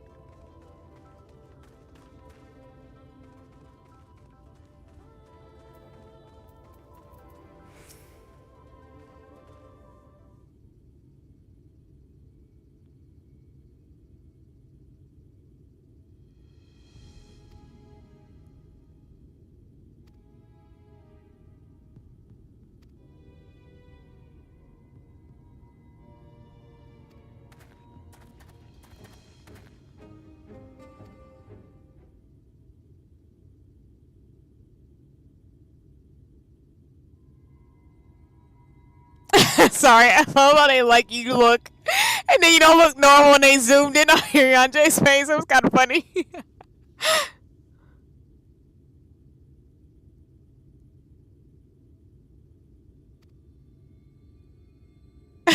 Just Andre's face is hilarious.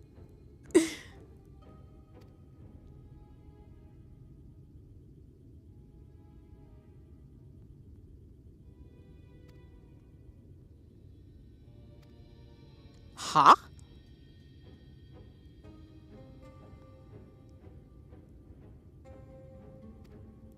No worries, Lawrence. You are here when you meant to be here. But welcome into stream. I am shammering and talking and doing things and having fun. And I have been streaming for way too long, so I'm doing a few more of the MSQ before we call it for tonight.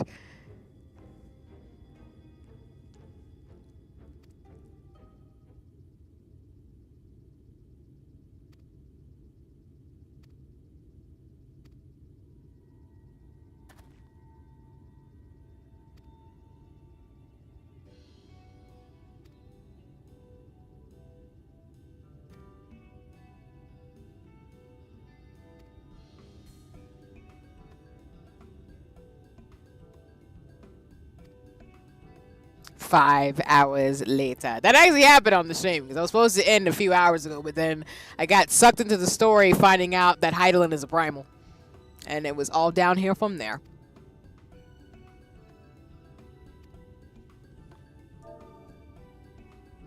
Yeah, I just trying to get to, because technically I think we're about almost halfway through the entire MSQ. So I was getting to a few more in this quest line, because when we come back to Final Fantasy 14 to continue, if I can finish out this quest line in that next stream, I'll do the job quest and then Sage, and then we can kind of slowly get through the rest of Shadowbringer. So I have a method to my madness in my head a little bit subconsciously, because we're almost there. It's, I think, the quest after this one, I think, and then we could stop it. Because I said Rust or Ruin or On Track would be the stopping point for me. But for those of you who've been here or stopped by, I've been streaming for 7 hours. So, you know, hey, you get a long stream. Because Final Fantasy 14 will do that to me. Along with, I think, Infinite Nikki will probably do that to me eventually, too.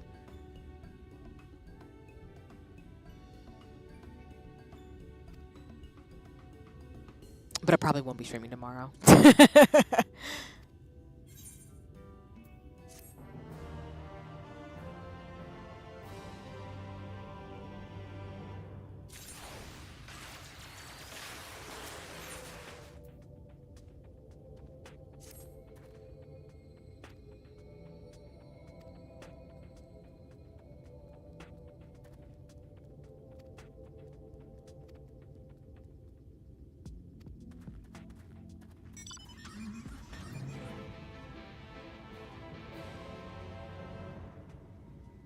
Okay, I think we'll finish up this one and then we'll probably call it from here. Yes. Yeah, this is okay. Rust and Ruin. So yeah, I think we'll finish up this one and call it for a stream today.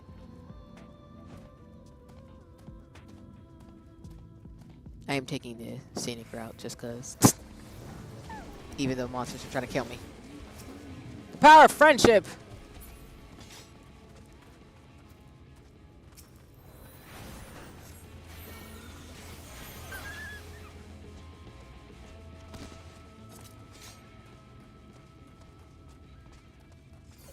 Where? Oh, did I pass it? Oh, he's right there. Oh, oops. Hello, jolly good bird.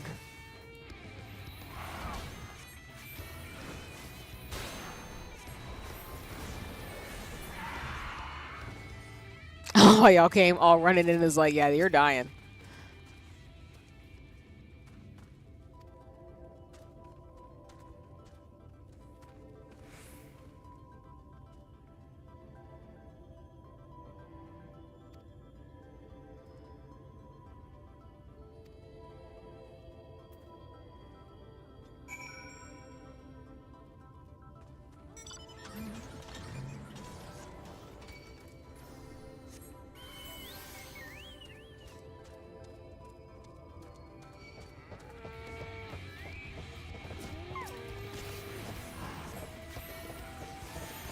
These animals are not going to let me no peace. Not with aggro.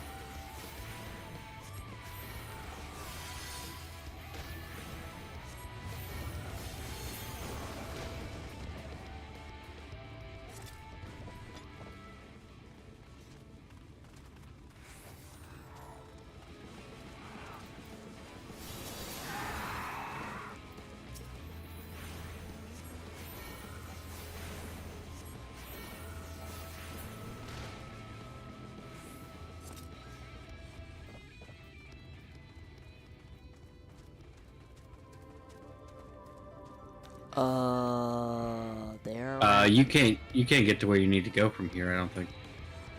No, I don't think so. I think I need to You go. need to go up on the tracks. Yeah. Get in.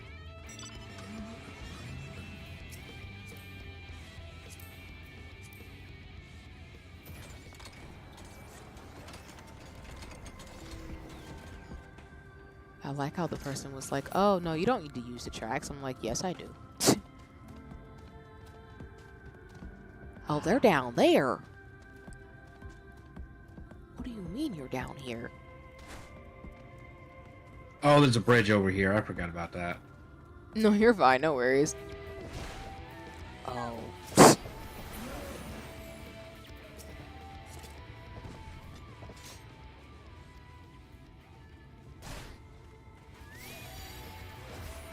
Oh.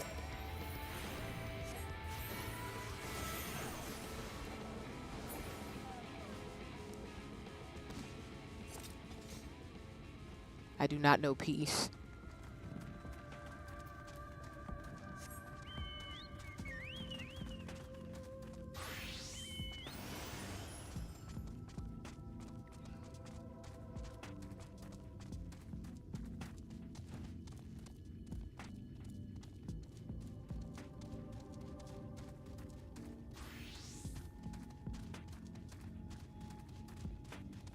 Yeah, the creatures in this expansion are pretty, that's for sure. Pretty and creepy. Mm-hmm. Like these birds, they are not nice looking.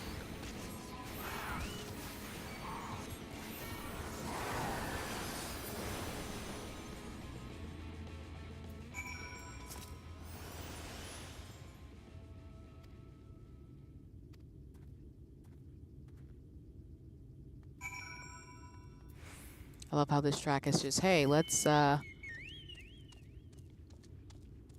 just go down this road and see these monsters killing us. What do you mean there's just a random monster with a face coming out of the ground? I low-key hate it.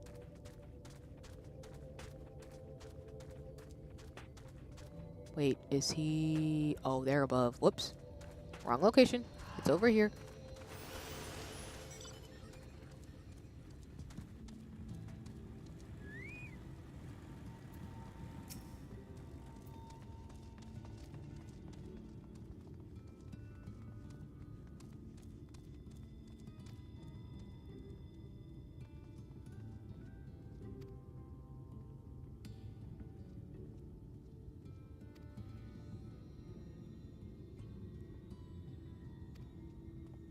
Oh.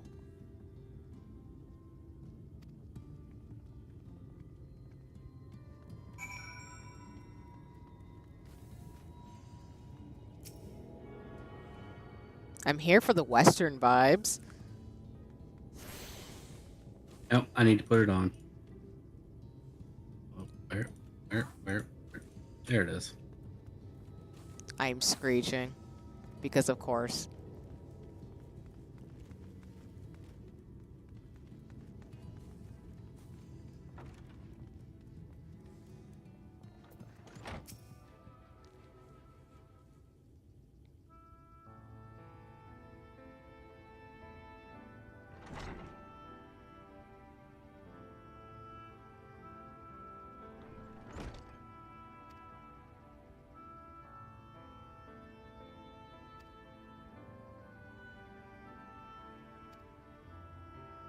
I love how I think Urion J's like, this one is definitely deep in his cups, is a way of saying he's definitely drunk.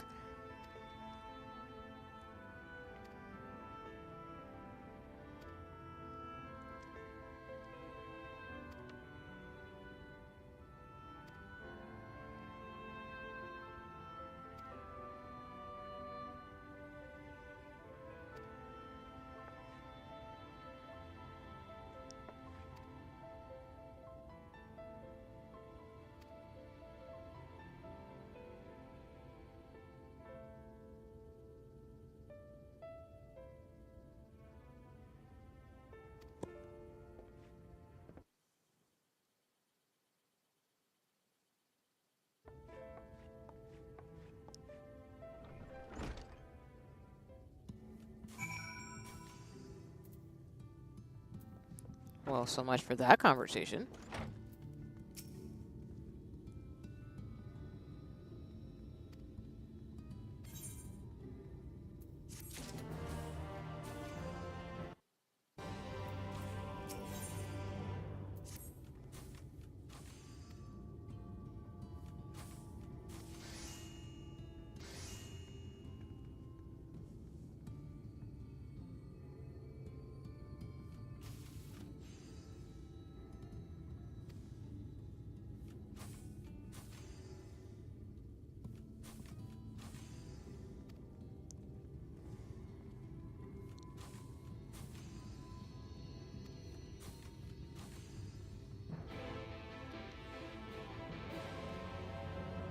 Okay. We will finish this and then we'll officially be where I wanted to stop at.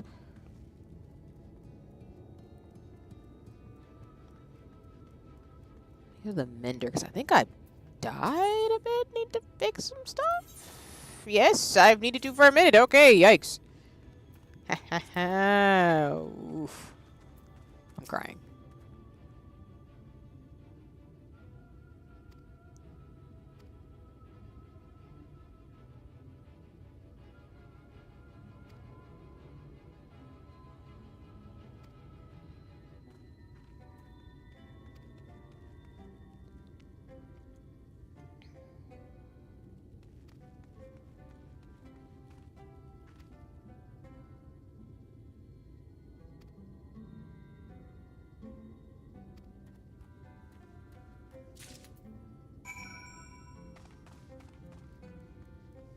I will say as we get closer to wrapping up today's stream, I always love playing Final Fantasy XIV with everybody, and I've really enjoyed Shadowbringers, so I definitely think for me, this expansion, depending on where it goes, we're probably up there with Heavensward for me.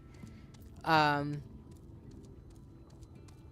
see how Endwalker is, but like I said, I love me a good grouping story, dragons and fairies and fairy tales, so as long as you have all those elements in there, I'm pretty much sold. And this is selling it to me.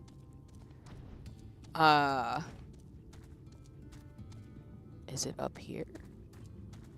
Oh, I think it is.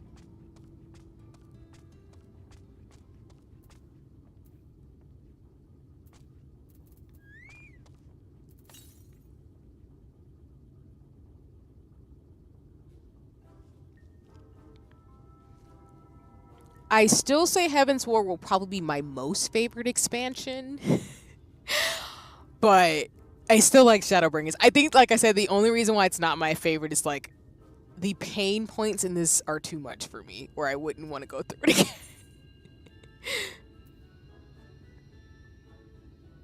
A mid-size wrench? I think the wrench makes the most sense.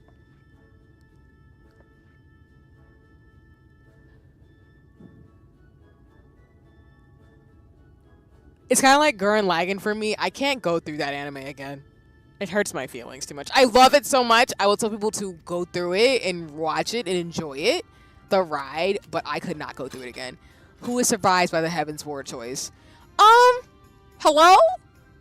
You can come from me in the chat. Come on. Some of y'all gotta be surprised in the chat that I still like Heavensward, right? I mean, Heavensward does have some of the best quotes. Like a smile better suits a hero. Like, I mean, it might be because it's like the first expansion out of the game, but honestly, I think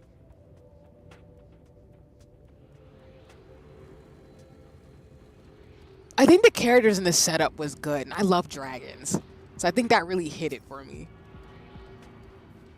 I would say the best, like the best brawler team up was Stormblood. Like Stormblood, I think, well, not best brawler team, but I like Stormblood for the parallels it tried to draw with the characters. I think they did a really good job with it. That's why I don't get why people have smoke for that expansion. And then Shadowbringers, I think, is really good on building on what you've done so far as a character.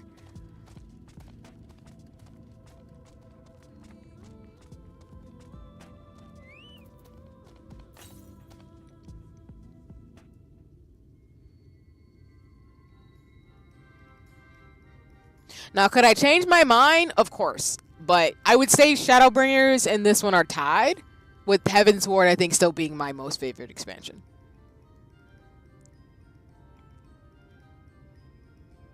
I don't have a least favorite because I like all of them. I'm not going to say it that way. Like, there's been no bad expansion to me. Like, they're not perfect, but I don't... I'm with a lot of other people who said it, but I have no smoke for any of the story. At all. But like I say, every expansion, I will give y'all a better understanding when I get through the entirety of the story of how I feel about it. But overall, I think Final Fantasy XIV has a phenomenal story.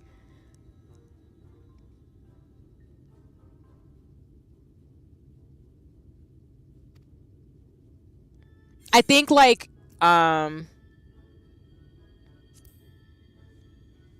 would say I think people might not like it because it does follow a similar formula through every expansion, the bare bones, which is you have the two diverging quest lines and then you converge onto one. You have your main conflict in the different areas you go to, and then you get like your dungeons and bosses in between, and then the story progresses. There's nothing wrong with that in terms of the bare bone structure, but it still does what it needs to do in each expansion to tell a story. I don't think there's anything wrong with that. I do agree, though, in that I wouldn't recommend Final Fantasy XIV for folks who, A, don't like anime or Final Fantasy games at all, B, if you don't like RPGs or MMOs that are super long, or if you, in general, are just not a fan of this type of story.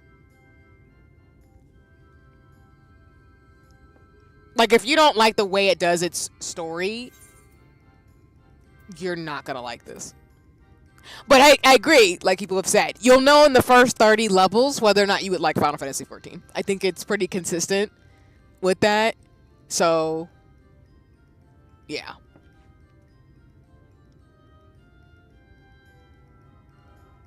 Oh, my bad. I should probably pay more attention in terms of, like, another thing that's not that. Sorry.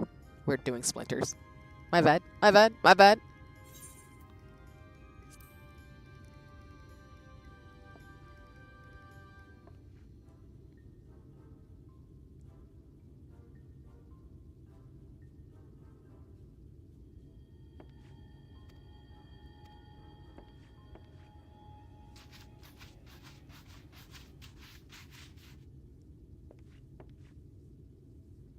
Yeah, I think it's because like and again I always say shout out to Zoe for saying it.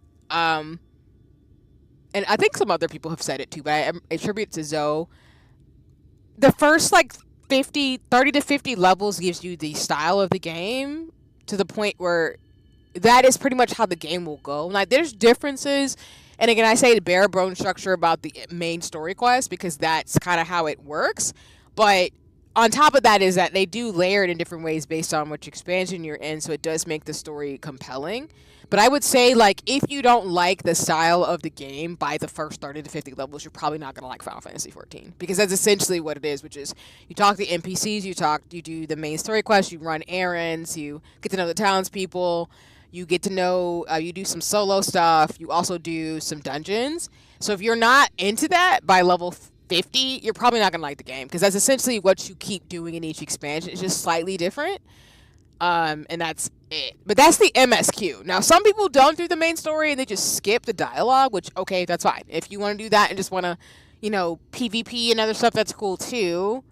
But I know for me, I play games for the story and the mechanics and things, and I feel like if you're not into that, you're just not going to like this game, and I can't convince you past that.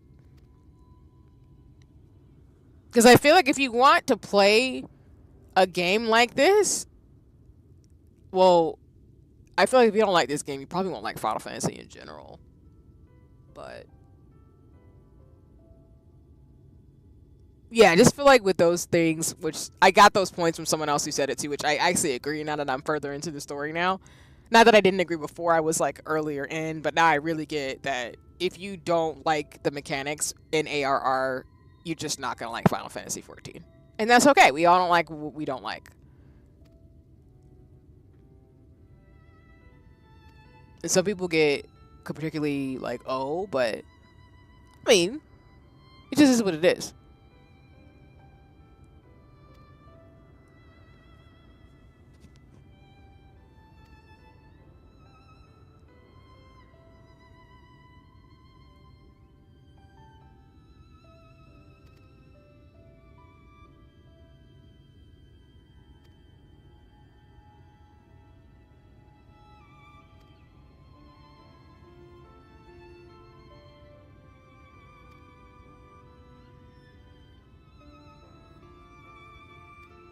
Okay, we fixed the tracks and stuff, and now we get to murder some birds.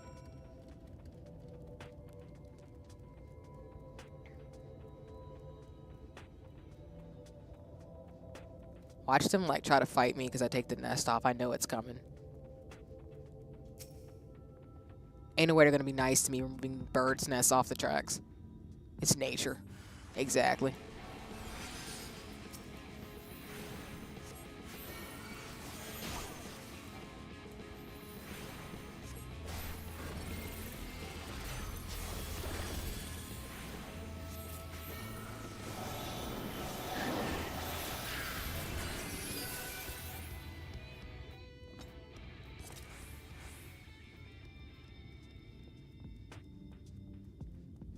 I was almost scared I was gonna fall off there for a second, and then it would have been over, and I would have been like, damn. But overall, I would say, insofar as I'm biased because I play Final Fantasy, so maybe I will never be able to give a truly unbiased opinion, which is totally fair. I would say if you're looking for an MMO with a compelling story and actually really decent writing, I would tell people to play Final Fantasy 14. Because I think the thing, for example, of why like games like Ragnarok and like MapleStory eventually died is that when you stop writing the story, don't get me wrong, like being highly leveled and having gear is one thing to do, and that's why, you know, once I get through the MSQ for what is the content, that's fine, but eventually you do want actual story, and I think a lot of MMOs and games die because they don't focus on that and they leave out a lot of lore. And that's why, for example, with like FPSs, I'm not necessarily always into them because there's not necessarily like a story. There is, but at the end of the day, I still play games for the story. So if the story's not compelling, I'm not gonna play it.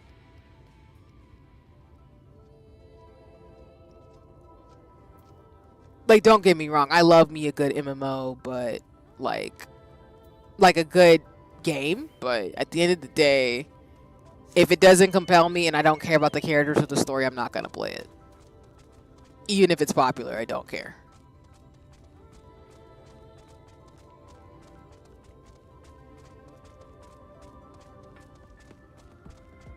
Oh no, not World of Warcraft will always be cheeks to me. I'm crying. Is it down there?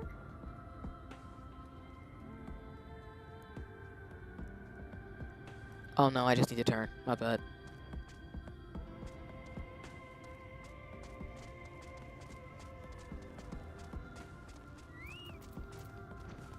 Like, I don't think I have smoke up for World of Warcraft, but I think I'm biased towards Final Fantasy 14 because it has a more of an anime style.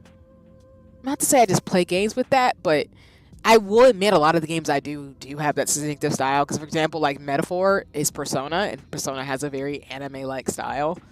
I think the other game I was interested in playing, because I see some of the people I follow who play Final Fantasy 14 played, is Dragon Age Inquisition. Or Dragon's Dogma. So it doesn't have to have like a anime style to it. I think there just has to be certain story beats to it that I will enjoy. But I think World of Warcraft, I don't know why. I don't really feel compelled to want to play it. I feel like the fandom is more sleeper too. I don't see anybody talk about World of Warcraft. Oh yeah, yeah. And I was looking at the pre-order for it, and then I remember I don't have a PlayStation 5. I don't have enough space to play it on PC. So,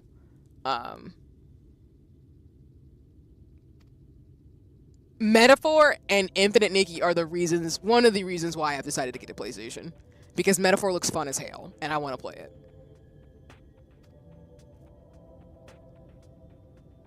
Metaphor's on Steam. It is. I still don't have the space for it, and I kind of want to play it on PlayStation because of the graphics. Because that stylish UI is phenomenal, and I'm biased. So I'm like, you know what? Fuck it, we're gonna do it. It's kind of how my brain worked. My logic is that I don't think we'll get a PlayStation 6 anytime soon. Not considering they just put out the 5 Pro, so yeah, at least another year and a half, maybe. And knowing them, if they did do that, they would still make games for PlayStation 5 for at least like a few more years. And I'm okay with that. Because I'm not buying a PlayStation 6 if they do it in the next year or two. We're not doing that.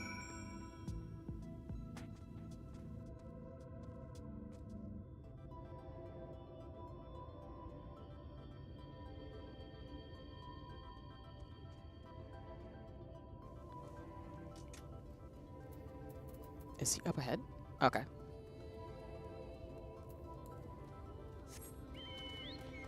But I also have other games like Visions of Mana I want to try. there's just a lot of like games, including South of Midnight, that I do want to play, and I'd rather get a console for them versus getting them all on Steam and PC. That's partly the reason why.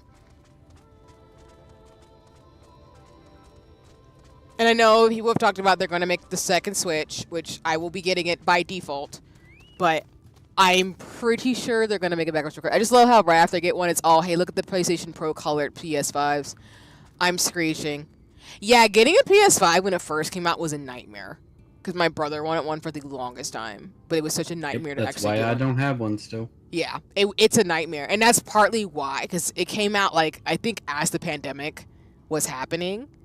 I mean, it's still happening. But it came out around the same time that COVID was on the scene. So it was just a nightmare to try to get a console. So, to your point, Gigi, it's so funny to me. Because, like, yeah, I think that's partly the problem versus with the Switch. It was more accessible to get.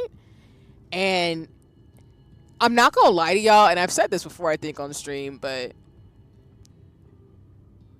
there hadn't been enough games to make me want to get a PlayStation 5. As much as I do want to play Final Fantasy 16, there have not been enough games for me to justify buying it. Now there are, because like Visions of Mana and Metaphor, but I can't.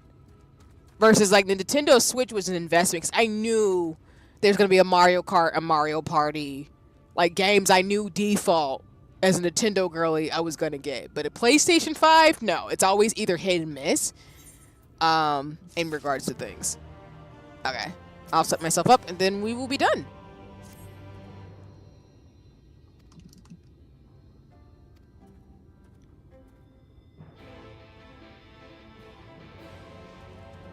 Oh, yeah, no, for sure. Because I didn't see that coming either, because most of the Final Fantasy games are exclusive to console. So to your point, Genki, like, that's it, too. And then I'm forgetting a big one. Monster Hunter Wilds, I want to get. I'll just play Yakuza 8 and cry over. I'm crying. I'm so sorry, Genki. No, but I understand. Because Monster Hunter Wilds is coming out, too, and that's kind of why, like, I'm just going to go ahead and take the plunge and get one, because I want to play Wilds, Metaphor, Infinite Nikki. Like, there's just games that are coming on PlayStation 5 that I can just get anyway. And I'm going to, of course, get a pink decal because of course. Like, that's not shocking to anybody. But, yeah, now that games are going to be on more consoles, because that was primarily, like I mentioned before, the reason why I typically have gotten the reason why I've typically gotten Sony products is because I usually want to play RPGs on the PlayStation, versus I didn't really have a big enough PC to do that. So it was either Nintendo or Sony. Now that I have a PC that works, I can play more PC games, but I still default, like, console-wise, go to Nintendo or Sony. I did have an Xbox at one point, but that was primarily because of the Kinect and Dance Central, which, again, I have since then. I've not bought another Xbox since. I don't plan to. Especially with there's Battle Pass and stuff. Like, I don't see the point. But with Sony, it's like, okay, PlayStation, I can justify it. Not the Pro. I don't care about the Pro. I don't care. Just give me a PlayStation 5. I don't care about the stoops and stuff. It's fine. But, okay.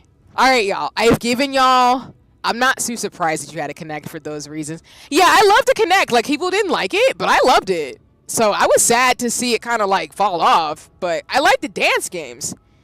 And that was, like I said, that weird era of... That was that era of, like, Kinect. It was the Kinect, the Wii, and a bunch of stuff. So I didn't mind it. The Wii was still the strangest thing, but I still played it. So I like the Switch's direction because I like handheld games and stuff and consoles. But I only got the Xbox primarily for the Kinect, even though I did play, like, Mirror's Edge and some games like Unknown 9 on there. So to me, the PlayStation 5 thing is because I do still like those games, like solo games that are really cool, that are RPGs, but also just action-adventure games. Because I do like Metroid and Mirror's Edge and Remember Me. So I do like games like that. And that's why I really want to play Unknown 9. But that's why I think I'm going to go ahead and take the plunge in terms of it. But alrighty, y'all. Ginky, Zeno, Misa, everybody who's played with me, I appreciate you. I played for over 8 hours, which is wild. I didn't plan to do that, but again, on Sundays, sometimes I will say it's short, and then sometimes I get caught up in the story because I Final Fantasy 14 Sundays.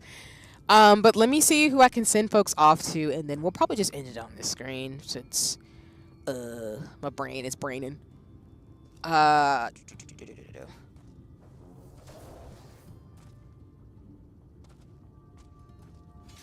So in regards to who I can send y'all off to, since it's still a little early for some people, which is maybe not saying much because, I mean, people are doing their thing. If you want to, and no worries, thanks for stopping by, Misa, I appreciate you. I'm crying that we had to do a bags thing. I didn't need to open my inventory, but y'all are coming for me again. I appreciate it. So if you want to check out Skip, he's playing golf with friends right now. My mutual on is Satellites is actually playing Metaphor. I was watching them play it. They were getting murked by a boss, which was wild to see, but that's why I was like, I gotta get this game. So if you want to check out Satellites, they're playing Metaphor. They state them pronouns. Skip, you can go check out what's the golf with friends. Another person who I really appreciate, Traveler Aria. She is currently playing Hunty.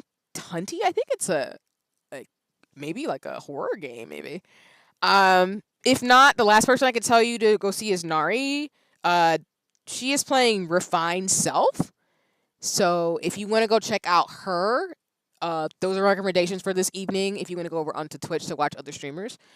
If not, if you are completely just spent, I have been streaming for over 8 hours. No problem. I will say this, I appreciate y'all because I don't know how the heck how many of y'all stick with me for the long streams or short ones, but y'all be showing up and showing out. So I appreciate that y'all enjoy my shenanigans in terms of all the games that I play, and also really am grateful to play with mutuals and friends with Final Fantasy 14. So, but other than that, I won't be streaming tomorrow. I was thinking about it, but I think I'm gonna take the day off because I gave y'all an extremely long stream this evening. I will probably be back on Wednesday, Thursday. Let me actually think about it. Yeah, I'll probably be back again, like, maybe. I'm trying to think about it for a second. I will probably be back on Thursday and Saturday. We'll probably do something similar to what we did this week, where it'll be Infinite Nikki and Final Fantasy 14, because I do want to do more of that for y'all this week. So we probably will be back maybe Wednesday, Thursday, Sunday, or maybe Wednesday, Thursday, Friday. No, Wednesday, Thursday, Saturday, Sunday. I'll figure it out. I'll let you know by tomorrow. But we will do Infinite Nikki and more Final Fantasy 14. Like I said, I'm tabling Unicorn Overlords. I don't want to overload myself in terms of stuff. I will be pushing back my Unknown 9 stream because I don't have enough space, so I got to figure stuff out. But from the looks of it, that'll probably be the first game I play on the PlayStation, so y'all get that exclusively on Twitch. But I'm playing Unknown 9. I've been waiting for that game for a minute, and I'm hype about it because it looks fun as hell. But other than that, I think that's everything. So again, you have Skip, Satellites, Traveler, Ari, Nariko. Thank you all so much for joining me, whether you were watching me morning or afternoon or evening. Whether you were lurking or whether you watched the VOD, you have 8 hours of Final Fantasy 14 to enjoy. We will be back the next time we play Final Fantasy 14. My goal is essentially to get through this next quest line. We will have to stop to do the role quest, and then I will probably do Sage stuff on stream. Because I do want to go ahead and get started to playing as a Sage. And then we'll either toggle between the two classes, because Sage is level 80, and just do Astro Sage for the rest of the MSQ. Or we'll just do the Astro Logan, and then I'll just do Sage stuff on stream as well. But essentially, I'm going to be playing as healer for the rest of the MSQ. Just, that's never going to change. But yeah, we are down for maintenance is the quest I'll be back when I come back to this week. We are almost halfway through Shadowbringers, 46%. So we're almost halfway through the main story quest. That's Shadowbringers and post Shadowbringers, so we're halfway through, which means we are getting closer to Endwalker, which is wild. It's been a wild year, but the fact I'm almost there is kind of bonkers. Damn. So, I am becoming seasoned, which means I will be losing my sprout very soon. I No, think. you won't. Don't you lose it in Endwalker? Nope, Dontro. I still have mine, see. Oh. Oh, I keep forgetting that every time they add an expansion, you lose your sprout later. My bad. Yep. Yeah, I'm still stuck in like Endwalker. My bad. Yeah. My bad. Y'all still have your sprout, so my bad. My brain's still like, because I technically joined Final Fantasy XIV when Endwalker was a thing, so my brain's still stuck on the Endwalker timeline. So never mind. I will not lose my sprout anytime soon.